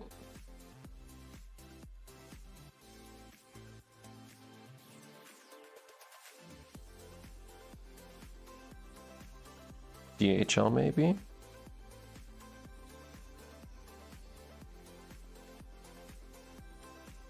No.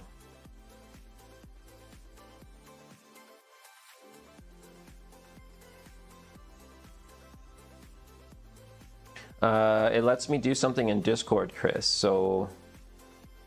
Yeah, lots of money? No, it does $0 at all. Post it on general chat in Discord. Awesome, thanks, Eduardo. Thank you for joining, too.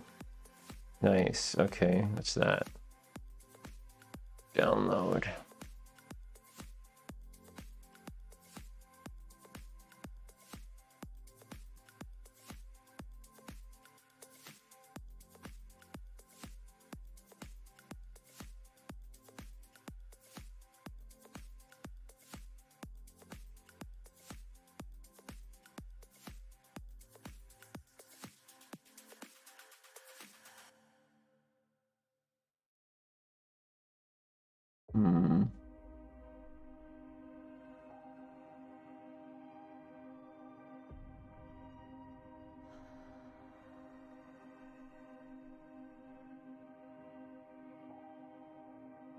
Oh, I guess I have the wrong software. BRD.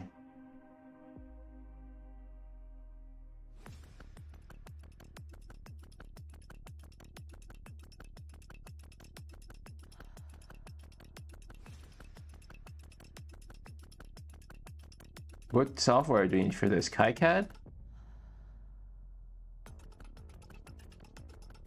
I tried, it won't open.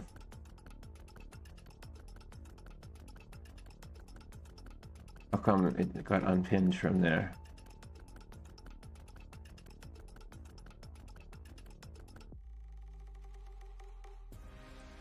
It's supposed to be pinned. The software is jank.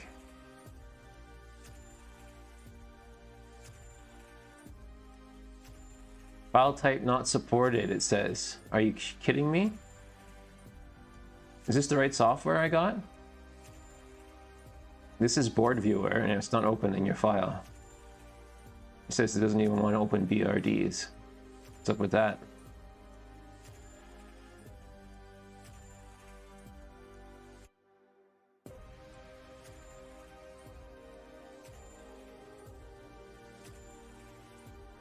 Paul Daniels has a board viewer. Oh.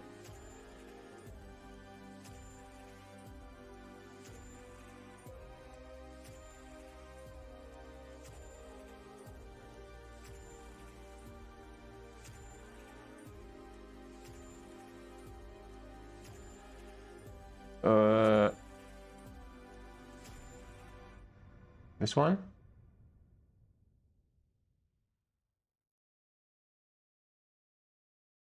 Okay.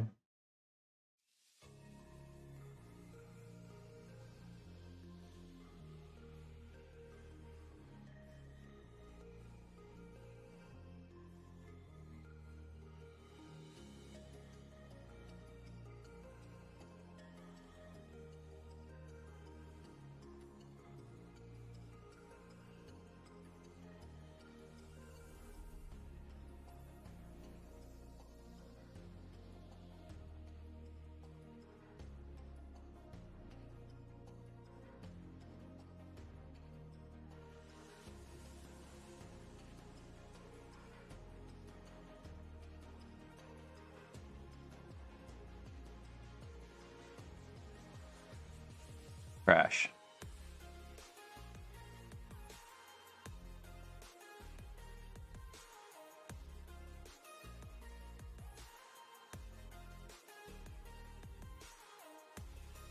Nope.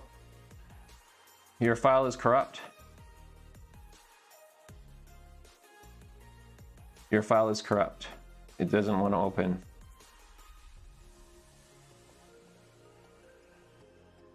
Or else I'm doing something wrong.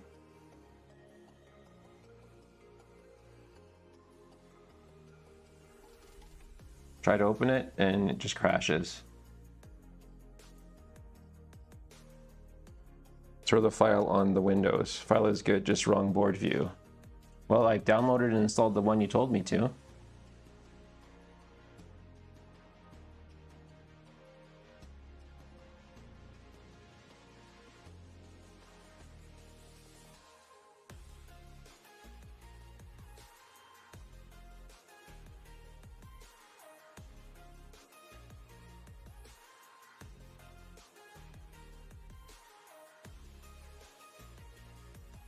Holy shit, how much software do I need to install?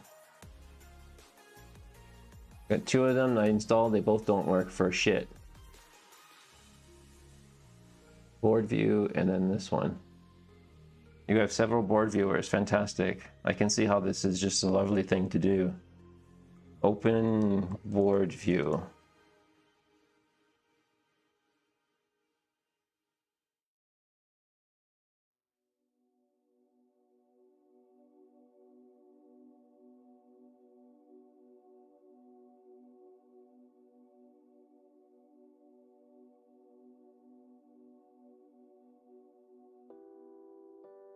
How about a Windows package, bro?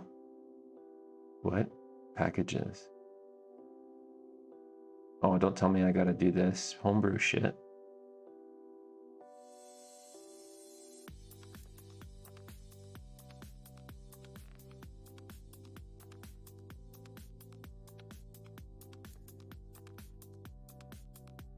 What?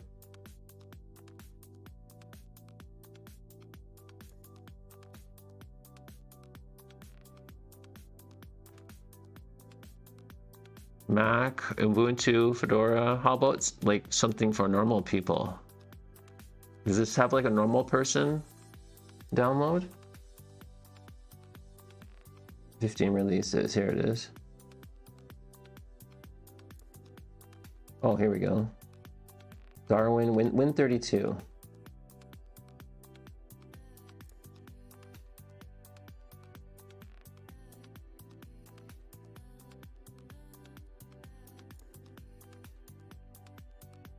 What? Give me 1 second.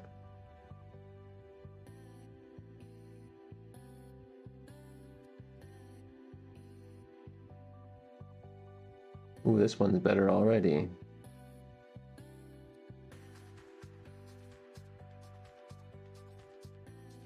It's corrupt. Re-upload your file, bro.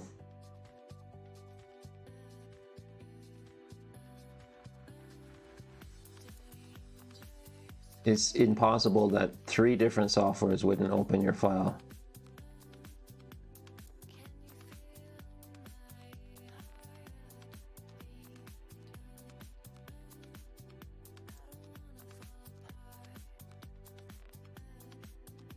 It's ridiculous.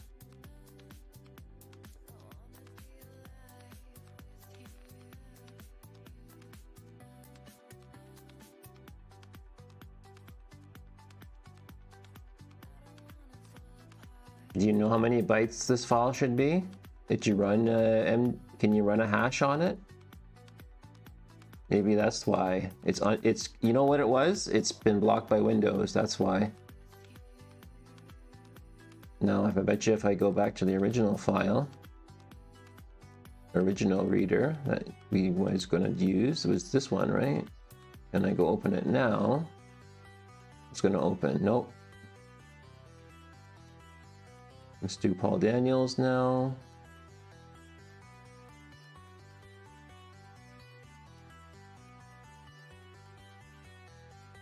Survey says, nope, same thing.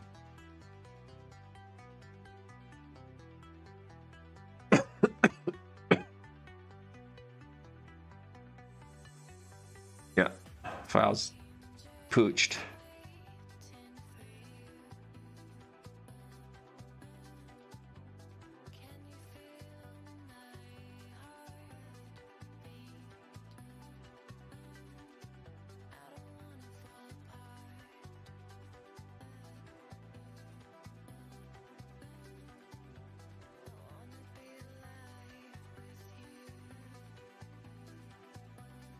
What's this? Another one? Oh, nice. YouTube redirect.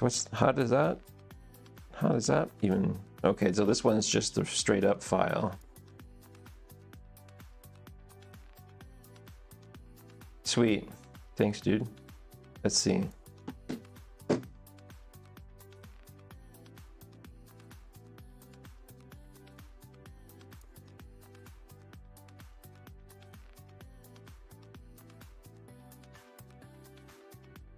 All right, so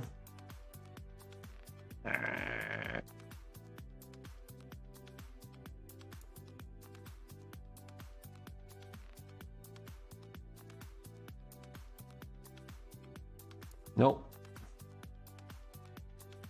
Let's try the open one. Oh God.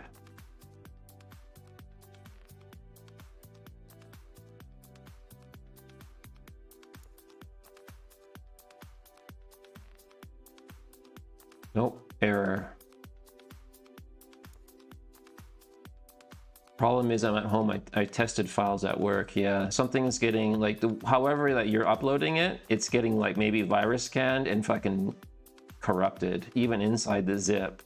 That would indicate it's like some kind of deep scan by YouTube maybe, or I don't know how you're even posting those links. It's sort of crazy because they look like they're coming from YouTube.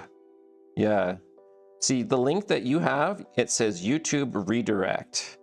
So it goes HTTPS YouTube redirect. So there's something really fucked up going on there that's corrupting your file. So I appreciate that you're trying to share files with me directly or however that is, but it's not working. Yeah.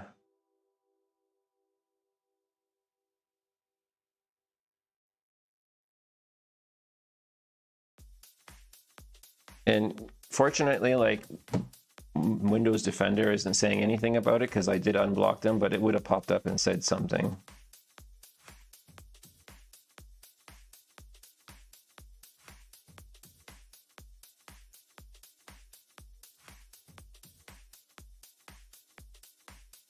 Yeah.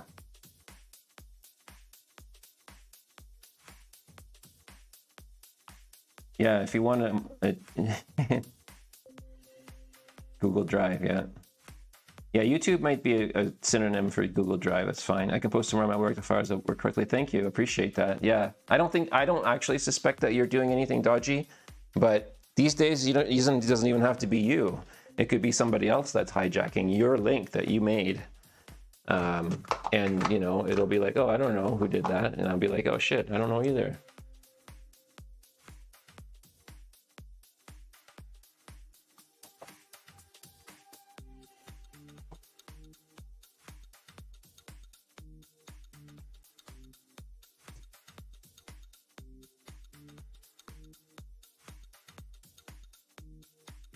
Yeah, we're not saying you're dodgy at all. No, just that it's like when I buy a piece of hardware from someone, I'm like, oh, you know, I don't think that you're trying to rip me off. I just think that honestly, you don't know what you have. Like you haven't looked at the ports kind of thing. So I'm going to check that, right? That's what I say these days. I'm like, you don't know what you have.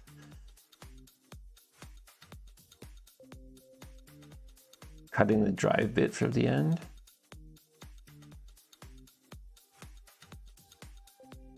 I don't.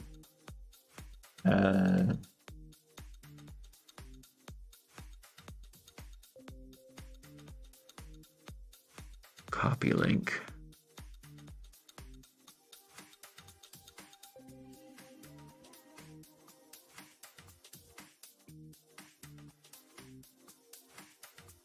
Yes.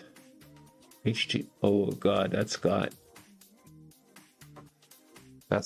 a fuckery of a URL now.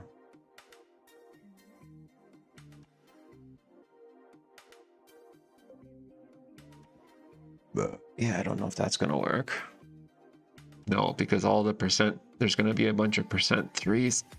Oh boy, a bunch of %3s and stuff in there. %3s, %2s. Maybe I can ask AI to do it.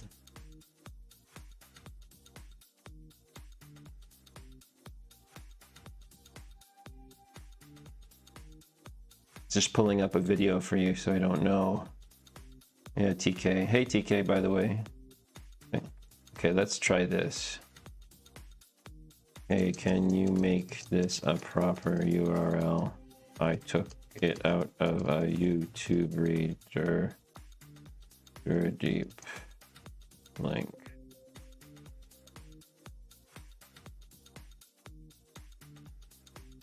URL encoded. Okay, here we go. Okay, I got it now. I got the Google Drive link version now. Let's replace that version.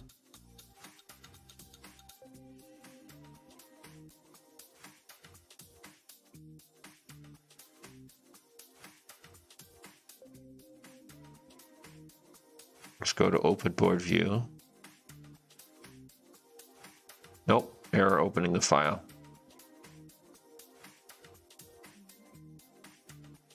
So even if I just use the Google Drive URL at the end bit there, it still doesn't work.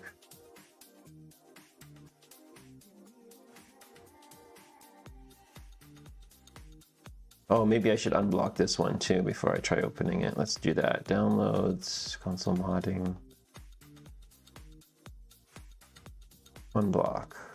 Unblock. Now try. And it crashes. Paul Daniels. Nice. Yeah, I don't know what to say. Crazy.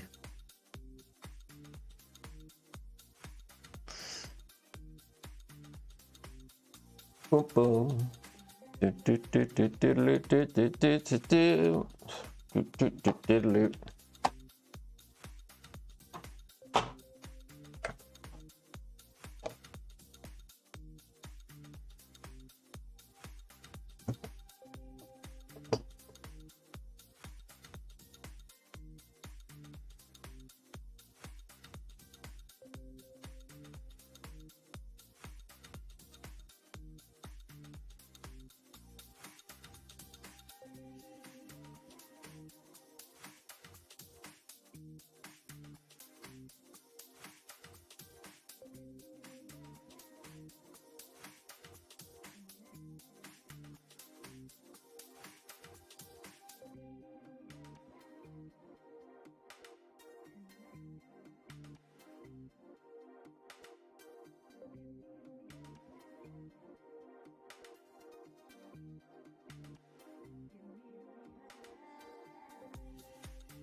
Bastard.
Yep, LED mod.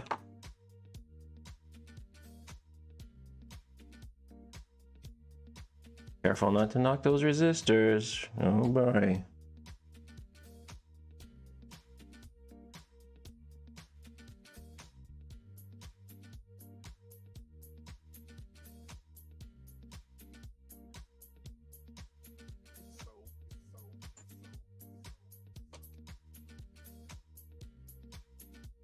I don't know.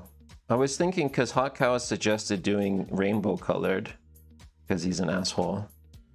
And I was like, well, how am I going to do that with this?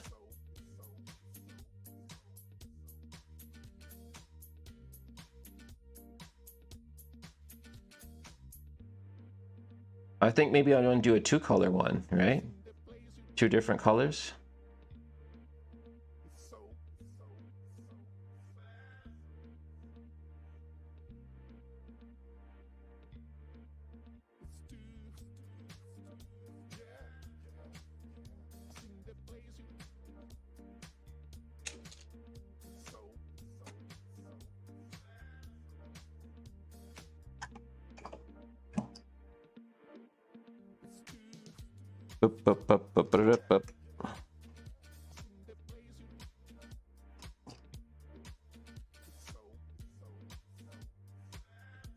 Need to eat something, I think. Come on, man. Okay, let's try and not be a problem here. Jesus.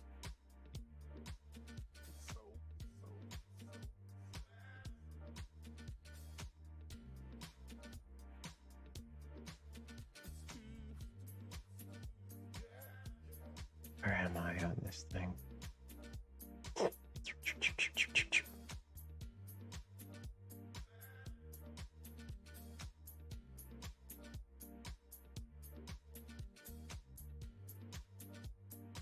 Do a different color each LED, yeah. Right? I guess that would be the way to do it, right? One way to do it. That's one way to do it.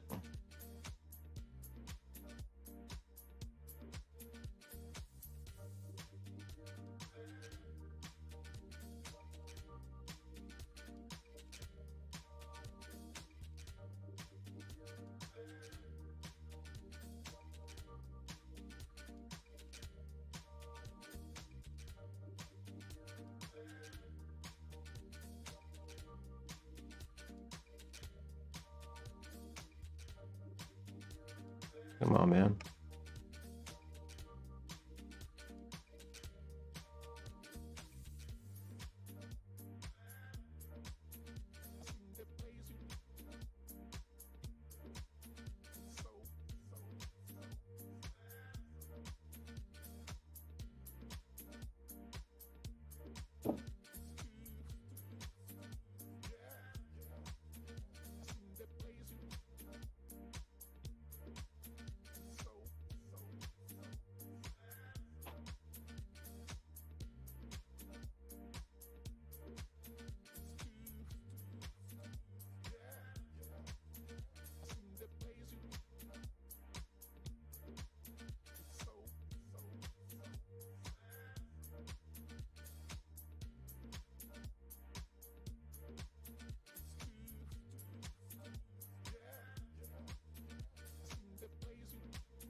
Yes, we're changing the LED. Pink. Okay, so Chris is suggesting a dual color, different color, pink, blue, orange, yellow. Yes. Okay.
Mine is green. Can you see the microscope on the lens chip? Well, I'd have to open up the Xbox to do that.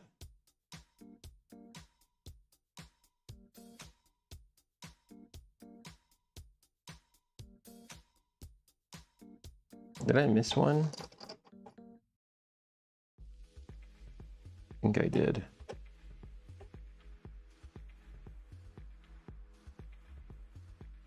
Yeah. I don't know what's going on there either. Pieces of shit.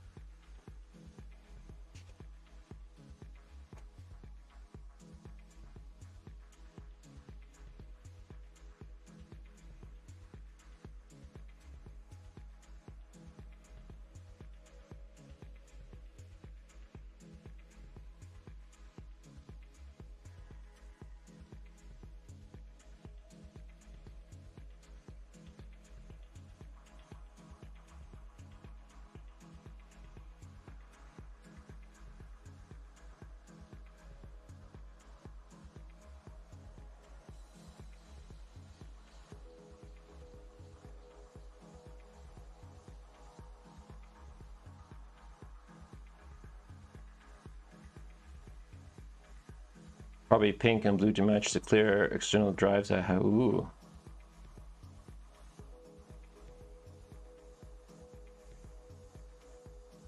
Nice. Yeah, that's cool.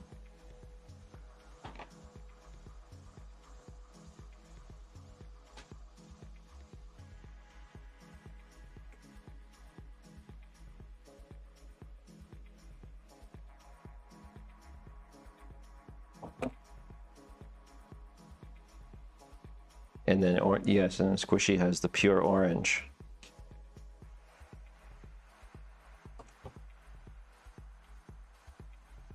There's also a good design choice.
Oh yeah, I was gonna do off mic and do that here.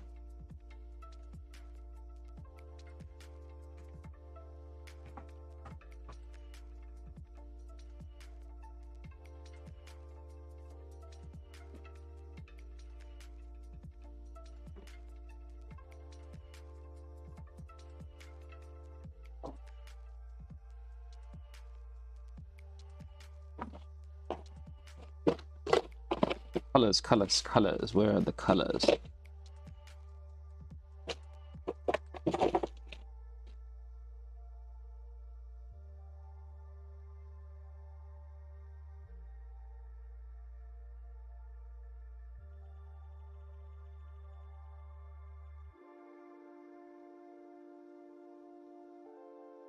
Purple. Blue. Ice blue. Yellow.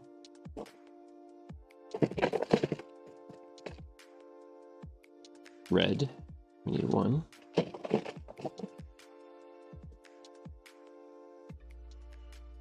Orange.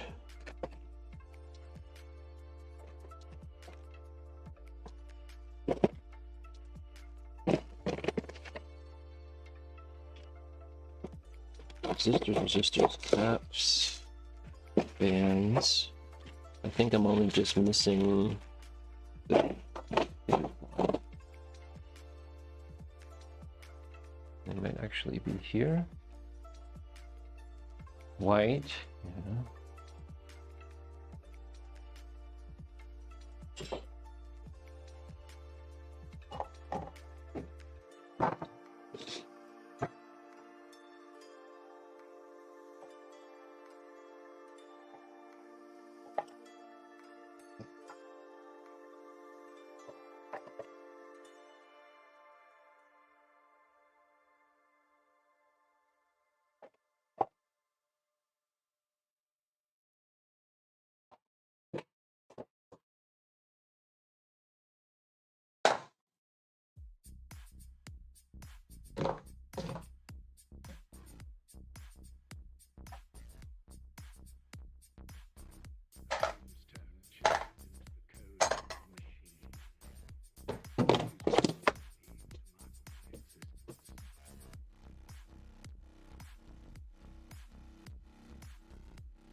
Okay, so that means that they're not there.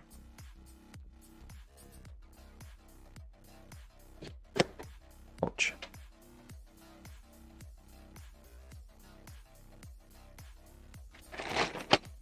Just double checking for where the pink ones are.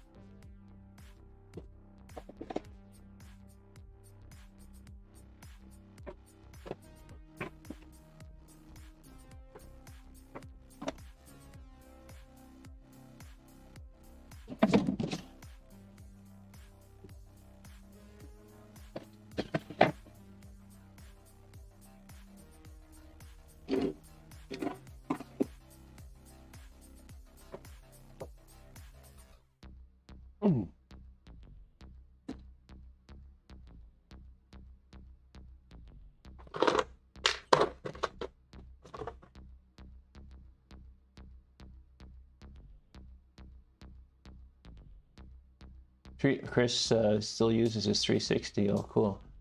Doesn't feel old. Yeah, it does feel modern, I guess.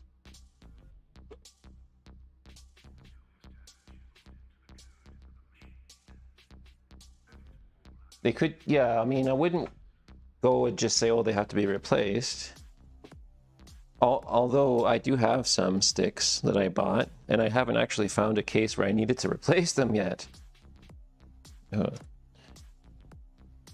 Where did that fall from?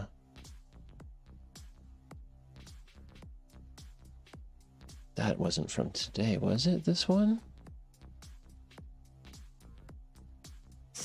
No, that's that one. Yeah. What's this one? What's that console from? Can't remember now. Oh my god. Crazy. Xbox is everywhere. Okay, and I'm still looking for yellow, red, orange, green, ice blue, and then I'm missing blue, white. So let's see here. Red, yellow, orange, blue, green, white, ice blue. Which one is this? Purple, and I'm missing the pink for some reason. Can't find it. Maybe it's in here?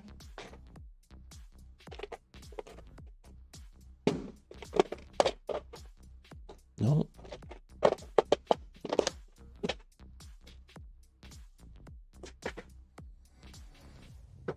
Pretty organized, but can't be perfect.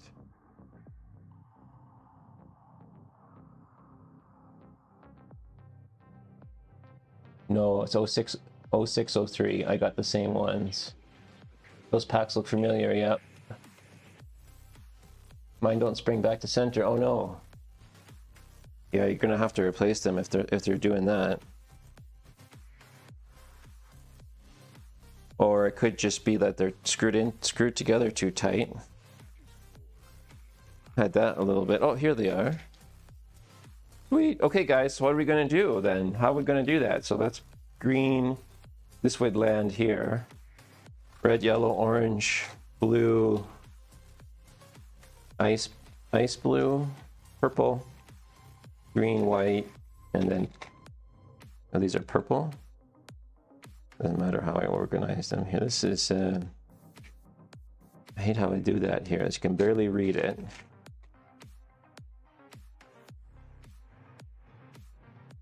Pink, yeah, this is pink and purple, I'm pretty sure, and ice blue. Yeah, pink, purple, ice blue. These are the ones I had to buy separate, I think. Pink, purple, ice blue, and then these ones came in a pack together.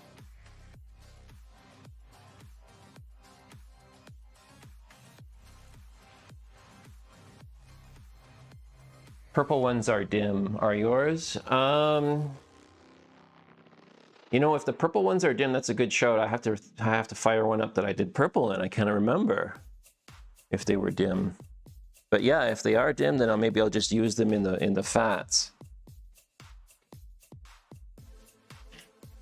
Did we do a purple one recently? Let's check.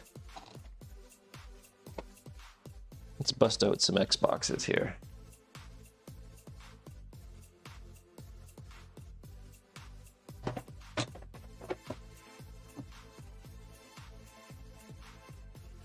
Let's check the purple nurple. Pink and blue are bright. Can't remember which one was brighter. Yeah, the blue was good.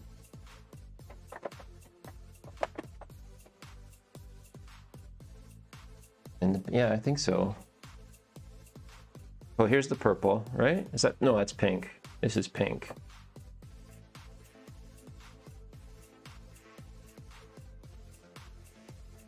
Hard to see.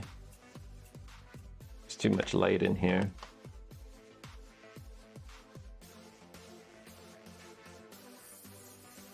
So I think that's pink. And then, which one was this?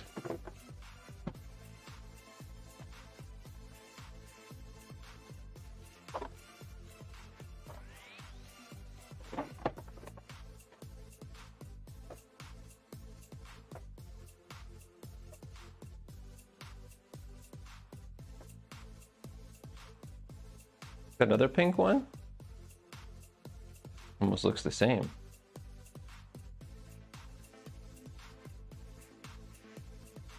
It looks like purple.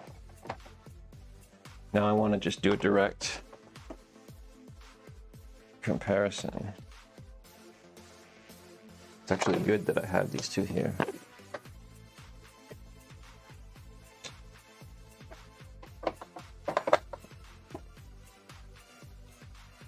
Yeah, unless you have them both on at the same time. I can't tell. It's hard to remember. What did that look like, right? Are they the same?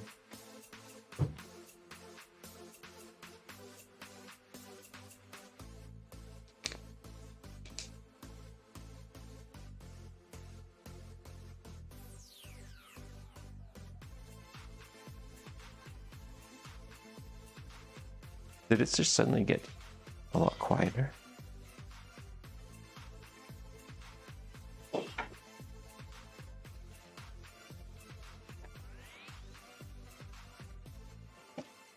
Look at that.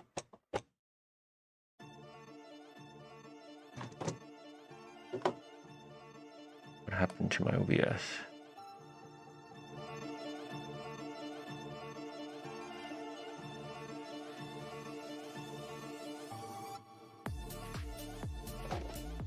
I need multiple power supplies here so I can have them hooked up. See exactly. All of them at the same time and compare them. Oh, here's the white. Yeah, is this the white one? Yeah, that's white.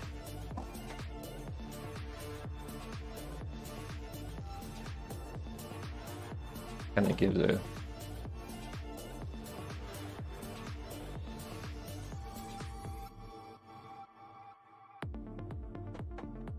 Yes, they are.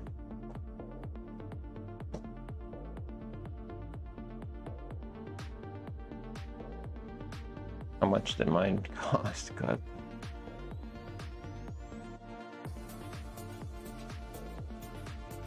Me.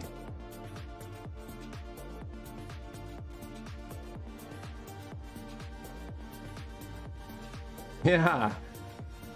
$93.89.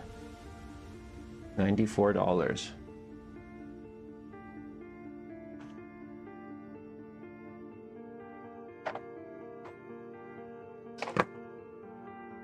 Like, to be honest, I have a hard time noticing the differences. Like, actually, those could have been just two pink ones there.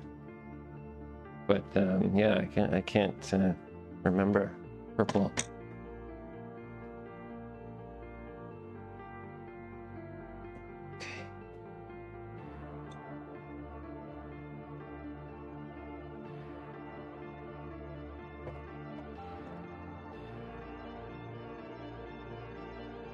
So what should we do with this one then?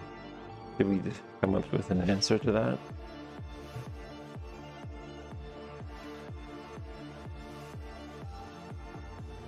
Yes, and in the case of this board, you'd have to put the red light that's going to light up red. I mean, it's RGH anyway, so it'll never light up red anyways. But if you revert it back to stock and you keep these LEDs on them, the red one goes on the right side of the middle. So that's what I suppose I would do here, right? Like, we would just grab one of these from the red pack, for sure, because that's one of them that we're going to need. And then we have to decide amongst the other 2, 4, 6, 8, 9 of them what to do.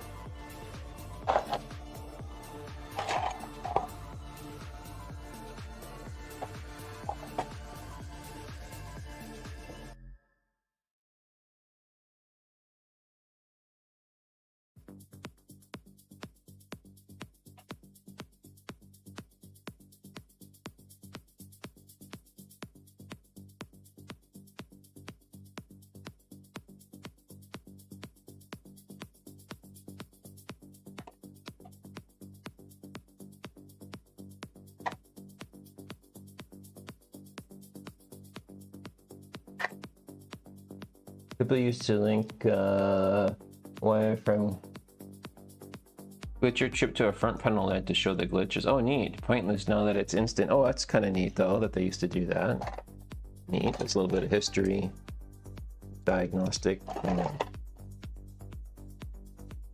Odd there. I like it. But yeah, not needed. Let's give the tweezer a check here.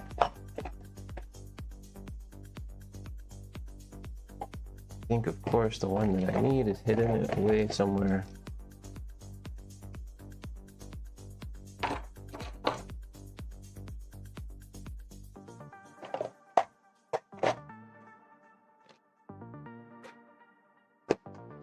Yep, of course.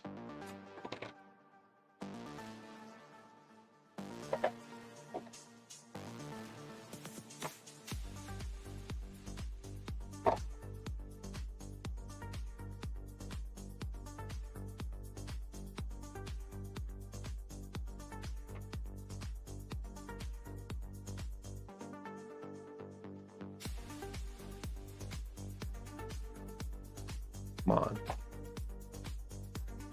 Oh, so all of it's over here.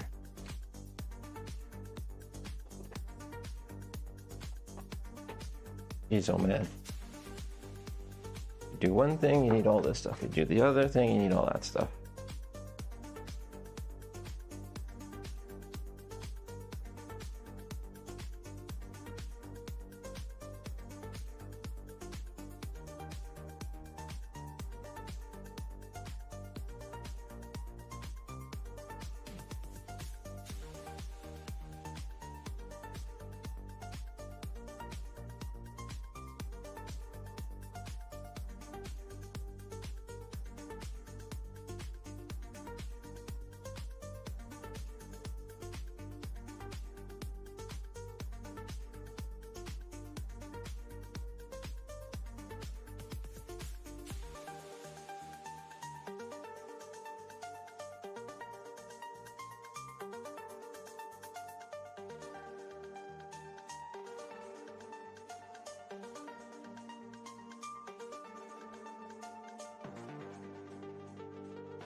Two to three colors max in a repeating pattern.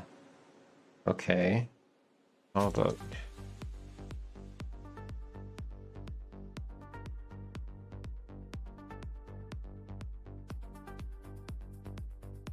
about two to three? Blue, white, blue, white, blue, white, blue. Center, red. Oh.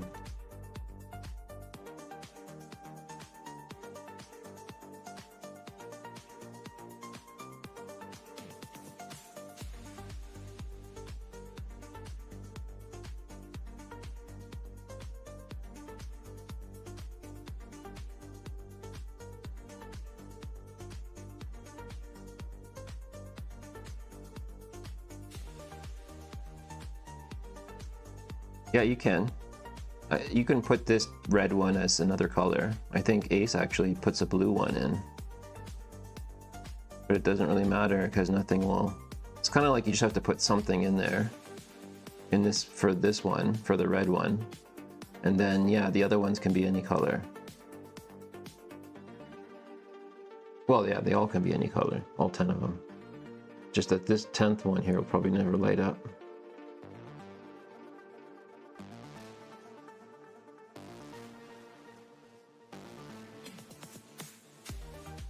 Kind of a waste of time.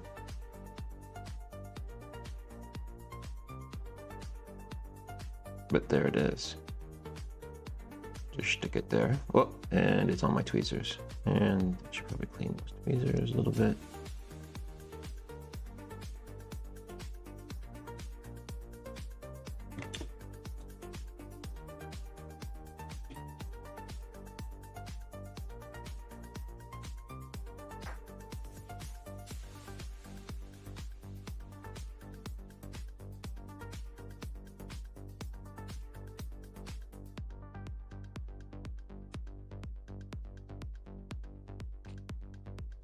Okay, now it's like lunchtime, so I'll just maybe heat up some pizza. Okay, what did we talk about?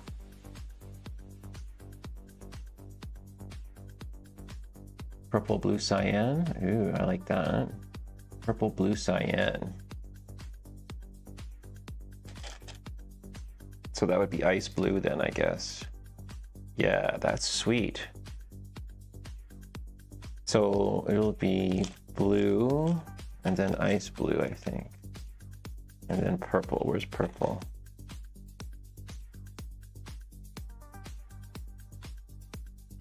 Purple. And then we'll repeat that, right? So it'll be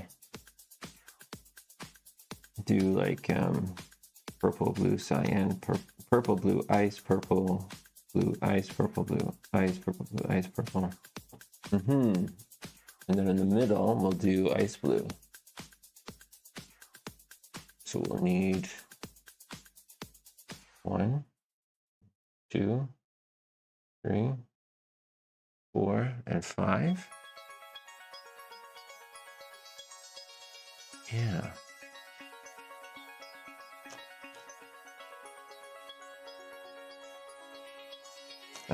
I eating enjoy. Yeah, I should eat. I should eat right now, actually. It's not good to, you know, stream and then at your health. So Eduardo, I fix PS2, like just laser, PS3. I'm working on trying to fix like CD or Blu-ray drive issues. And like I think I might have mentioned, I have an encoder PS3 that I think I want to do that IC swap. And then just consoles right now. That's all I do. I don't really fix stuff. I'm just learning how to do micro soldering and that sort of thing. Yeah, and I would like to do PS5 and some of the new ones. Like I watch a lot of like YouTubers. You can see them in the channel description or the video description. They do stuff like that, right? And oops, shouldn't have done that. And I would love to do that, but oh, and also I think I do controller bits and stuff. So like I've done TMR stick for Series controller, and I'm looking to do that on PS5 controller. 1, 2, 3, 4. 1, 2, 3, 4, 5.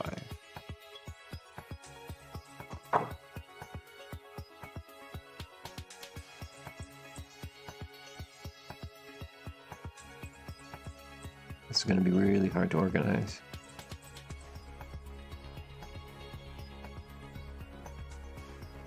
Maybe I should just lay them out like I want them here. Yeah. Oh no.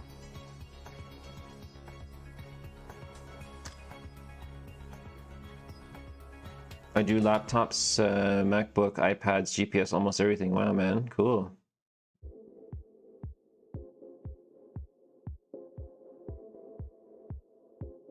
You ever fix a Furby?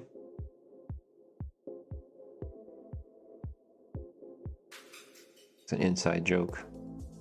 The fellow that had tragedy in Mrs. May trying to repair her Furbies.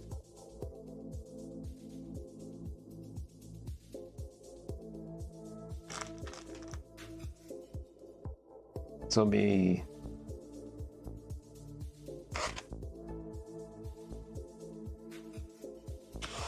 is it purple blue? Was it this one?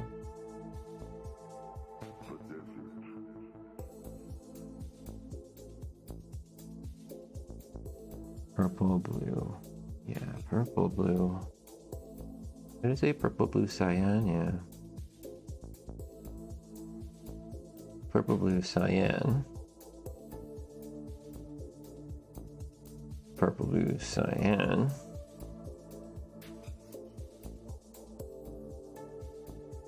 Yeah. Blue, cyan. Purple, blue, cyan. Purple, blue, cyan.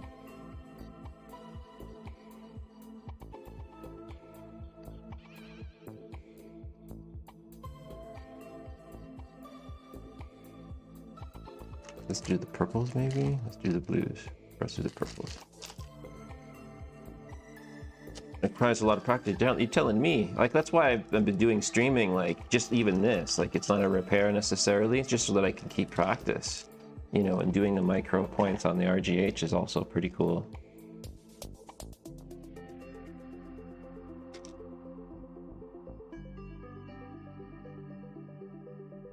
One, two. It's a hobby, yeah. Yeah, 9 months or so, I guess, yeah. I took a few months off last year, I think, was it? Yeah, I took a few months off last year just to study music a bit, but then I came back to this. I mean, I never really left technology and stuff. I've always been a software person. But yeah, electronics is all totally new.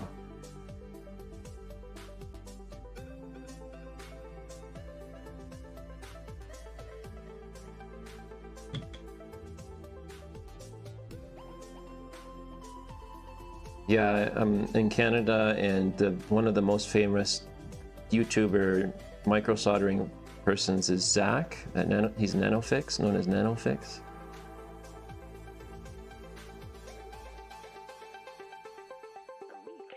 Purple, yeah, purple. Oh. So let's see here. Are these the purples? Purple, blue, oh yeah, purple.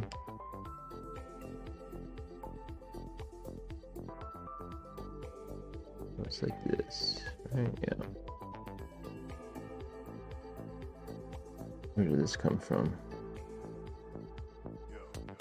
Is that from here? Yeah. Blue.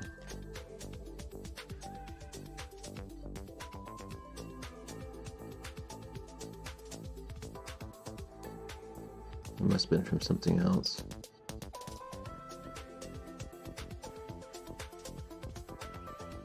What was yeah, purple.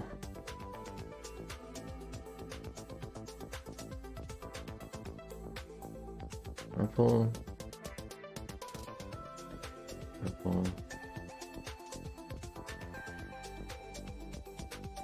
Blue. Oh. Blue. Right.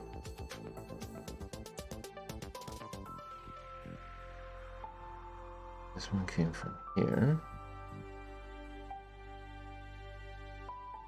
I think, yeah, maybe.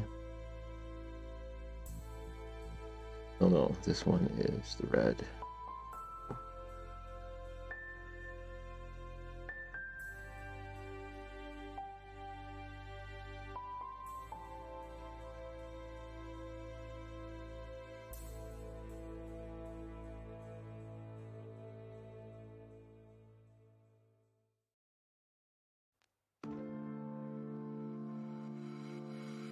Okay. Still kind of confused about this, but I'll get it.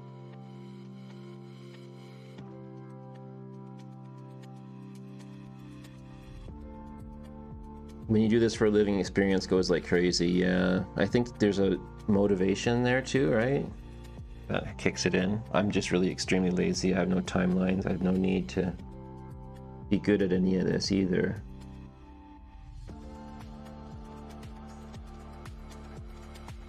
So as I thought I would be, I'm confused here on what's what, but actually it's not too bad because I think this one is purple. That should be a blue. That should be thing purple. That should be a blue. And cyan. And that's correct. Right? Wait a minute, I skipped over a whole one. Shit.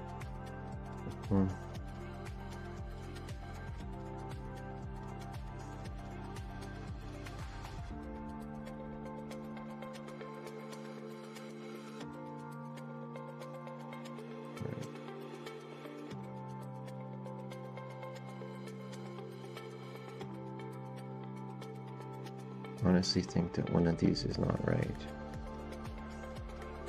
And that I lost the red one. I honestly think...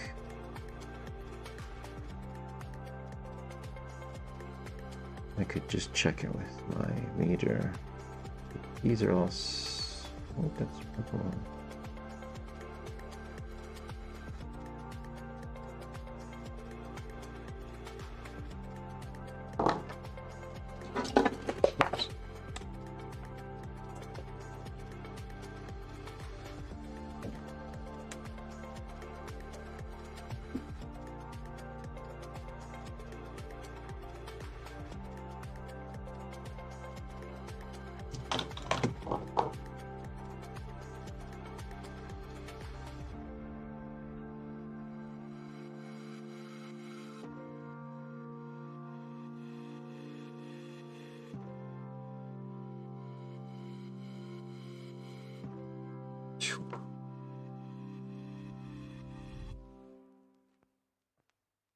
I don't know if I can see it with this light anyways. I can't even touch them. Oh, that's a blue. Is that an ice blue?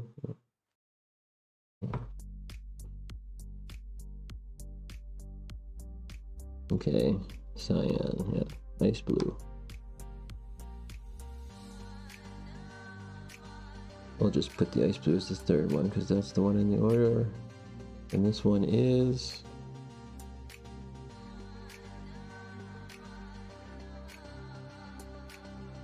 purple.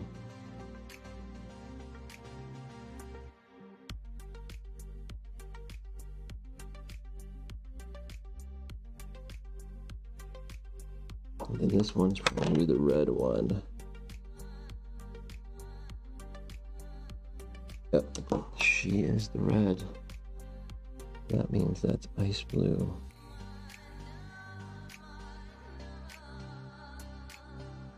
Perfect. Now we just need to get the blues in there. This is annoying.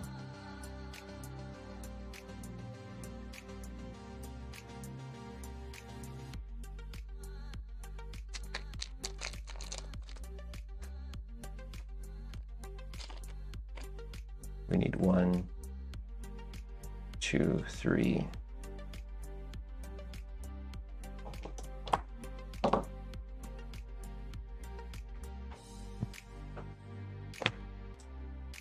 Yep, a little bit. Sucks when that happens. Sometimes you can tell by the shading of the lead cover there. How many did I need? 1, 2, 3. Yeah. I'm just trying to make sure I have them in the right pattern, so that when I go to put them on, I can just grab the next one. Not have to think about what color it is. And I'm just going based on a pattern of what is it? Purple, blue, and then ice blue. So it'll be kind of like a fade. Not going to be a multicolor one, but it'll involve 3 different colors. And the middle one will be an ice blue. So we'll see how that turns out.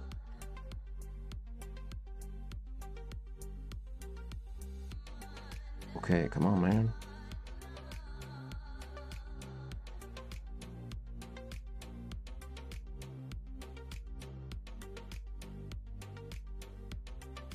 So yeah, purple, blue. No, don't do that. Purple, blue. Cyan, purple. Don't do that. Purple, blue, cyan. Purple, blue, cyan. And then in the middle would be cyan, or ice blue or whatever, red. Okay, we'll just stick those there for now. 1, 2, 3, 4, 5, 6, 7, 8, 9, 10. Cool. It's all of them there.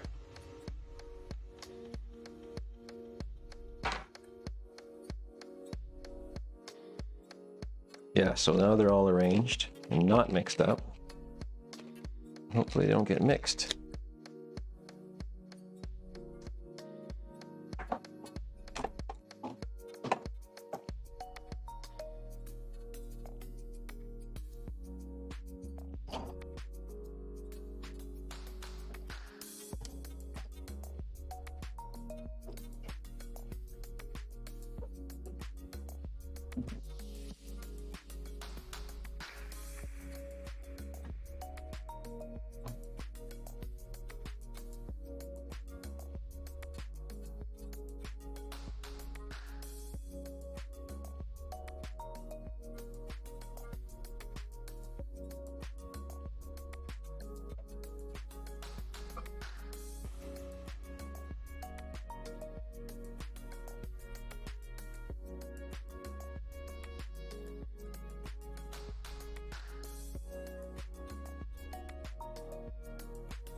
Of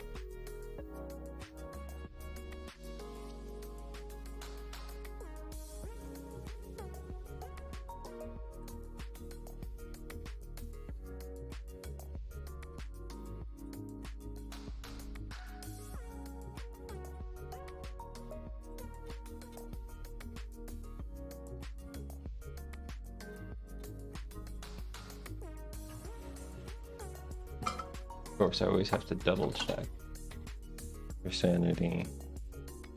Another one that I have there. There's one that needs to be done.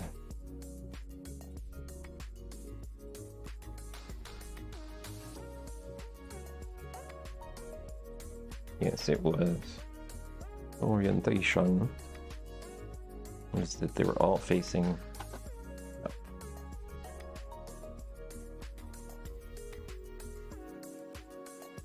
So like this.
Yep.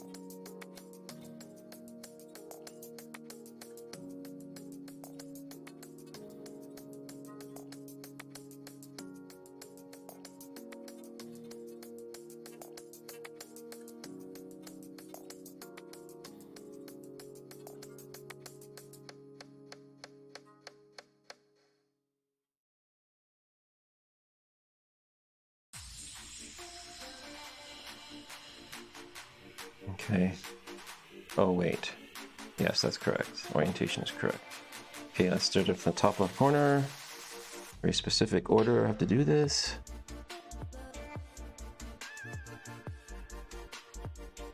I don't get confused. This will be purple.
Well, it's extremely crooked. We'll see if that actually works, though.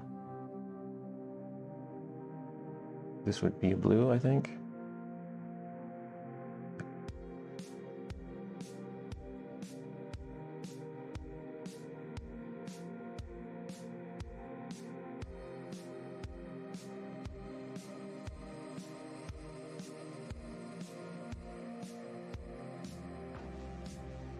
No.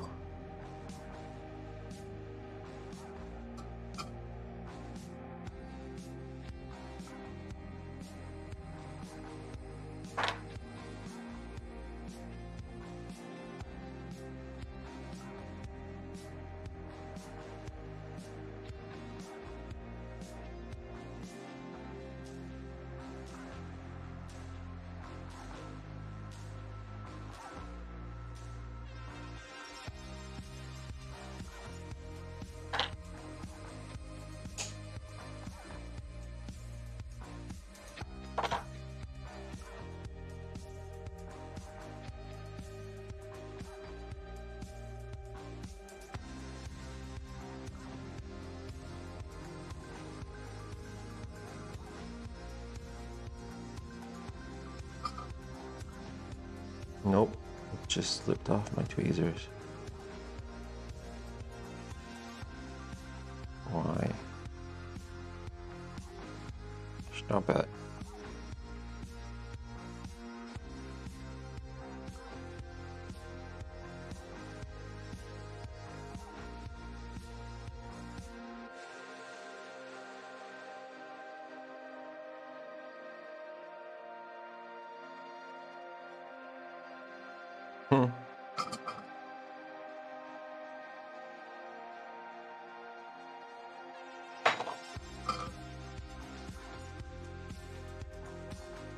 Now is it reversed now? Is it back to front?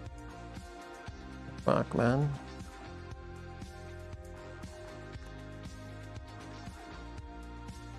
Yes.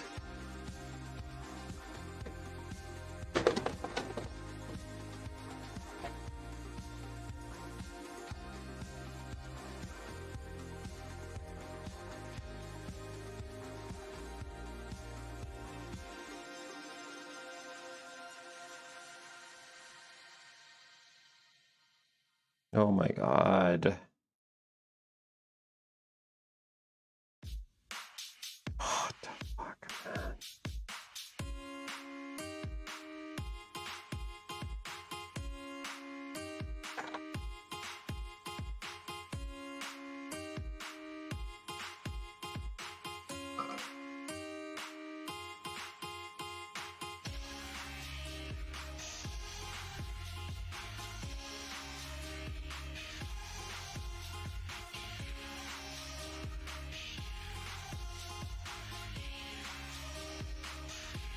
Okay, that was a hard one to put on. And then now cyan again.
I think that one's on backwards.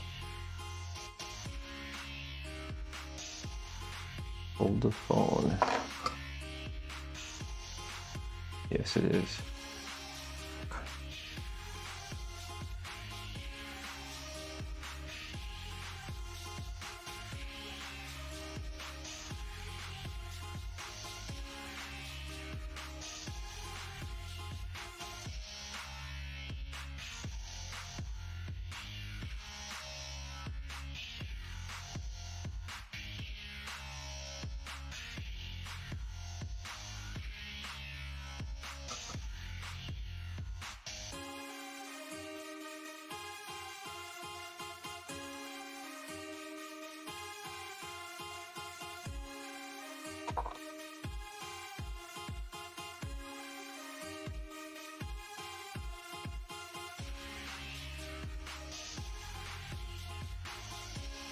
cool watching you do this and thinking that it was other streamers that inspired you to have a go yourself. Absolutely. You can imagine me, like, I was just like, oh, hanging out in the summertime, looking for YouTube videos, and oh, who's this Ace console repairs, you know?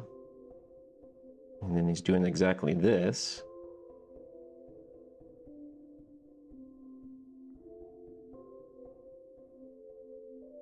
And I thought, oh, okay.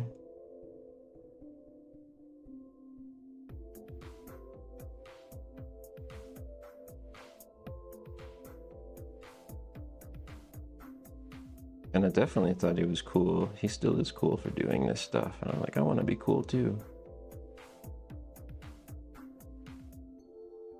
And then, yes, of course, the learning how to do it and then the streaming. You're like, oh God, can I do that too? Right? Okay, so we were doing this purple one, I think.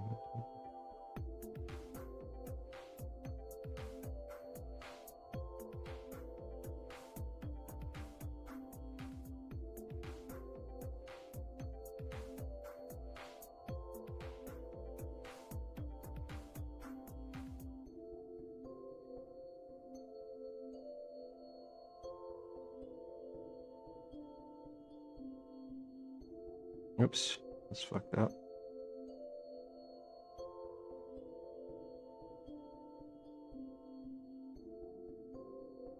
Nope, nope, nope, nope, nope, nope, nope.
Hope we don't get lost in this, man. Lost in the colors. And try to show everything here without flipping this mat up and everything. God. Okay, this goes this way.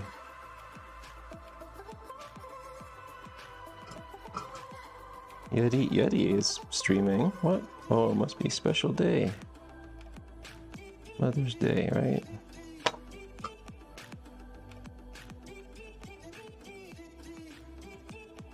Good to chat in a second here. Oh, come on.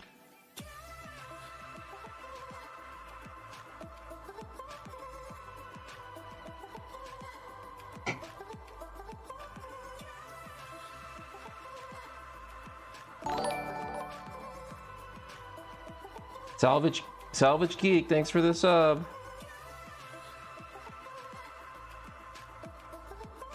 Just kind of hanging on tweezers there. How you doing, buddy? Welcome to the channel.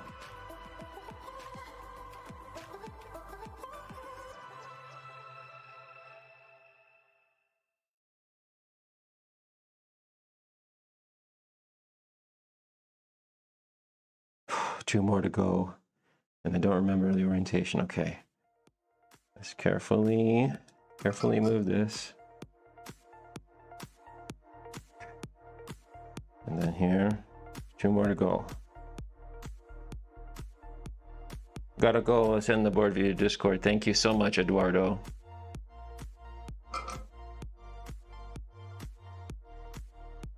Yeah, he made it look easy. Soldering 0603 LED is not the easiest. Yeah. Yes, yes, yes. Easy to damage.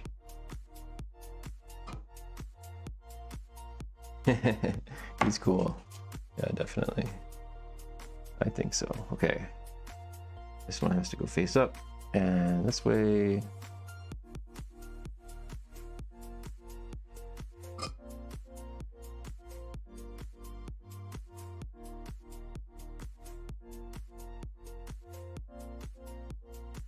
Yeah, Ace even tells me how to like optimize my, you know, LEDs. He saw me doing them and he's like, oh, you should do this instead, you know, be faster. I'm like, oh, okay. And what he said was to just wick one side of the pad. Here I have it this way.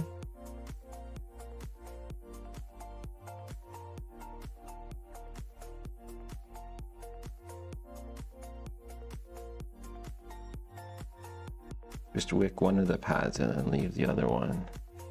I go, okay.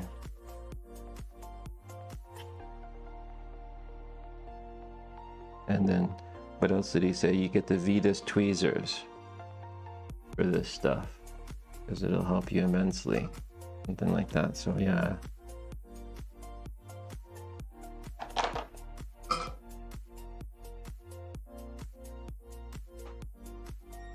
Little tips like that were huge, because you know, you don't really know why he does what he does until you encounter the micro soldering, and then it's like, oh, okay, those little things make a big difference, all adding up.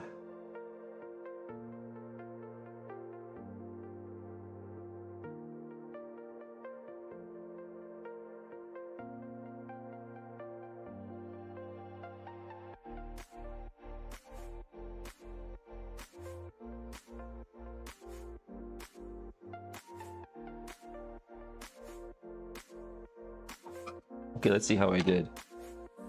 Yeah, those things you may not think of yourself for a while ever unless someone suggests it. Correct, yes. Yeah, like the little optimizations and stuff. I bet you NanoFix is just filled with those as well too, for the Switch and things that he's working on. All the little optimizations for the things. I think I have a test system to test this on. I think I see one.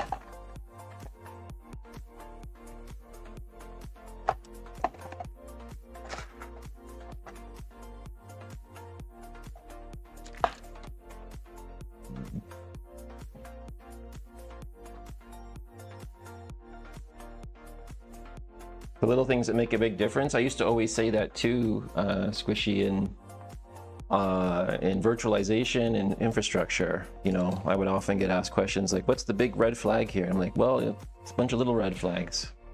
And if you knock them all down, especially as you see them, they'll make a big difference in your day-to-day.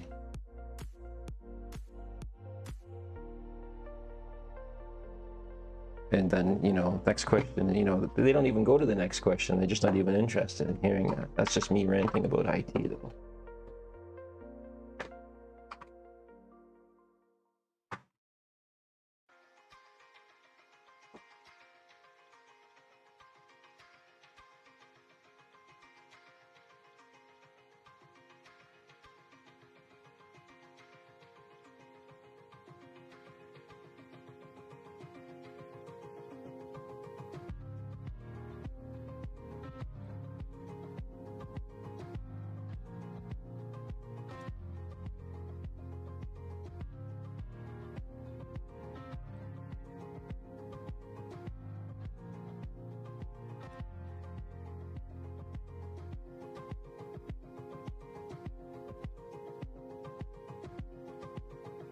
Hello, Xbox.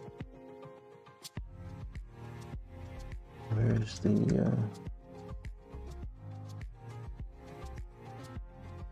come you don't turn on?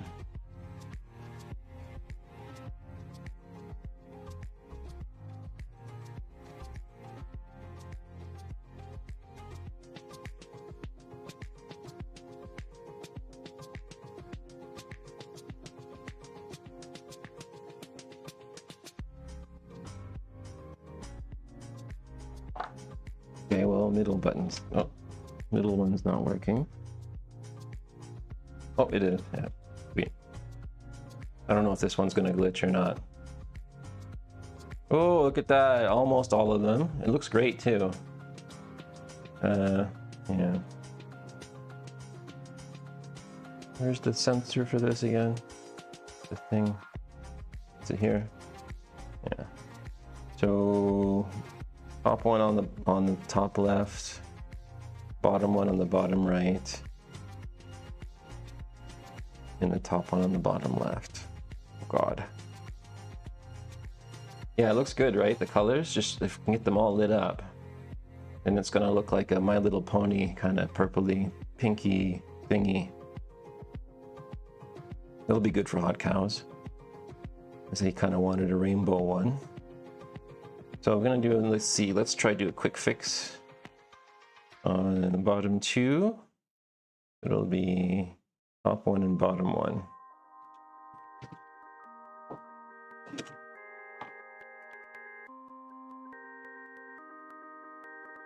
Top one and bottom one.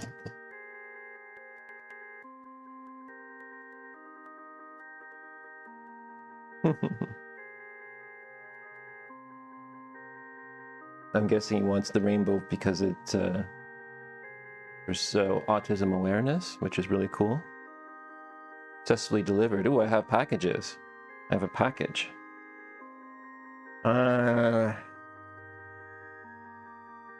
was I doing?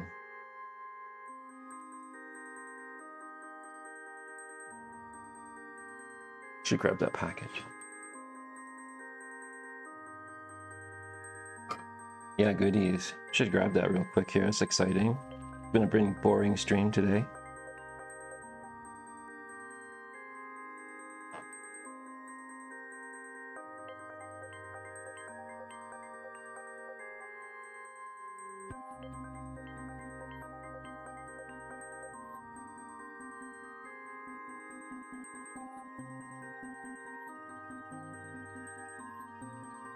Oh, don't do that.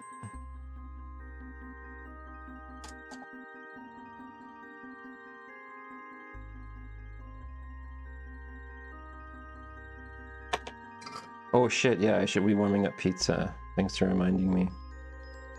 Yeah, I'm getting really hungry.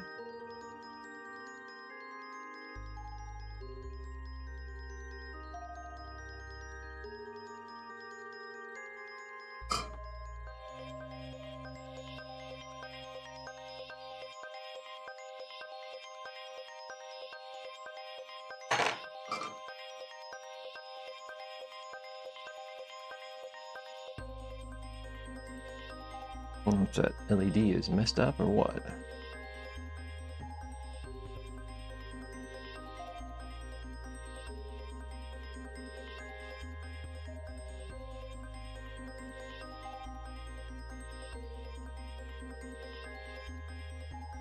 Oh, I wonder if it's my oscillator crystal.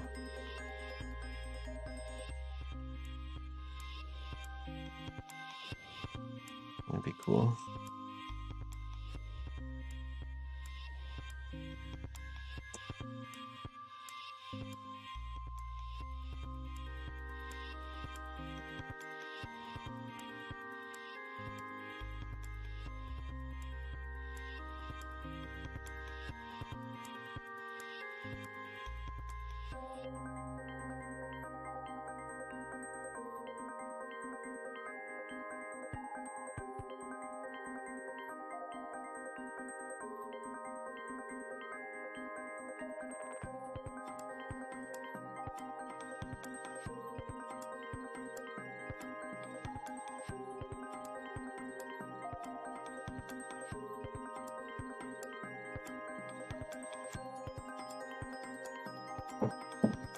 And then this one wasn't working either, right? Yeah.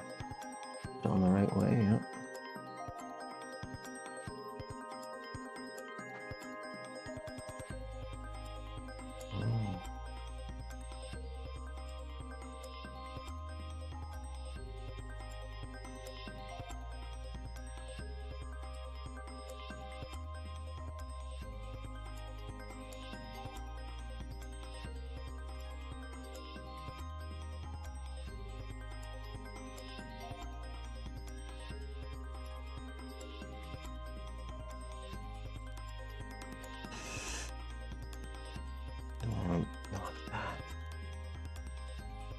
There's nothing there.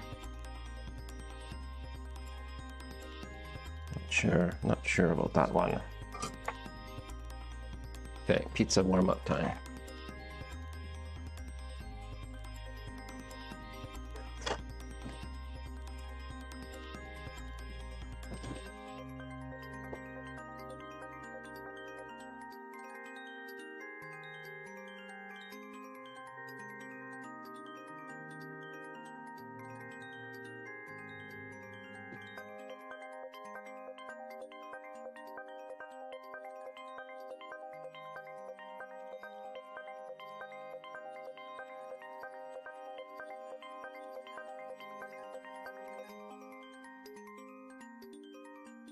Okay, so it's just one more to fix.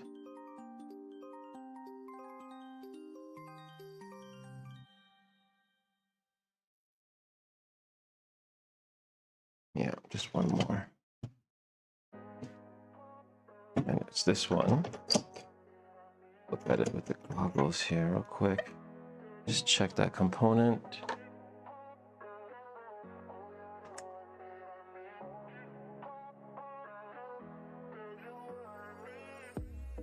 Yeah, the resistors are there. That's good. Resistors are all there.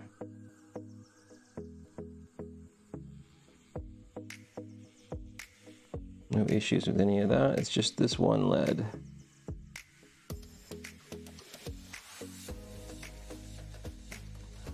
Just the one. And I know I'm gonna eat.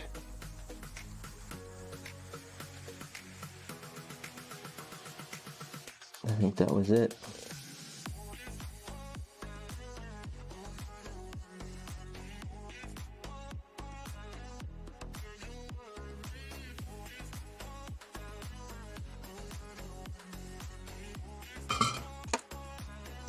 I think that was it.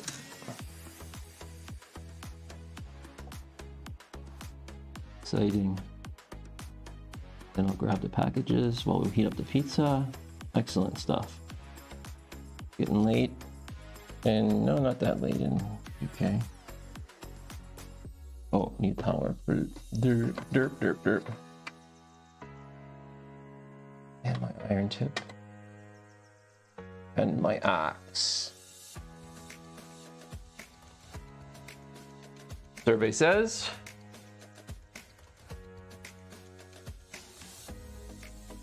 yeah, boy. Sloth Tech, great timing. Look at that, boy. Woo, baby. Brand new design. Yeah, it is. Super fancy. Brand new design.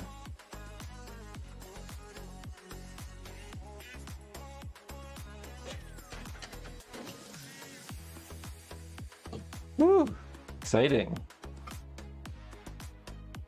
Yeah, I'm all about these LEDs. First time doing multicolor. So this was like 3-color one. We did, it was an alternating pattern of purple, blue, and then ice blue. Purple, blue, ice blue, purple, blue, ice blue, and then ice blue in the middle. And I'm gonna heat up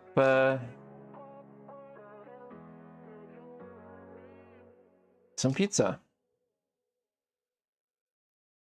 Be right back.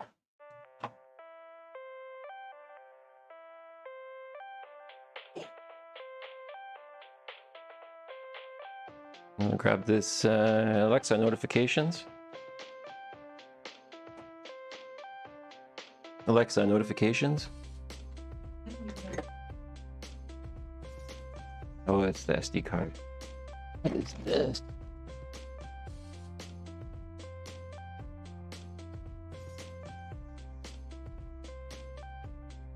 Just one thing.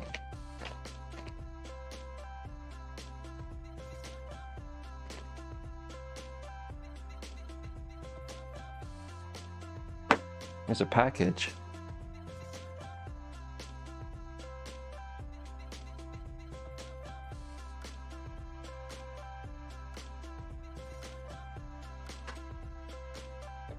This pizza is so good. I don't even care if I get fat. Really. Alright, I'm gonna preheat this. And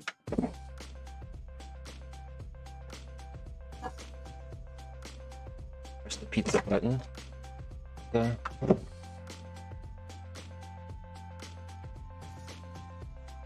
Alright.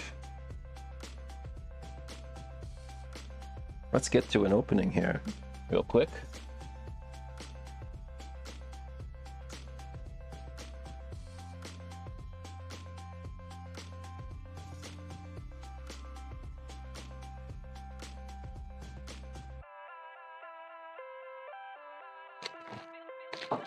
Could it be I'm just taking the packaging off my address?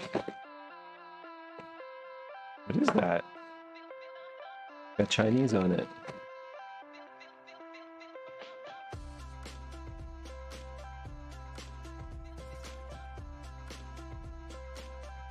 Just checking my OBS levels here. Okay.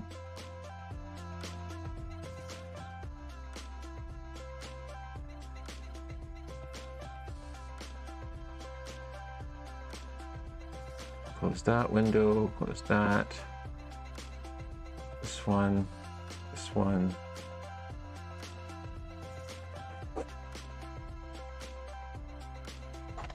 I grabbed so SlothTech's coming in and saying, just grabbed the Series S off the marketplace for $60. HDMI port is missing. Eight inside us. Looks like a few traces need repair. Should be fun to attempt. Good luck. Series S, still a good console.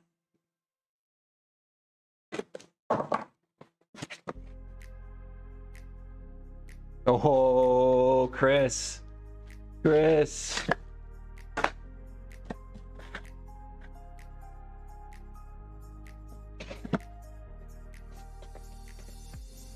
Can't wait to hear about that Series X, Series S. That would be a great console to keep and put it in like dev mode and stuff, play around with if you can fix it. I don't have any of those ports, so should be here in a few weeks. Oh, okay, yeah, it's gonna take a bit.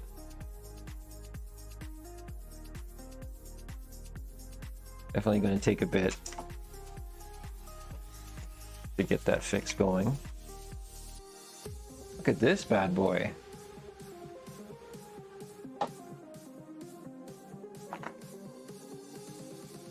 It's totally legit.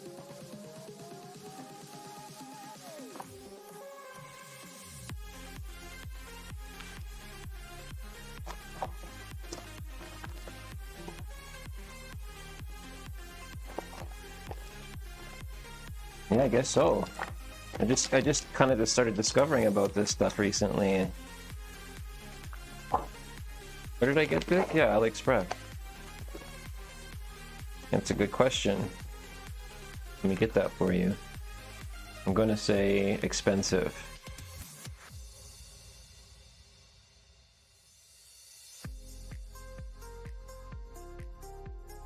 I'm going to say expensive. And I need to grab that. There you go.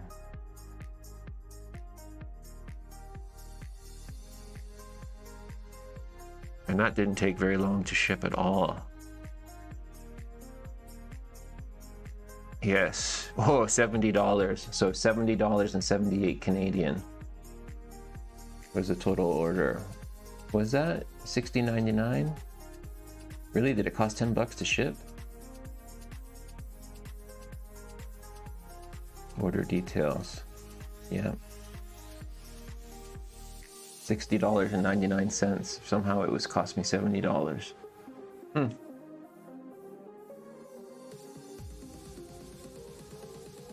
Yeah, I'll be right back.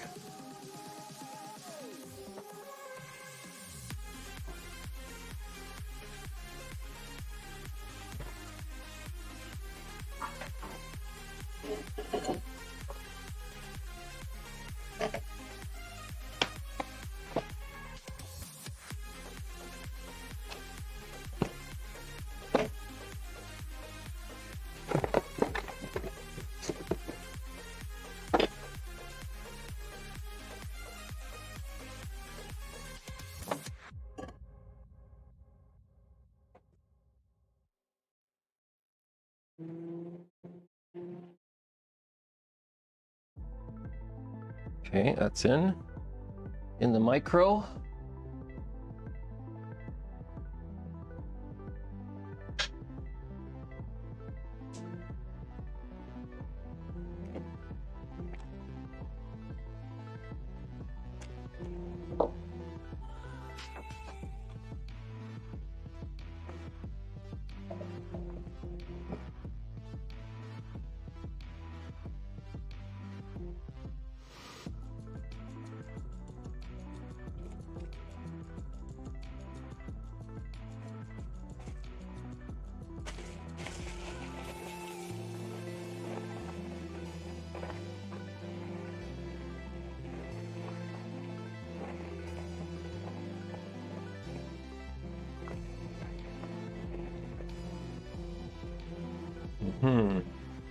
I see. That's perfect for a case mount. It's got it stuck down already though, hey? Fuck's sakes.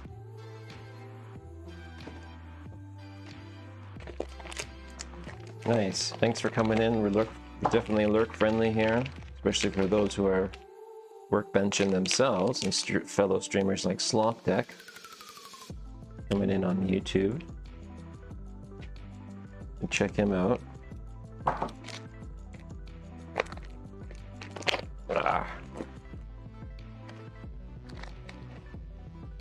I think it's okay price, I think. Let's see what you get. Got SATA. Got your USB because it's a USB Pro. Got your, oh nice, the old style USB.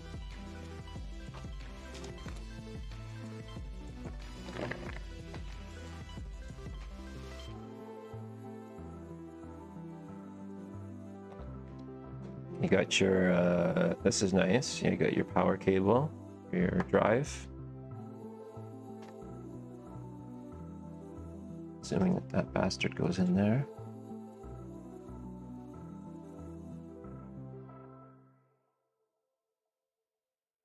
You got that.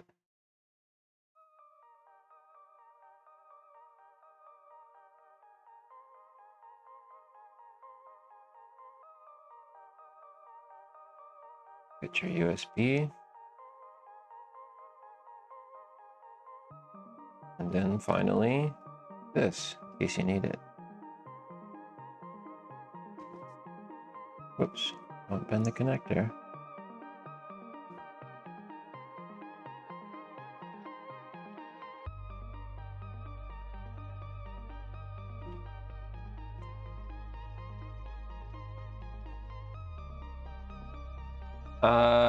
Probe is coming. Probe is coming from eBay, so it's slow. Let's check eBay. Yeah, kinda need that probe, hey? That's one thing I learned.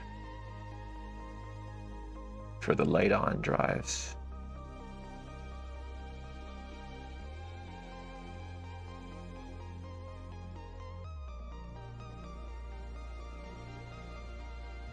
Track package. Shipped on March the 9th.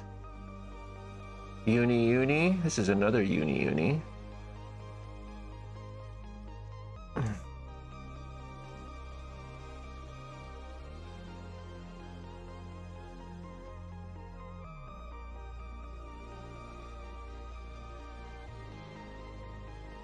parcel is on the way. Shipping information received. Your parcel is on its way to Uni data center. That was on the 15th. It's today. No idea where it is. Somewhere in the world. Oh, I see. Export customs declaration completed. March the 10th. Speed pack. Okay, this is my speed pack delivery.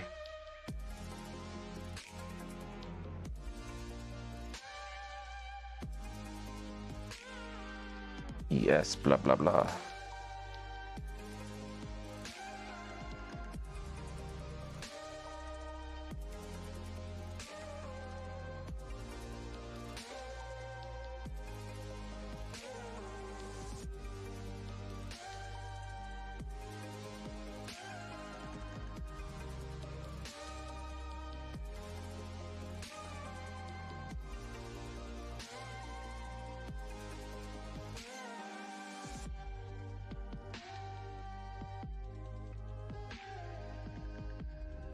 So happy about that Twitch affiliate today.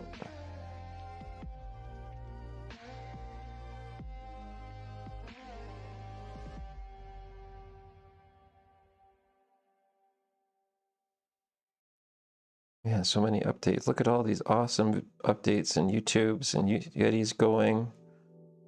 And MK is going. The Radio Cruncher went for 4 hours. Dell, Parts People, got activity on Twitch. Of course, I have this. Not all people are streamers dedicated as you. God. Okay, get my pizza now.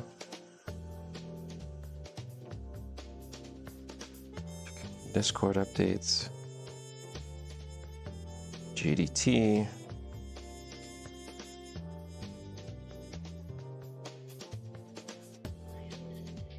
Okay.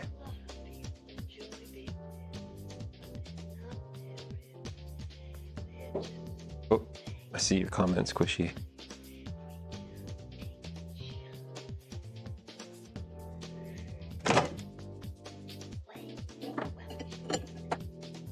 I guess we could run it now.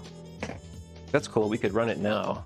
I could fire up the Dell and put that up, connect it up, and run the Jungle Puncture and read those boards.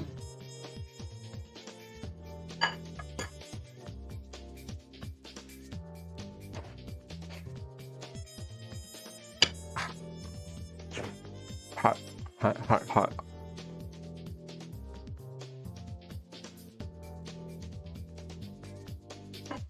Hot, hot, hot, hot, hot, hot, hot.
What?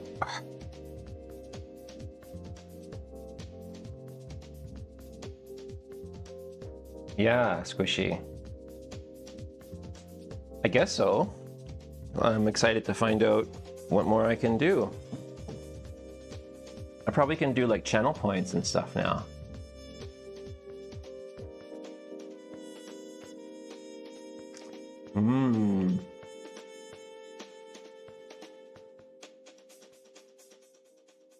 Feast your eyes.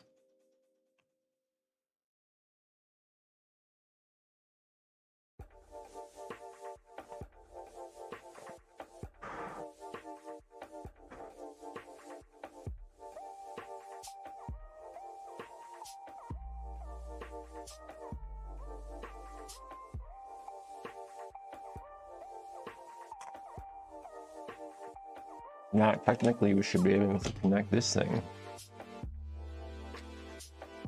Right? Yeah.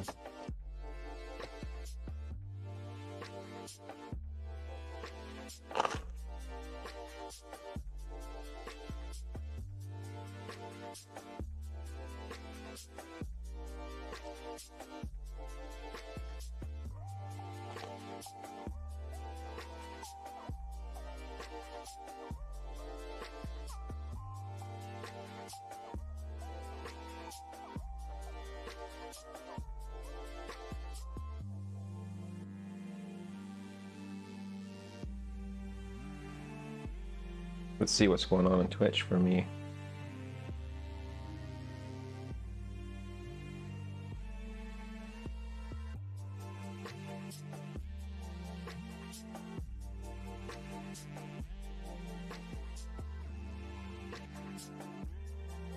There we go.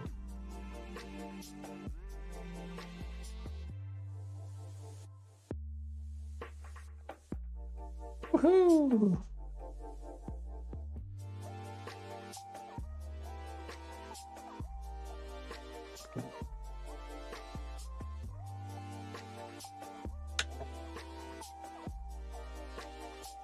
Ouch.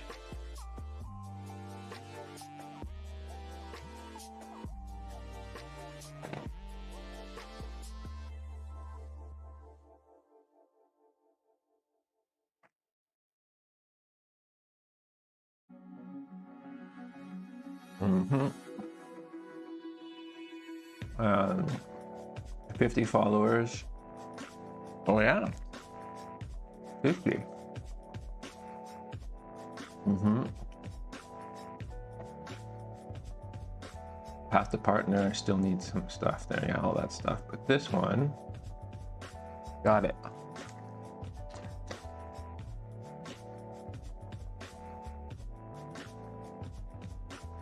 This one was a little harder to do than I thought. Minimum of 3 average viewers on 4 different days.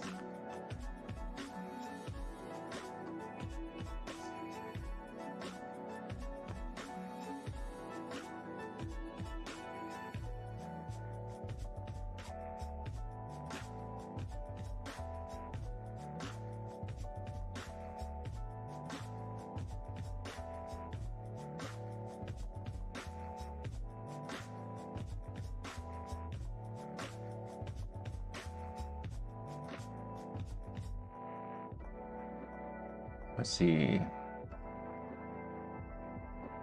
I have any unpublished content? Oh, yeah, tons.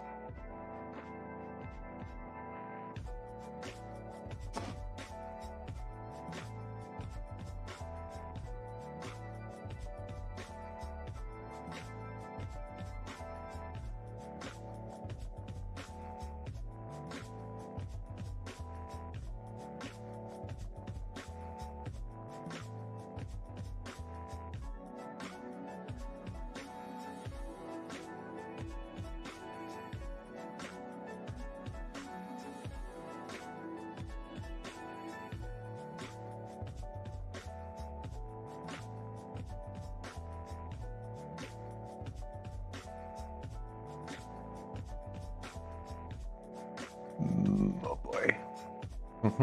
That's cool. You can learn what things to tag with.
That's funny. He's working on the same board that I have out here on the table.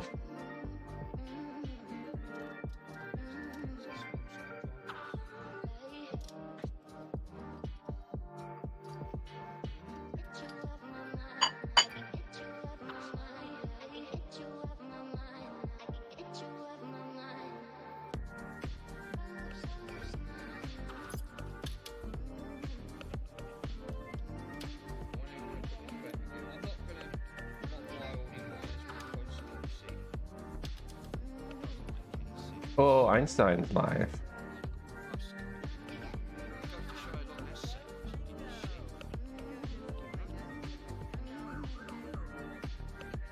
Oh, he's got a collar on again. Must have a boo-boo.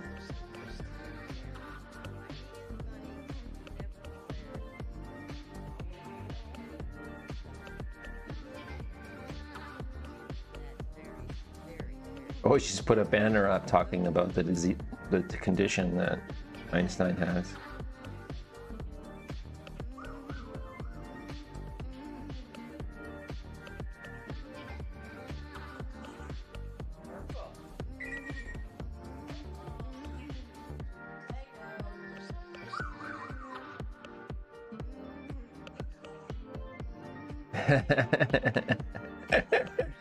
This is a parrot in Texas.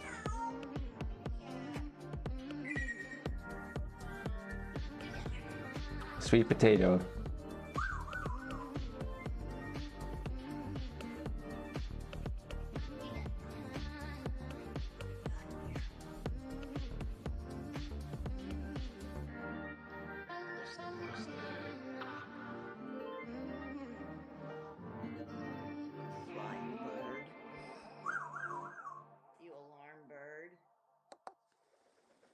There he goes. All right. Mayhem. Where are you going? They're so funny, aren't they? They really are characters. They really like to, you know, interact.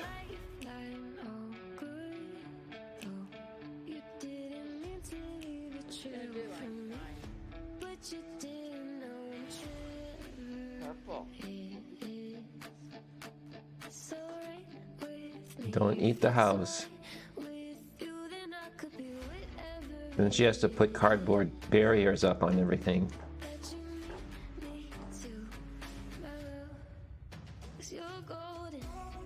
She calls it, what's it called? She calls it PCM, parrot countermeasures.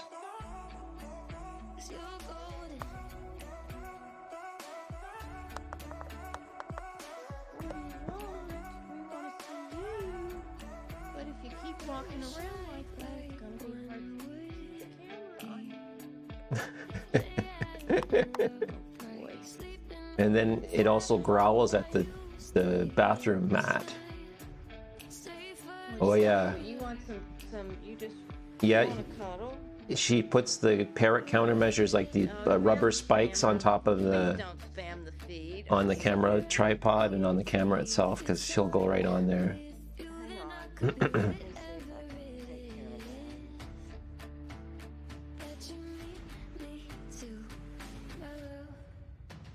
How many people are watching? 80.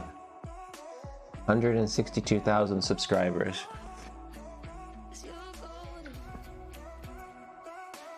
And this is pretty much what they do every Sunday and throughout the week too. Some days just the same thing.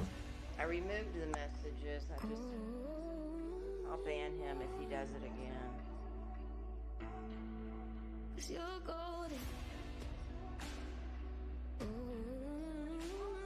What do you want?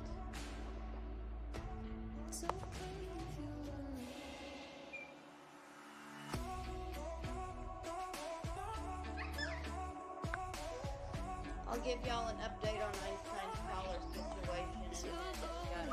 Let me get more It is people crazy. on here. How different looks from microscope. It used to blow the air from up, and the little away from the pins. Really? That sounds like I'm gonna melt the plastic. Full heat, full power, but not listen to me. I know.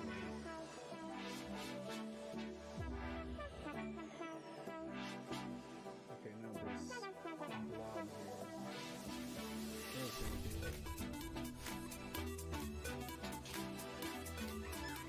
I was inspired by Mr. Michael himself, actually doing IGH. Great. Do you know what the annoying thing was? It works. You guys see it. My first attempt. Mr. Russ done one, and he had the same problem. Keep the case, just in case you might need it. I hate broken shells.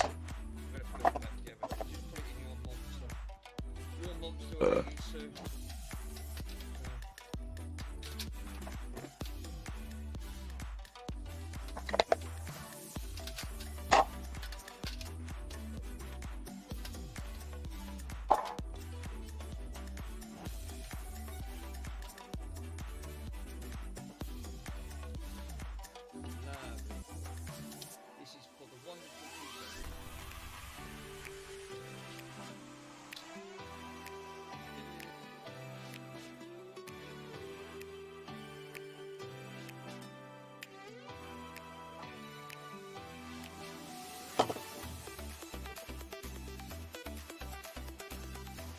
Okay.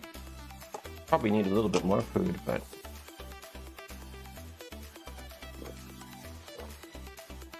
that'll do.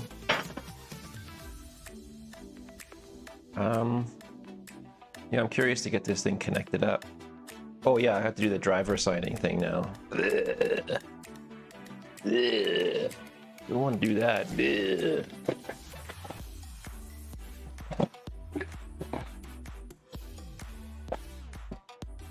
we have to get the drivers and then jungle flasher working.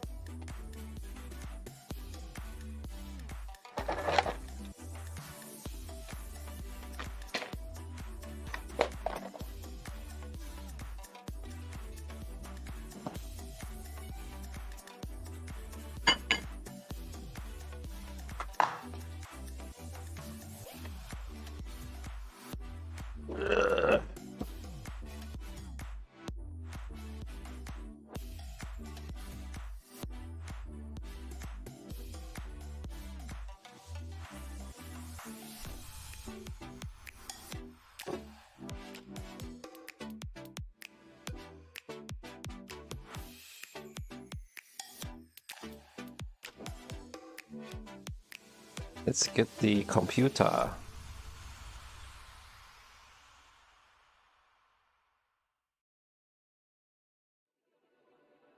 It's so cool that USB Pro arrived today. That's really timely.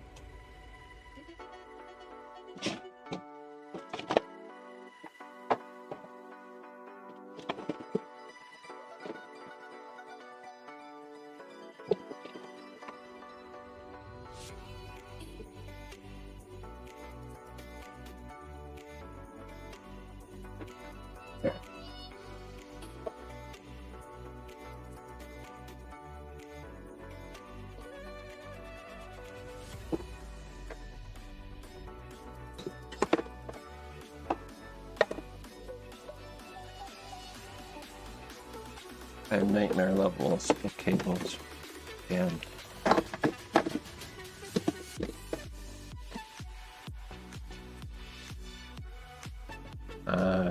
Yeah. And then I need my display port to HDMI. Then I need my keyboard and mouse.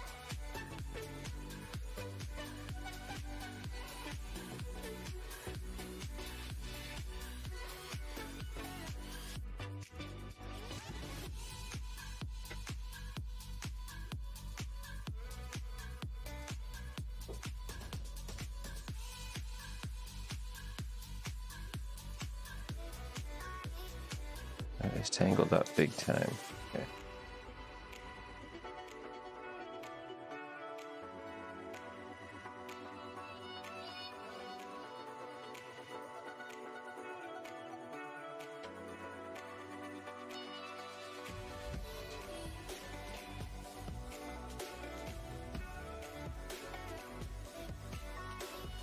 Display port, HDMI,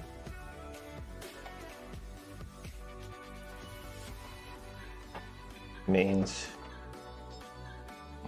cord.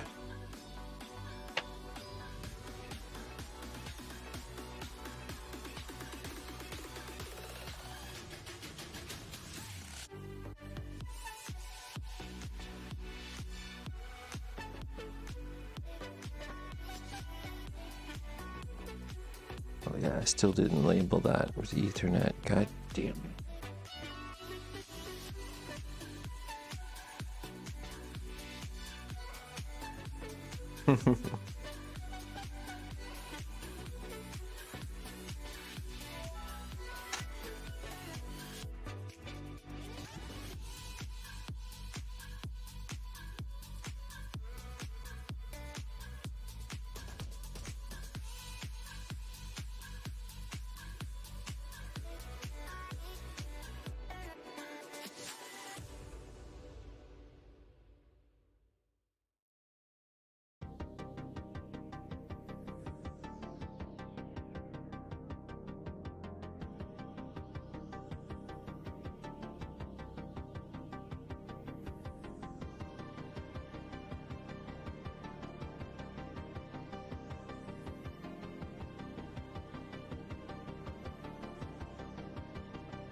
Oh boy.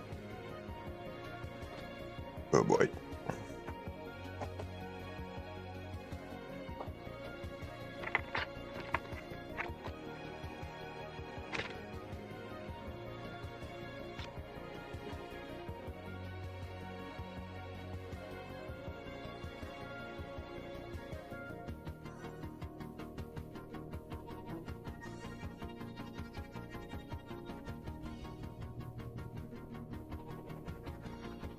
Yep, hot drive action.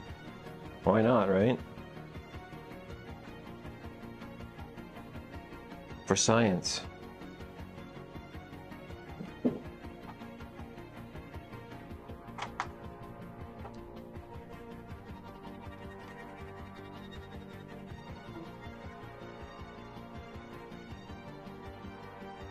Okay, so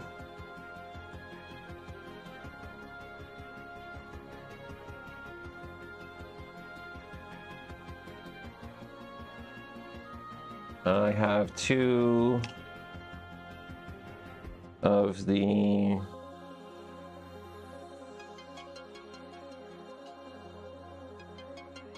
I don't know what they are. I guess that's what we're doing here, eh? If they're light-ons, they can't be read, is what you're saying, right? Without the probe, maybe? Let's not assume, though. What does it say? MT1319L?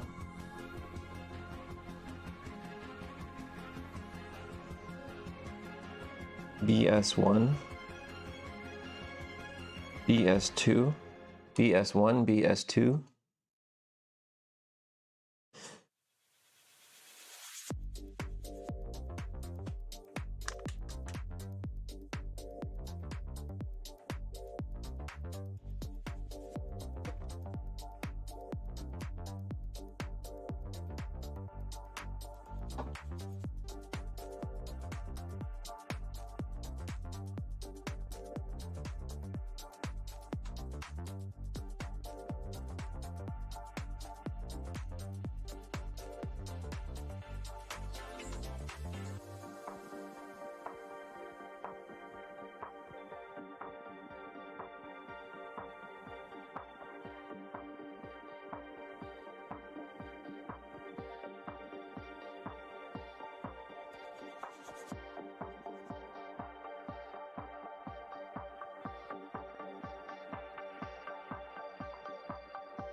Slim Light-On 4 version is readable and writable with probe or kamikaze if Winbond version.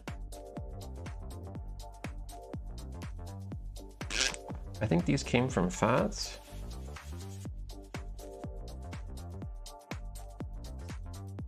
I'm just trying to do the driver signing bit right now because I don't think it's done properly.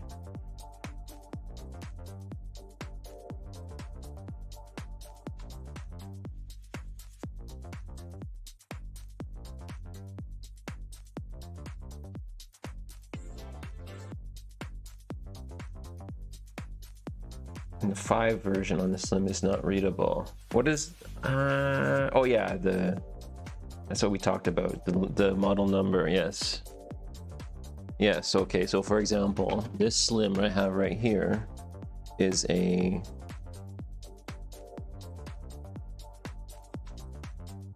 DL10N Hitachi. No, it's not a light on. Okay, yeah, so we're talking about light on.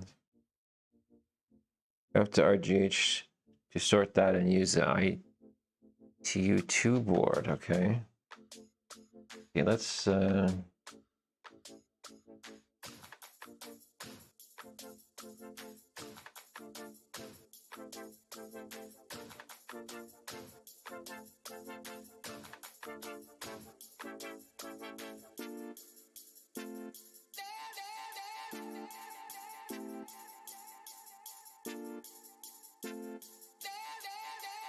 okay.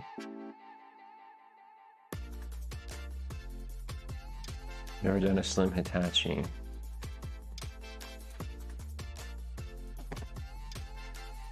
And then, so okay, like visually though, Chris, do you know like what these are from Fats here. You can't see them, but they have an M IC on them, and one of them said what is it? BS2, and the other one's BS1.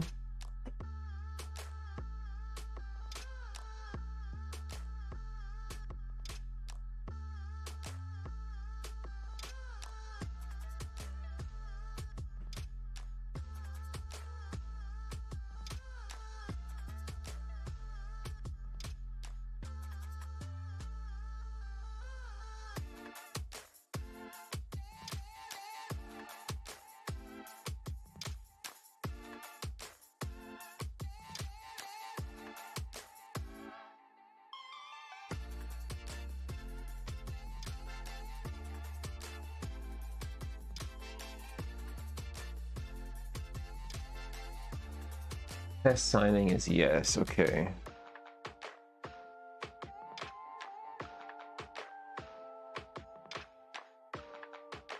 Hitachi needs unlock disk. Connect it up and it will tell you in JRunner. Cool. Yeah, this is what I wanted to do. Awesome. Okay, Hitachi needs unlock disk 0800 or something like that. Unlock disk. Like oh, you need to burn a disk and then unlock it with something? Okay, so this is driver signing is good.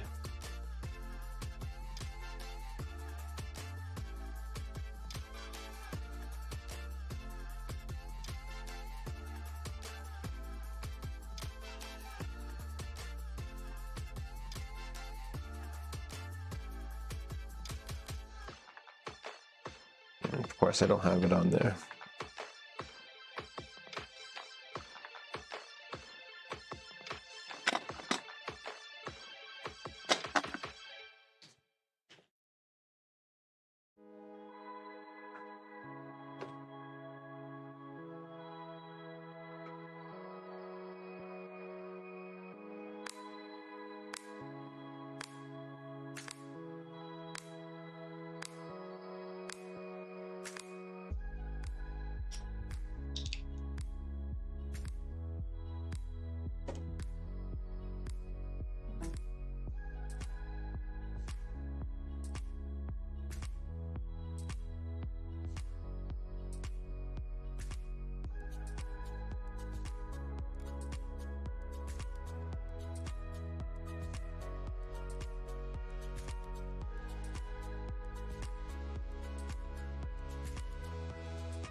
Whoops.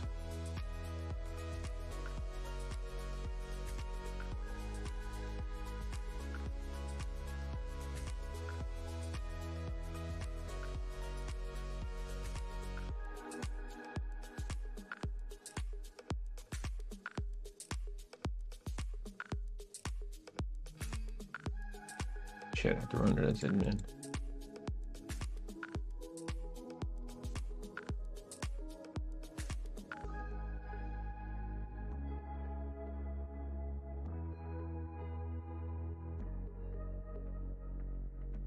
Hey, 8-bit. Hecate. That's for a Switch, isn't it? Just looked at my box of stuff. I have a disc labeled 0800 LTU. Interesting.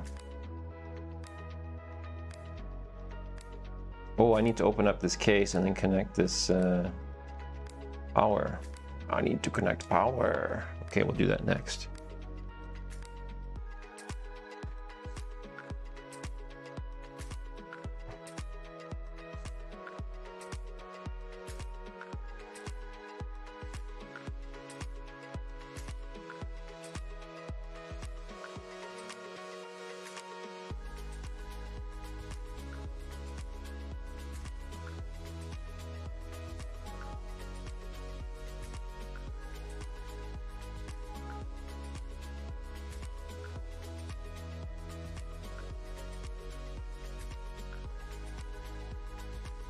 See, this is fucked because I don't think it's working properly. Okay, well, let's just plug it in.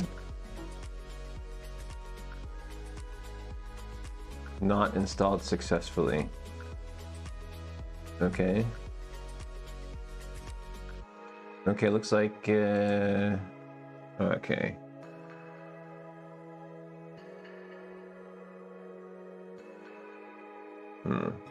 It's not going to download anything because... Ugh. No driver found.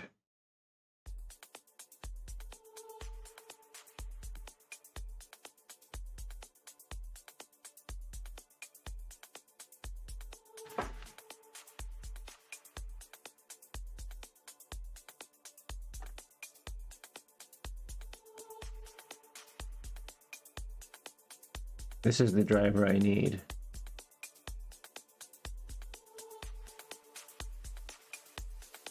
Port IO sys. Pointing all at the JRunner folder.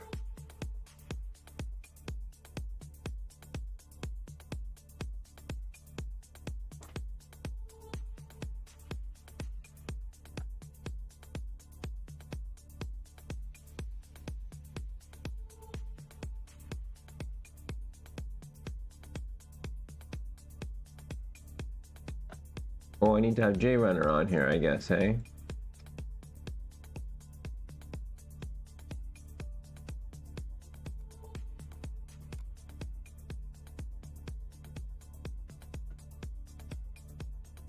Do not have.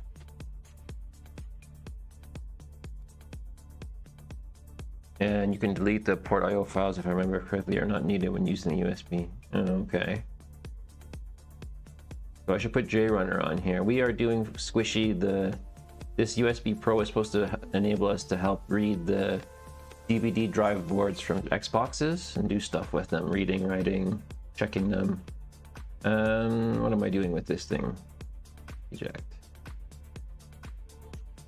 And then back into this computer. And then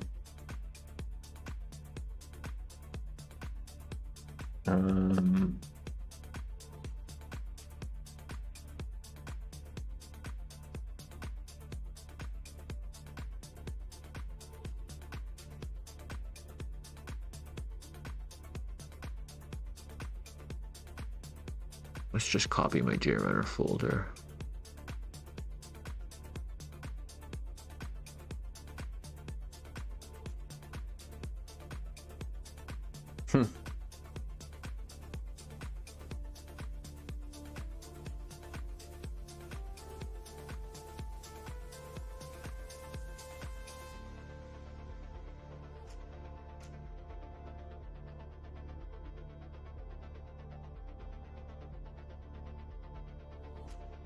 Right.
Oh, I already put jungle flasher in there. Okay.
Nope.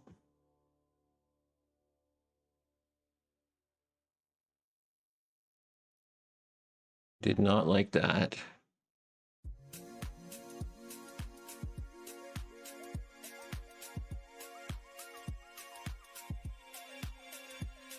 Nope, didn't like that either.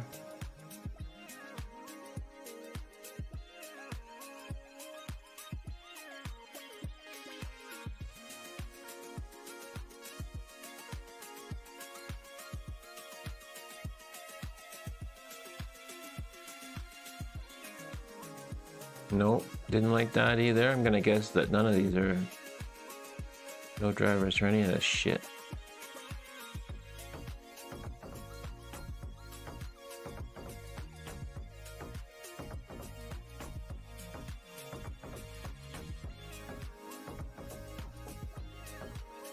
Nope, nothing. No idea. Does anyone have drivers? Excellent, Chris. Thank you. Oh, media fire. Nice. Okay, as console modding Xbox.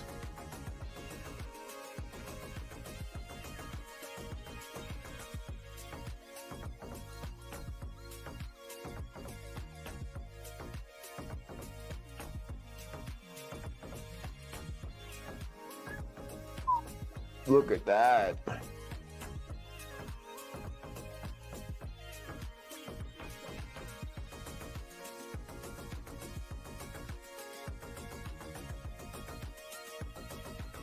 I'm gonna guess these are the ones.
Sweet, okay.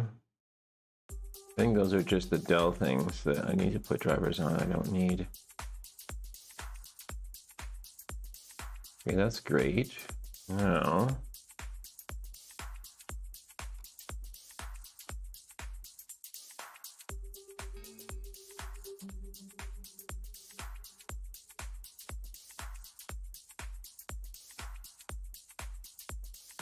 okay, I need them. All right. And then you're saying we can delete the port IO stuff, PIO, sys. This one is probably the one that it's complaining about, right? One of these two. Okay, so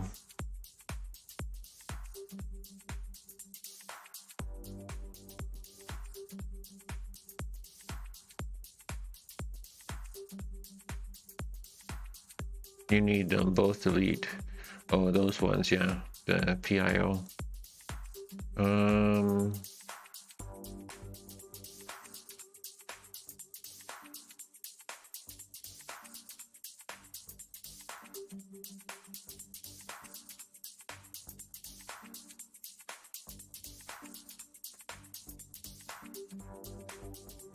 CKI Pro, extract the CK3. Not in that folder.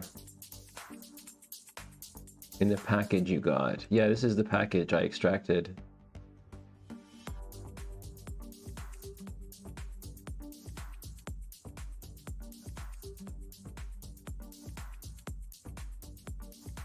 I see them. CK3 Pro, right? Or no? CKI3 drivers maybe? No.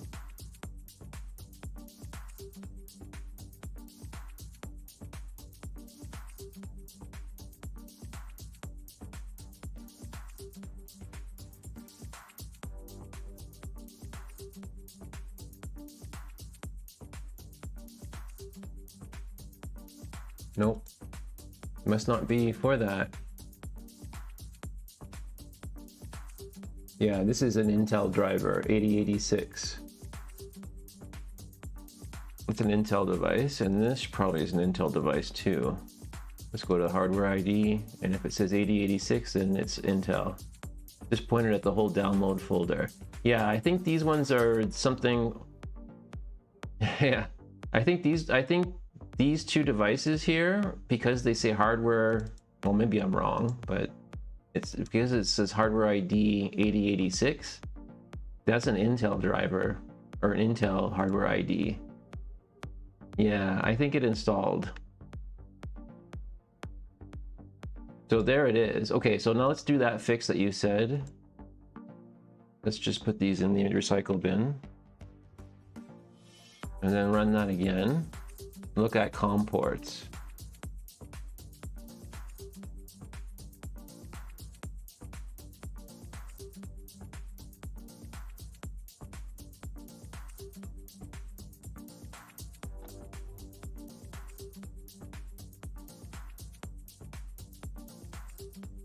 No COM ports, just COM1.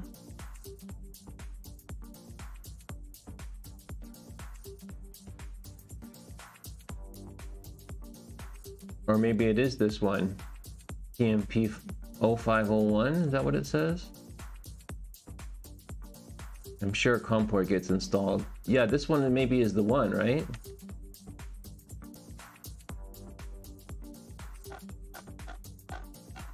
Ignore. ACPI copy, what is that? ACPI PNP.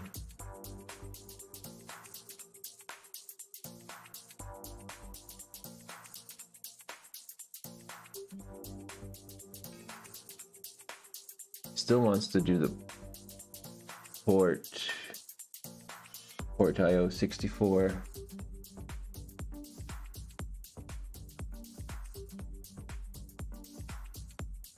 Okay.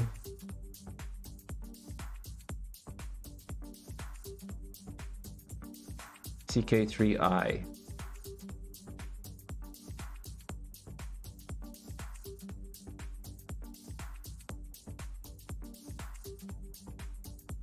What is what should be installed? All I have is lib Xbox 360 Pro, lib USB. Let's unplug it and plug it back in and see what happens.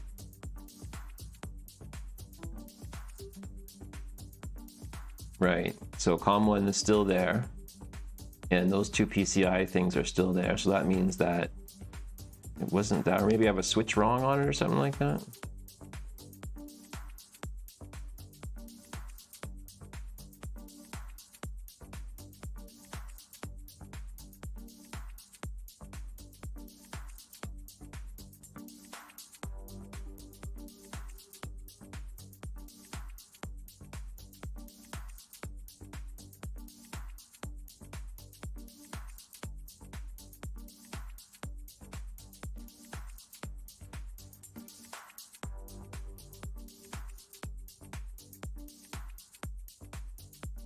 Why does it still do this? Port IO 64 sys driver. I don't know where to look for in Jungle Flasher.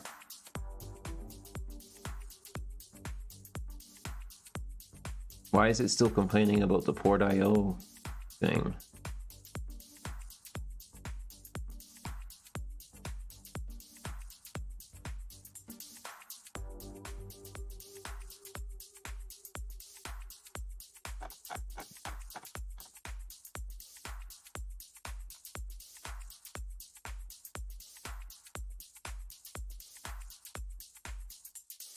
See if one goes. Yeah, I unplugged and it doesn't create the port. Maybe there's a switch wrong on it or something. There's a switch on the side.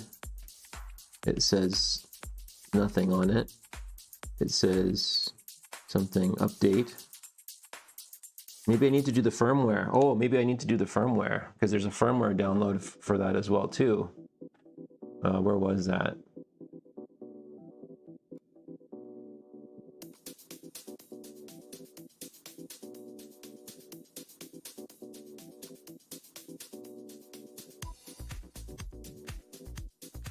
Firmware update tool.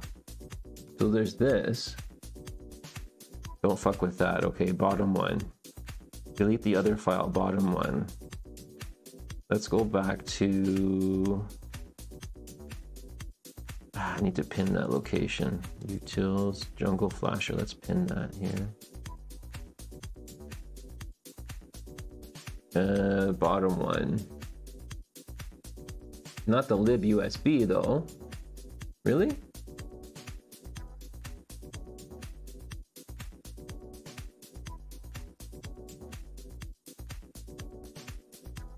Really? I had to. You want me to leave the lib USB?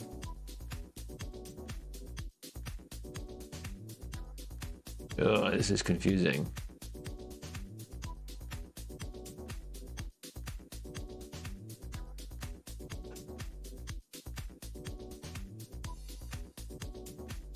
One down. This is a text file. This is not a driver file.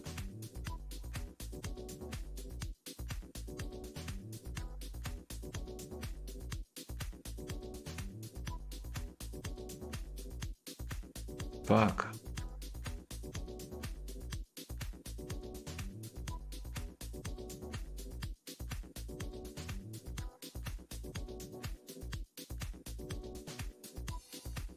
Is this in the ini file? Oh no. Oh boy.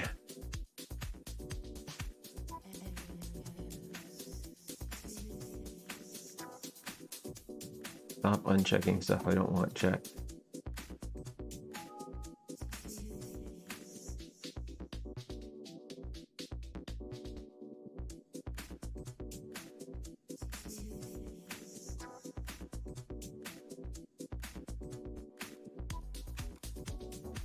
Oh, now the forward and backwards works in a Windows Explorer.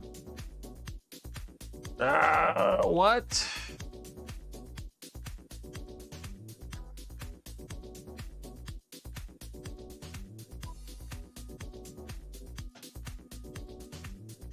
Do I need to have the Molex power connected, Chris, maybe? The SATA power? Inside the drive USB, oh, okay. And then, but drivers to install where?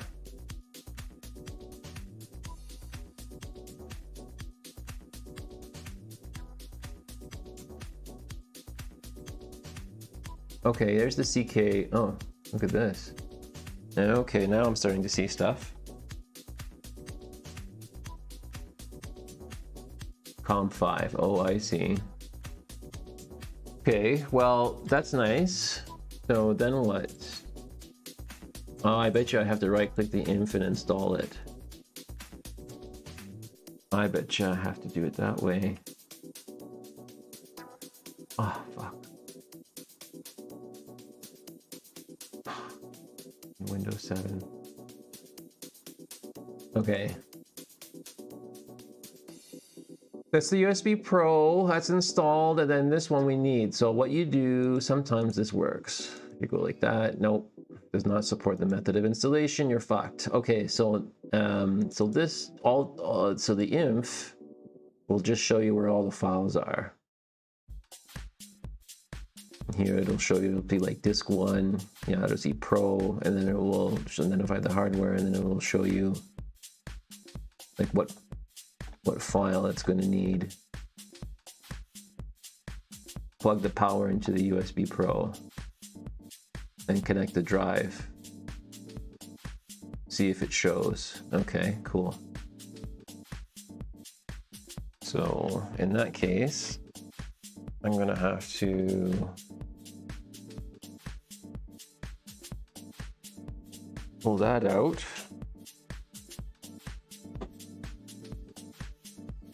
And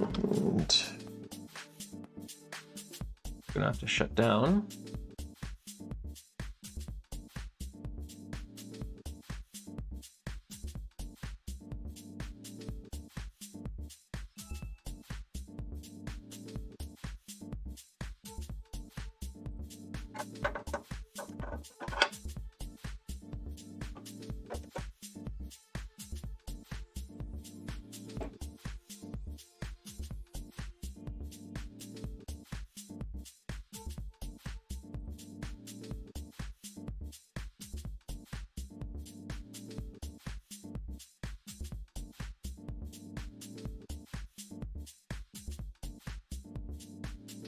Ooh, lots of lights on the board now.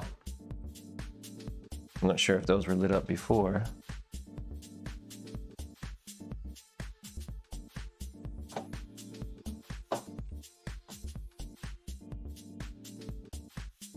PDF of the switches. Thanks, Chris.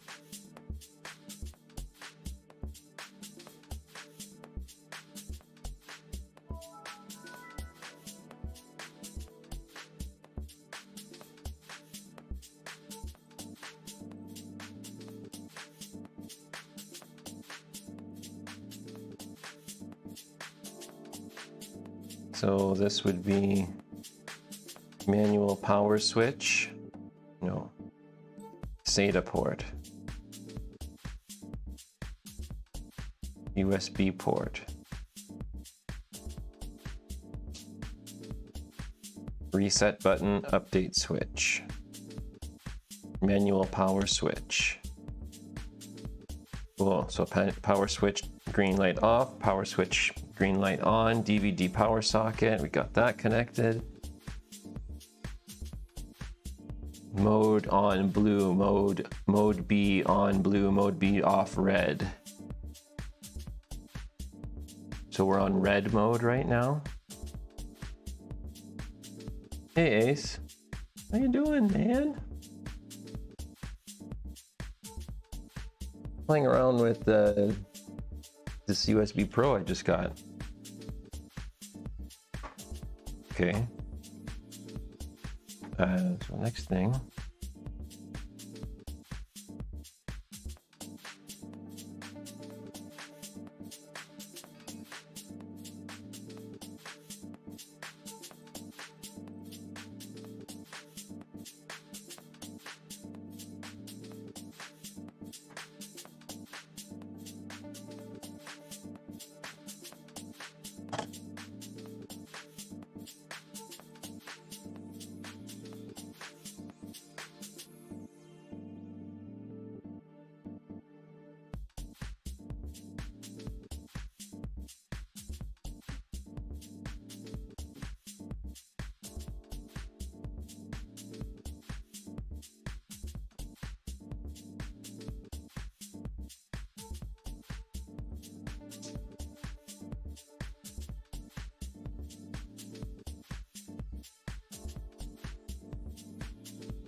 Yeah, I don't think we have the right, something's not installed.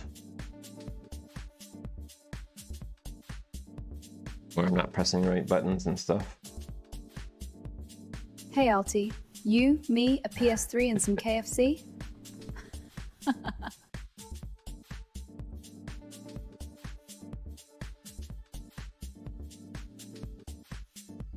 Oh, yeah, here it is.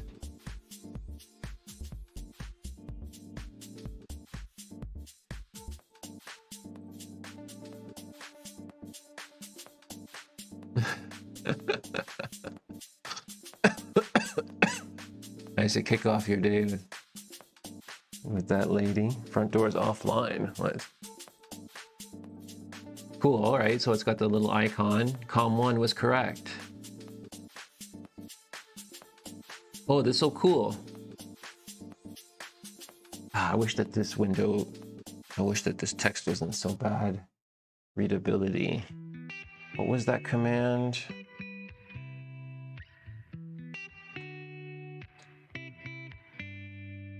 Just doing this really slowly. How to...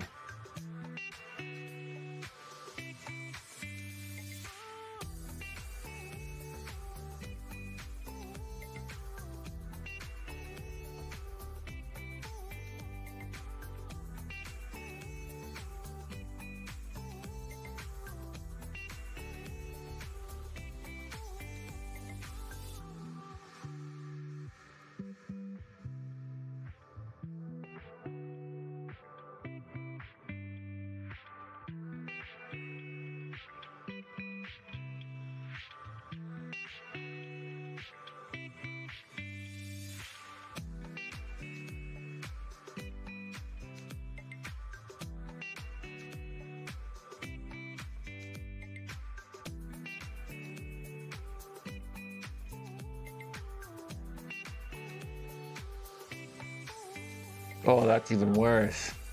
Can't read this at all. Ugh. Ugh.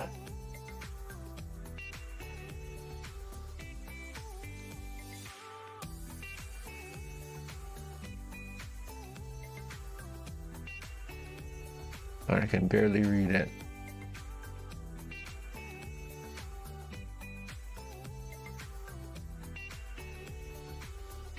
Okay, but what am I looking for? Oh, it hasn't read anything. Build dummy. Extract key, build dummy, and open.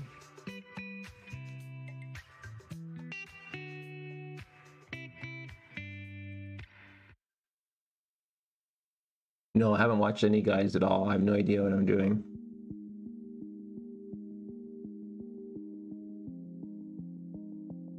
Okay, I probably need to.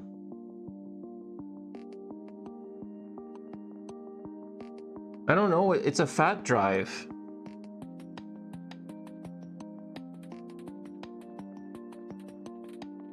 There's LEDs everywhere.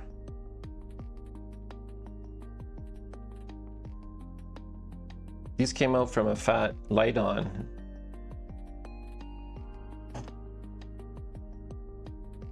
I'm not this in 10 years, goodness. Yeah, I'm just curious if I could read it. Oh, it's already DVD key not found. Oh, I guess I need the probe, right? Oh yeah, the probe. Okay, cool. That's fine. I just wanted to, you know, I just got this thing today. This thing. Yeah, and I just wanted to get it hooked up and see if it's, so the device itself is detected and fine. All what's remaining now is understanding that these can only be read with the probe, use the probe, press the right buttons, get the information I'm looking for, go to PDF runs you through it. Okay, cool. I'm guessing you're regarding this. No, it's not this one, but it's probably some other PDF we're talking about. Can you post a PDF, Ace?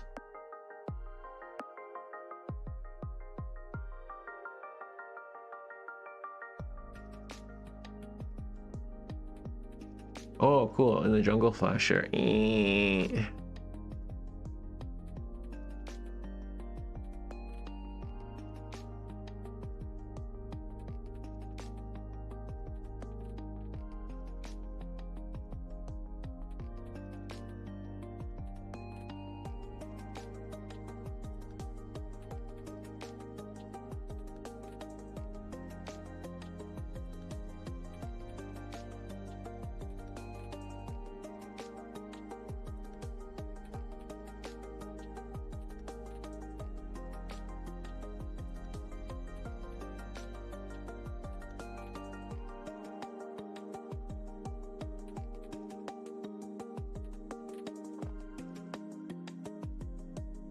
Move the flowchart links in at the bottom of each section to take you directly to the correct instructions for your situation. Oh my god.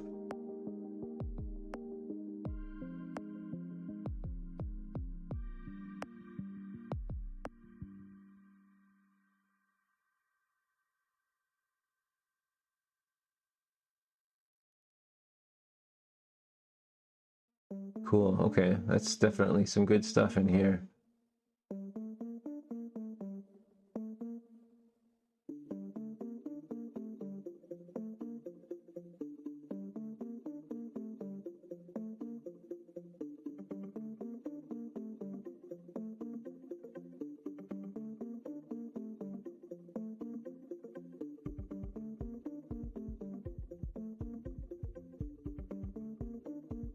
Firmware tool 32. Source and target originating firmware. Juicy dump.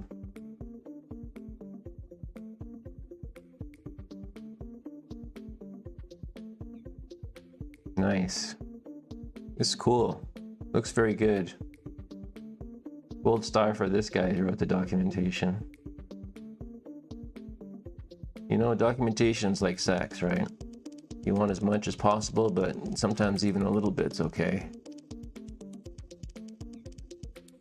Using any other operating system than XP, you must right-click on Jungle Flash run as administrator. Okay, I see. Wow, this is really explicit.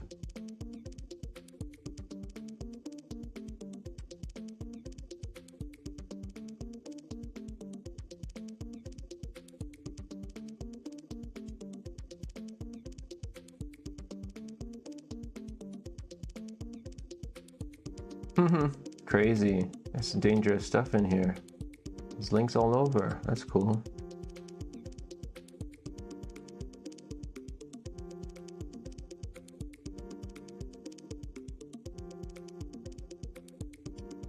Huh, cool. Look at that. Really interesting, you can tell.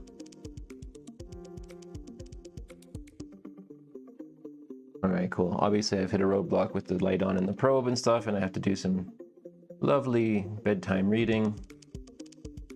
But we'll put that in there. Sweet, thanks guys. I'm happy with that.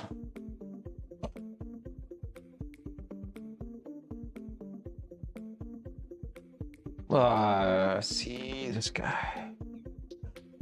We'll be able to proceed with this section once we have the probe, and I can read things.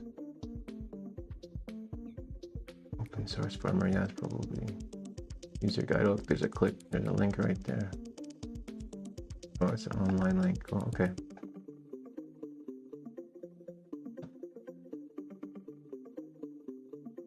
Neat.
ET, hey buddy, how you doing?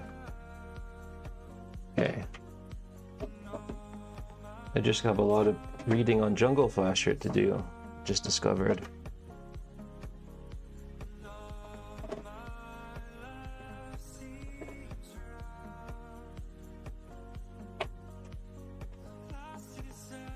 Come on, man. This? Oh. Brutal.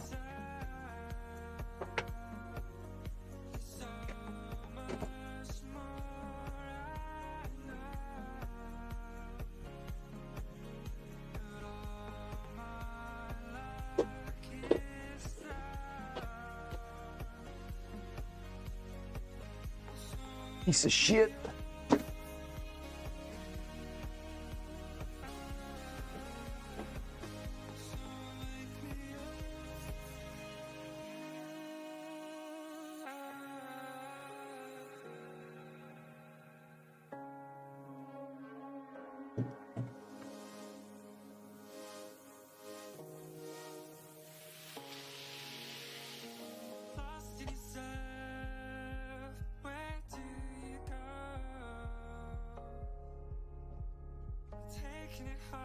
Okay, cool. We got some cool equipment here now.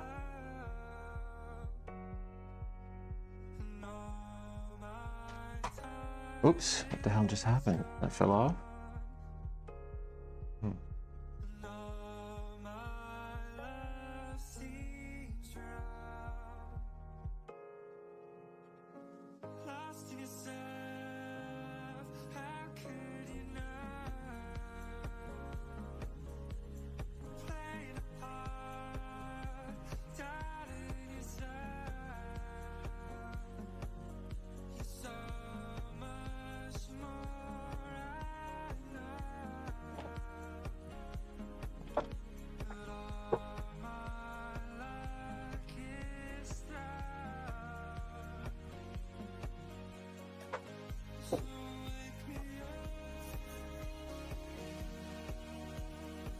Hey, Andy.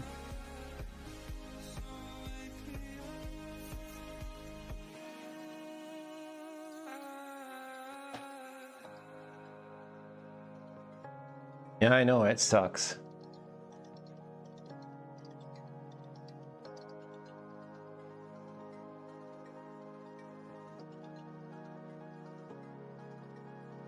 What was I gonna look up? Can't remember.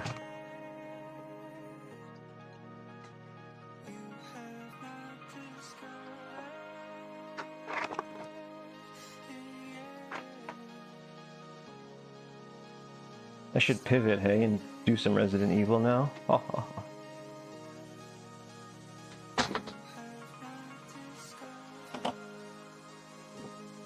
Hey, chill and relax. Yeah, my Any Express delivery today. That's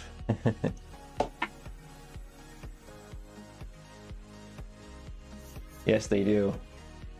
Is that important for the case, Chris? Yeah, Chris has got a case coming for me for this and for my X-Flasher. It's not here.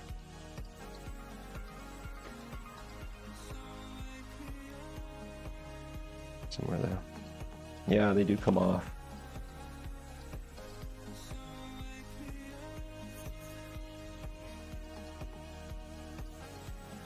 Kind of chintzy. New ones to go on, okay. Remember me moaning about my... Yes, you were saying about it's like it was like scattering and stuff, right? Like it was debraiding on you and just didn't work.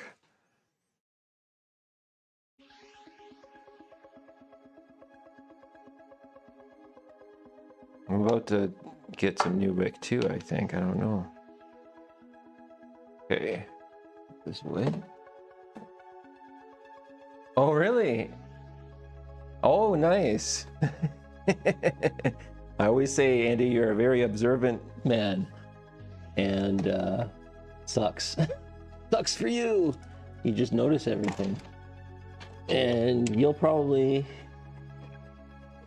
find that again and again. You just notice things that other people are like, yeah, whatever. But you're like, no, I don't like it. I don't like that.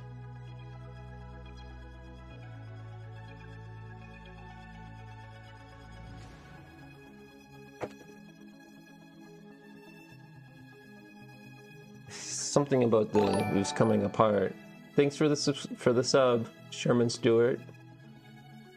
Appreciate that. We'll be doing lots more Xbox stuff here, other console stuff. Always bought from the same supplier, and they have swapped it out. Ooh, no longer says it's. Ooh, no longer says resin on it too. Ooh, I hate that for you. Rosin, yeah. How many 360s have I done? I think we're up to a baker's dozen now.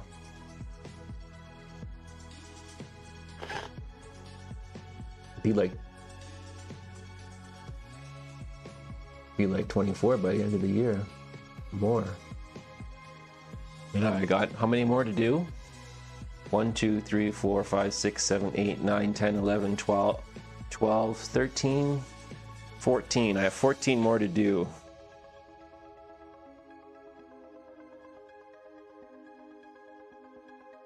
Get one of those big rolls Ace gets. I was gonna get the Gootwick one from AliExpress. Let me bring it up.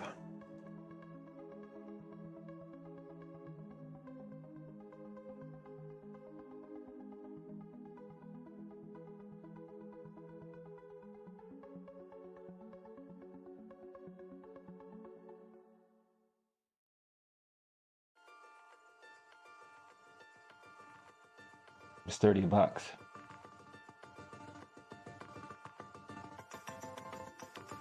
Plus shipping.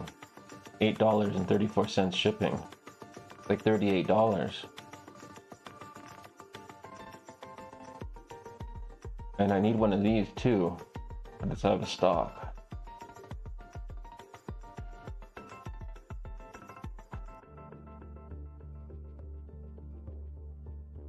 Just semi-clean my workbench. Feels so much better now. I know, Sloth. It feels so good, hey? It not only is like, can you work better, but you just feel more organized, I think, too. Oh yeah, and I'm gonna get one of those.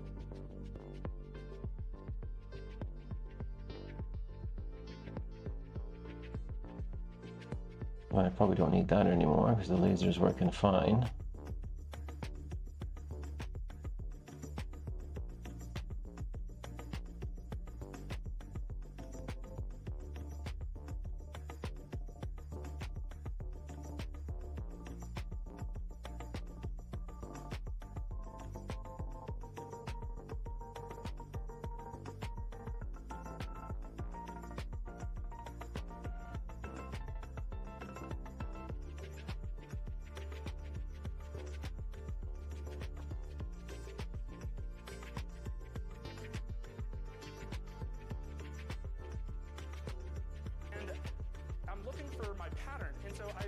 This is not the best visualization. I had a shitload of data, but the basic idea is like I had these hundreds of bolts and I filtered it down to just the ones containing some of my pattern bytes. And specifically, I was looking at the prefetch one in this example, but I could see on some regular interval, my different bytes were popping out.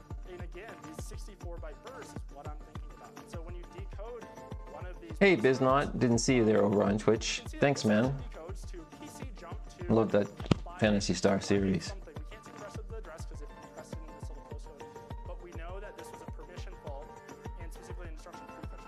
7 hours and 42 minutes. Okay, another 15 minutes and I'll just... I'm gonna knock off in 15 minutes, I guess. The 64-byte bursts that are going to be transferred over MMIO.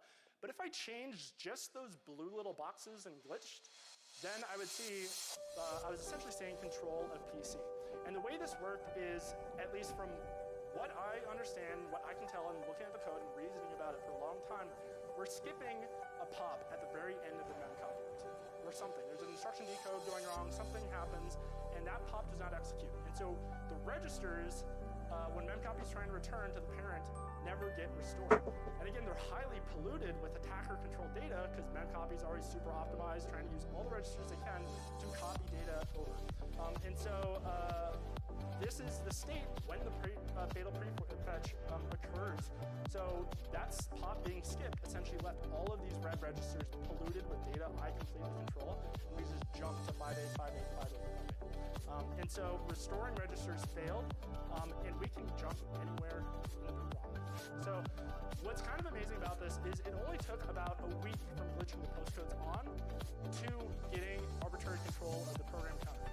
And the glitch is anchored off a signal, dat0, between two randomized salts. So we bypass randomized When does good AI have to change human appearance? because MPU is enabled.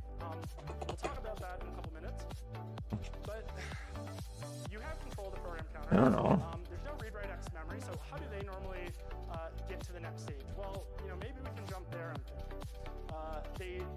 They would, maybe we can jump to where they disable the MPU and then transfer execution to the next stage. But we get killed by a security checkpoint. And so security checkpoints, there's about 13 of these checkpoints sprinkled across the boot ROM. They emit a progress-based source code. They also maintain this running hash, which is really interesting, in that if any checkpoint He's going through with his transition, guys. order, the system will reset.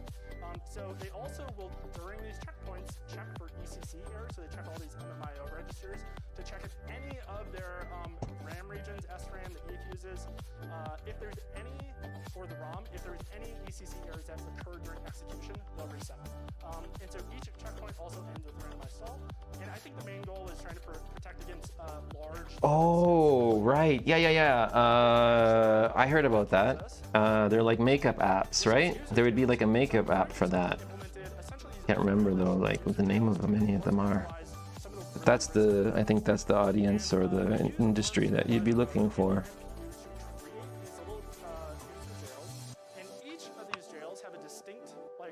Is it a makeup or something, right? Cosmetic app. I bet you like the major vendors would have one, like I don't know, like the beauty brands and stuff. Like Revlon or something.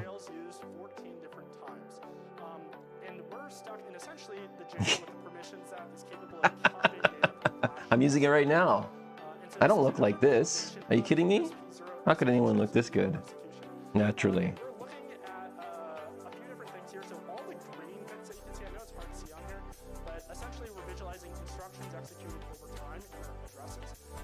It's instructions executed over time. And then all these red bands in the red lines are actually the user mode execution, and orange is stalls. So this is really annoying. I could ROP within one of these user jails. And so I started playing around with ROP a little bit just to demonstrate some control over the system. And I wrote a little ROP chain. I actually managed to find enough gadgets within my constrained little jail to create arbitrary ROP. And I managed to ROP out my own arbitrary postcode. So I got OX414141 coming out of the I2C bus. Ouch. And so we're kind of My tail. My tail. Program counter, and we can even turn into arbitrary ROP. We anchor the glitch timing on dat0. Again, some signal that's kind of outside the scope of the randomized stalls to some extent. But we're confined to this user jail. We don't have full access to the platform security processor or its memory and its MMIO register. So the next stage is that we need to attack that key. And if we look back to this diagram, we are... When they upload my picture, it crashes and say something about not enough CPU power, yeah. Before we glitch the postcodes on is when they initialize the MPU. And so this is very early in boot. And the MPU is the memory protection unit. And so this is essentially what they use to isolate user mode and supervisor mode. And Yeah, I don't know either. And the supervisor mode is essentially what manages and programs the MPU. You need more RAM. And so it's kind of like roll your own trust zone because this is ARMv7. It's not ARMv8 and whatnot, or whenever they got the EL extension. Yeah, I'm completely lost in this presentation at this point. I'm thinking if we Memory protection unit? Yeah, okay. jails will collapse and we could tamper with the supervisor, memory, essentially. And so looking at kind of how the MPU initialization works, there's 12 MPU regions allowed on this platform. And they essentially go through this loop configuring the 12 regions regions with the different jails and parameters and regions. And then at the very end of that, we're going to turn on the MPU. Essentially, if we look back at the... Does anyone need Spanish subtitles or Portuguese? We know that we have the yellow line, which is where the GPIO init is supposed to happen, or we can see where GPIO init happens, and we know that the MPU, based on the boot ROM, should be initialized just before that signal. And so we need to find a way, though, to anchor the MPU glitch. So first, the signals we have is kind of the GPIO initialization. It's the earliest digital signal that we have, but it Family. And then there's the power OK signal that we've kind of been using so far to understand roughly when the security coprocessor or when the APU should be booting. But there's a lot of jitter. Like that can vary by almost a millisecond before we would see the GPIO. Yeah. I gotta start it right now, I guess. Hey, you guys are like, it's prime time for me. Oh.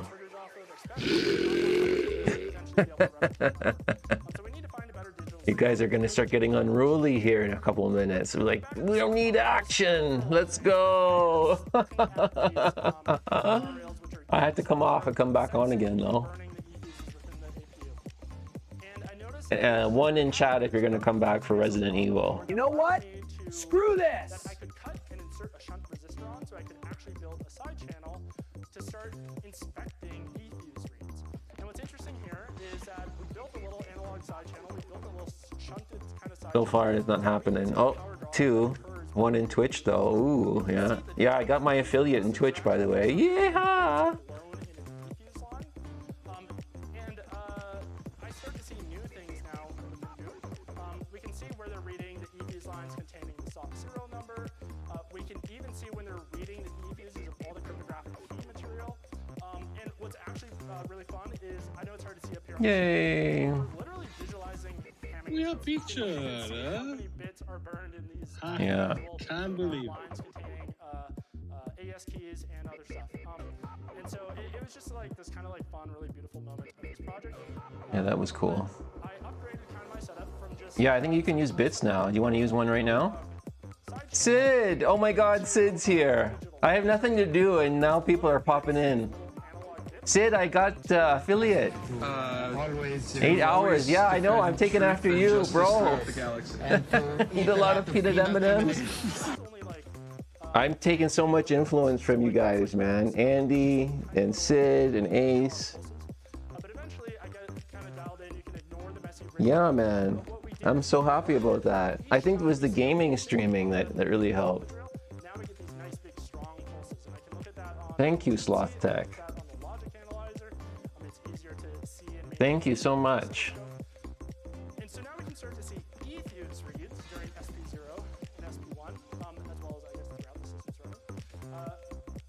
But we can see different things now. So when they're sensing the cryptographic keys, we can see when they're doing revocation checks on the later stage bootloaders.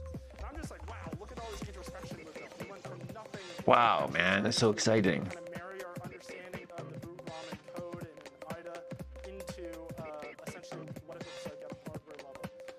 So if we start zooming in on the eFuse reads, we can see... Yeah, what did we do today? We did an RGH 360 Slim. And it had a broken Ethernet port on it. I use IDA Pro. Oh, okay.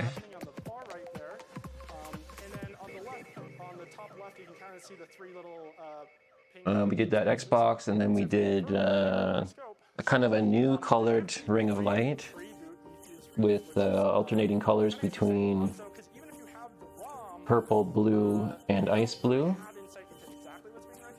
And I'm going to show that off, I guess, next time. I did show it off on stream here, if you want to go back.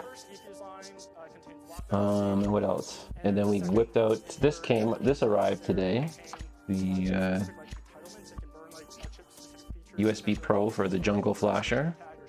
And then Chris was also kind to share this particular video here that's talking about Xbox One exploit.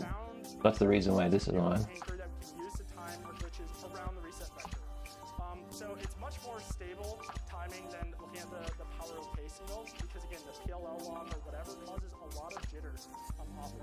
It's amazing how he can just sit there and look at oscilloscope and stuff and find this. Again, our power trace. Now, on the upper left, you can actually see our pre-boot EQs reads. So that pink, that's our EQ side channels that are built. If you measure between where the EQ's pre-boot census happens and the GPIO initialization, it's only about 268 microseconds and only 175 nanosecond region. So not amazing, but way better than a millisecond. A millisecond is unbelievable. It actually varies a lot from board to board from that. And so we know that the MPU initialization should happen just before the GPIO initialization happens. So roughly this region, and we have this timing anchor now that we can plant our essentially to measure forward from to time exactly when we want to glitch. And so when I put this all through my setup and I ran glitch campaigns, this is kind of what I started to see. And so all these different colors are different kinds of crashes occurring at different points throughout the boot.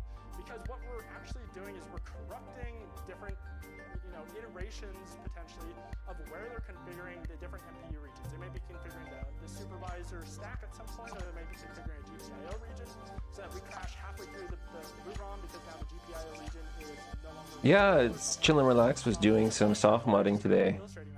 But then there's these really interesting... Yeah, this video is pretty sweet. Hey, Russ. The GPIO in it comes early. So the top line, that descending line... I hope that we get some kind of an Xbox One exploit soon, where we can do some kind of a like a mod to put a few games on it, or a lot of games on it. Skipping some kind of logic. The GPIO in it somehow came much earlier than we would have expected. Congratulations, yeah, Chill, on soft modding, getting a system going.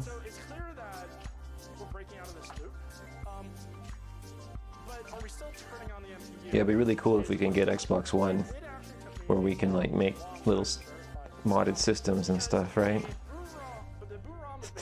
It'd be cool.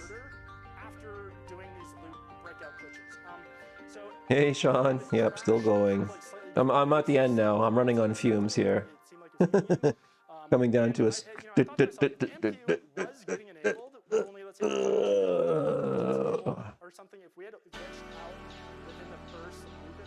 Yes, everybody should tune in to Rusty Russ. He's probably going tomorrow on his day. Maybe he can tell us something in chat if there's anything he wants to disclose, but normally he's pretty tight-lipped about those sort of things.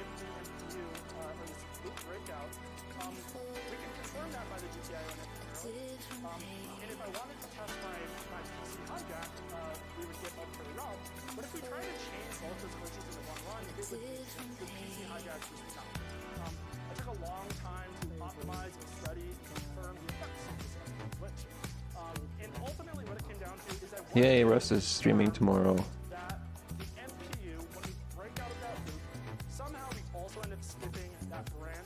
You're supposed to disclose a hint on what you might be working on tomorrow.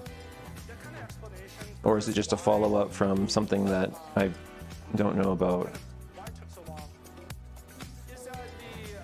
I can't remember what you were working on last, sorry bro. Or what you said before, if you said something. Blah, blah, blah. Not surprised you can't have had much sleep. No, I haven't actually, Squishy. And I should be going to do like a workout now, and I'm like, yeah, I don't really want to do it.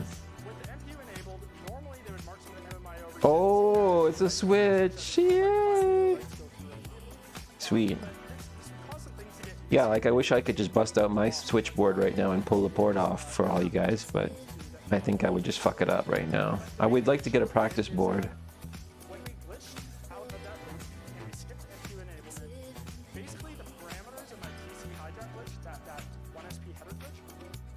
Hey Sid on YouTube now. Welcome in. Sid, I need something to do on my channel like that's like a starter version of what you do, and I can't really describe what it is I'm looking to do. I think I just want to do like a signal generator like Andy did. I'm not sure. This is where all the talking is. Yeah.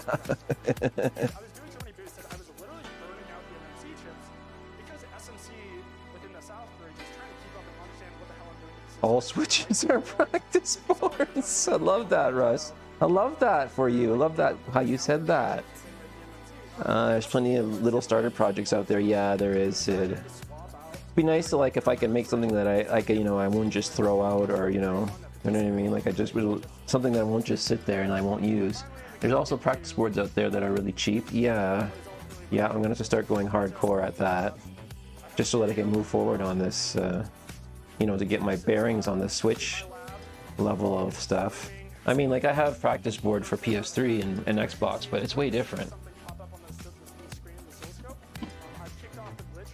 I was pulling stuff off of this one. Most everything's taken off. Yeah. Essentially, the glitch landed, the double glitch landed, and we dumped all of the E fuses. Yeah, most of them are pretty boring on what they do, yes. And I've seen some practice boards to make interesting stuff like lead cubes. Okay, yeah, I think MK Fix was doing lead cube. Or entertaining light stuff. Okay, yeah, that might be a good one to do. Wouldn't mind doing an audio one though, because I do love audio things. And I like that kind of, that, is it a purple box that you have? They'll start to go away from cheap to more interesting. Yeah, exactly. And I'm not, yeah, exactly. It doesn't have to be like, I'm not looking for dirt cheap. Actually, yeah, maybe cheap to start is good, because then you get less nervous. Audio is hard. Okay, maybe that's the challenge that I'm looking for. It's like I need to do something audio wise. Yeah. Yeah, maybe that is it. It's like I like that. It's like challenge of maybe like making sure there's no noise in it, or you know, that sort of thing. The pink box is a Eurorack module tester. I don't think you can find much use for it. Oh, okay. Yeah, I thought that was a very esoteric piece of kit there. It's so sensitive to noise, as Pigeon found out. Yeah, I love watching Pigeon Milks doing the Turtle Beach mods, because yeah, he's working on these Bluetooth boards and stuff that have problems with connections in and out and interference or whatever, wiring and stuff, then stuffing it all into an ear cup. Crazy. It's driving them nuts. Yeah, you know, it's like those audio guys, they're running around like with, you know, with virtual hammers, hammering down noise wherever they can. They're obsessed with it, but it gives the customer a better result. I think he's about to quit on it for now. Aww. Yeah. Yeah, we all gotta find a break point, go do something else. I don't know what that would be for you. For me, it'd be like playing some music or something, and then spend a couple of weeks and then come back and go, should I, you know, what else can I pivot to, or should I continue to do those projects? He gave it 100% though. Yeah, I mean, you can never ever fault yourself for that. You'll always go back and go, did I really give it? I just googled DIY electronic noisemaker and saw some cool projects on Etsy and AliExpress. Ooh, I like that idea. I like that for me. DIY electronic noisemaker. Impressive in so many ways. And you can watch Tony Chin's talk where it goes into a little bit more detail about their key ladder and how it benefits them in so many different ways. But some of the consequences of this, of the Bliss hack, is that essentially we're obtaining code execution as supervisor in the context of the boot ROM, basically. Pink noise signal generator. I like that.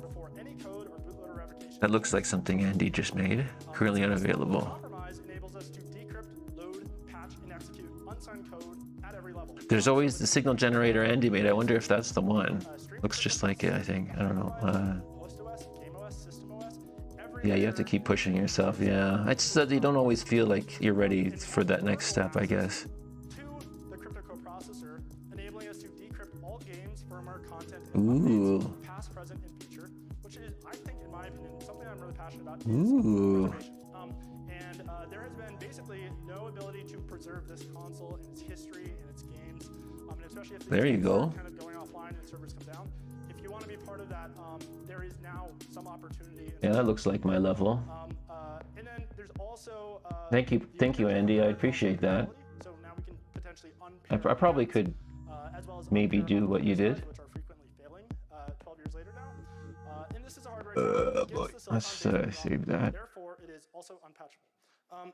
And so this is our boot flow, and we compromise the boot ROM, and so everything after is completely fair game. So the product impact specifically, this impacts the Xbox One VAT from 2013. I'm like, if nobody's hacked the later consoles, I'm not going to go after them. I like to learn from the past and kind of build my way up. But there is a caveat here, is that in Tony's talk, he had this I love how you said that, as I wasn't patient. Yeah, I do that too. And this is something that I knew. So What's that? Robot. Oh. Oh, this looks familiar. That looks familiar. Side channel monitors to monitor the different voltage rails within the chip to detect potential influence on. What the heck is that thing? Oh, that looks cool. Nope, can't get it. SoCs had these anti-glitch Whoa, monitors. starter kit for Adreno. And by the end of 2014, Valley has tons of DIY soldering projects. Yeah, I'm discovering that right now. but I strongly believe No point in sending it to you as it'll ask to change country. Yes, okay. because the logic where they do some reasoning about enabling the monitor. No biggie, no biggie. Oh, that one's like really cheap. What's that? So the Xbox One S and One X. Mini weather forecast clock kit? But the boot continued to evolve. It's been hardened even further. There's now two cores. You have the reset processor and the security processor. So the plot techniques. But I think the techniques that I've described here will have relevant application towards attacking the systems. And so I actually think you will be able to potentially rock. You need some SMD ones. Ooh, good point, Squishy. Assuming you don't get killed by similar glitch monitors. Xbox Series S and Series X, I have not played those at all. I can't speak on them. But That's a good point. that's what everyone's going to be asking. I saw someone joke about on Twitter, like, if this is what you have to, like, they're looking at all the wires and stuff. Ooh, a calculator. It's not that exciting though. I'm pretty sure Microsoft won. But, like, the reality is almost all of that was. Some of these kits are just assembly and not much soldering at all. No, I don't want that one, Sid. Yeah. I need to do some soldering ones, and we need to sing songs about soldering. What's that? Game console? No way. A game console making kit? Tetris? No way, man. For that demo that I just ran, This looks like for kids. on the retail Perfect. voltage, I had only removed a few caps under the board so I could put my MOSFETs down there, but that might not even be completely necessary. That's interesting. So people are asking, and I'm sure there's a lot of people that are going to be watching this talk after the fact on YouTube, being like, oh, the Xbox Game glory days are coming back, we're going to be modding games and stuff like that. I think it's 12 years too late. I think the golden age, sorry, is over, guys, sorry. Oscilloscope? But I would be curious if anyone is actually able to go through and replicate my work. Yeah, I saved the Tetris. I'm gonna have to do the Tetris. Let's look at that. It comes right up. What? I had very similar conclusions last year. What? Really? Oh, that looks cool. Mini oscilloscope. Special thanks again to one of my good friends, Grim, and Grim Doomer. Pulsoid and Lockbox. So Jordan, you guys hopefully saw this talk yesterday, because they're some of those folks that inspired me to come back and. There's no way that could be $8. That's really cheap. It actually has a display on it? So, yeah.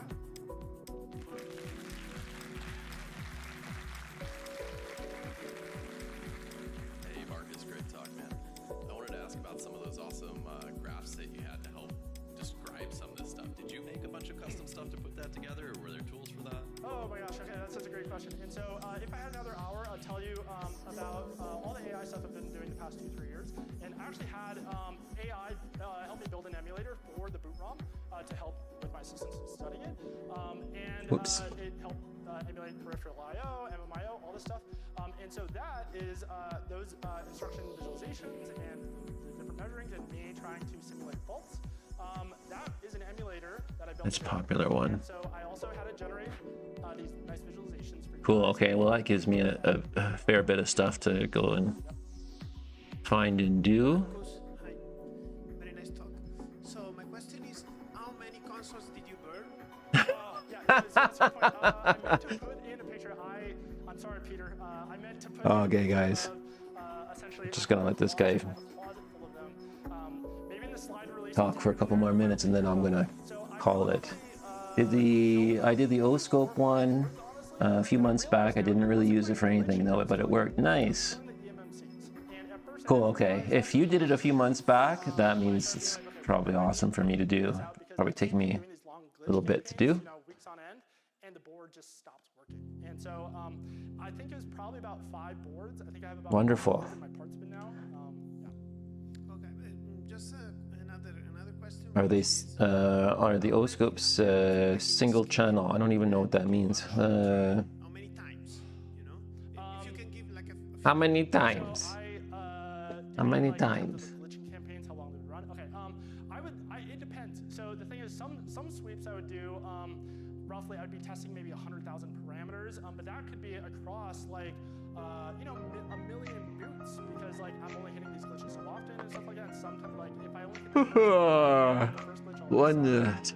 stuff like that. So it's hard for me to quantify, but yeah, I had glitch And campaigns. the music is fucking what the fuck. A day or two, but multiple times I'd be adjusting things and trying to. So you say the exploit is one. Dude, that's a good amount of little pieces. So the thing is, that glitch that I demoed, that landed in a minute, and that was a real thing. And I have not really optimized my setup. This was for researchers, for me. I think that properly distilled and This refined. is it every day for Sid Heresy. I think that I generally think within a few seconds you can hit both glitches. I can hit it. Also anywhere dreams from, of this. a minute to 30 minutes. Like it can vary. Otherwise, I would have done a live demo. And it never happens in this speed. Well, the dreams do, perhaps, but in real life, it's 1/4 of the speed. Oh wow, I have that scope somewhere. At least one based off of it. The screen and board look identical. Great. This looks like a wiener. Looks like a wiener for me, because I'd never ever used it never had an oscilloscope, never operated one, never did a DIY electronics project. Might need an oscilloscope for something. Might have a front panel and it is a single channel. Okay. Right now, I'm thinking this is like a star thing to order. It's like a slam dunk. Add to cart. In my cart. Not sure about this one though.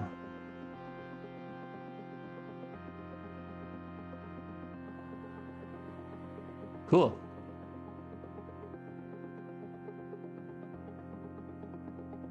Mine was pre-assembled. I can't remember where I got it from. I think it was a gift. Oh, okay.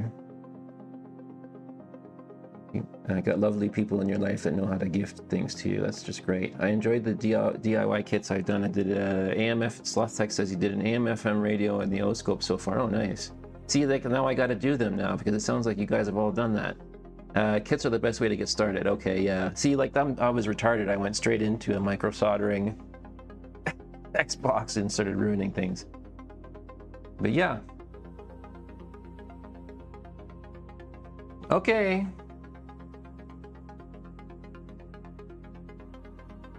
I think that's gonna do it for me. 8 hours and 12 minutes. Okay, I'm done.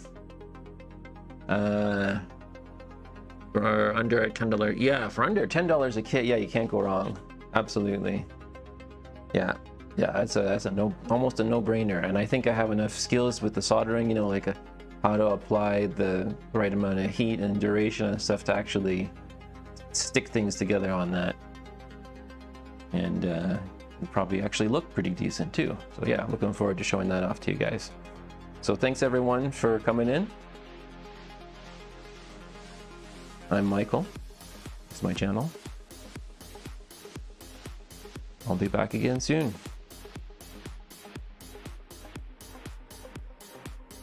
Chill and Relax, Sid Heresy, Sloth Tech, Rusty Russ, Squishy, Andy. Yeah, let's see what else is in here.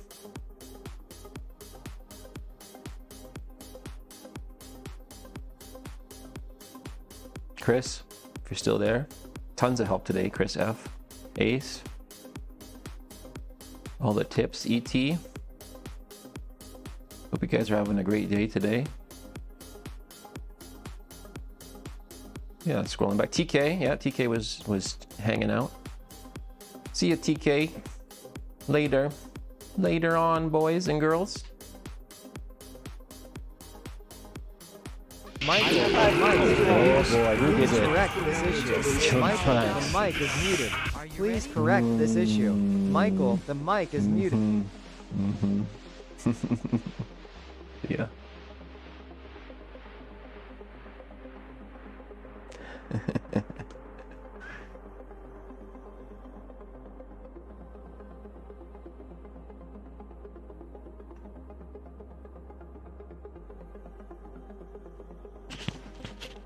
Chris F is the goat. And Sean. Can't believe. You're the goat. And Sorin.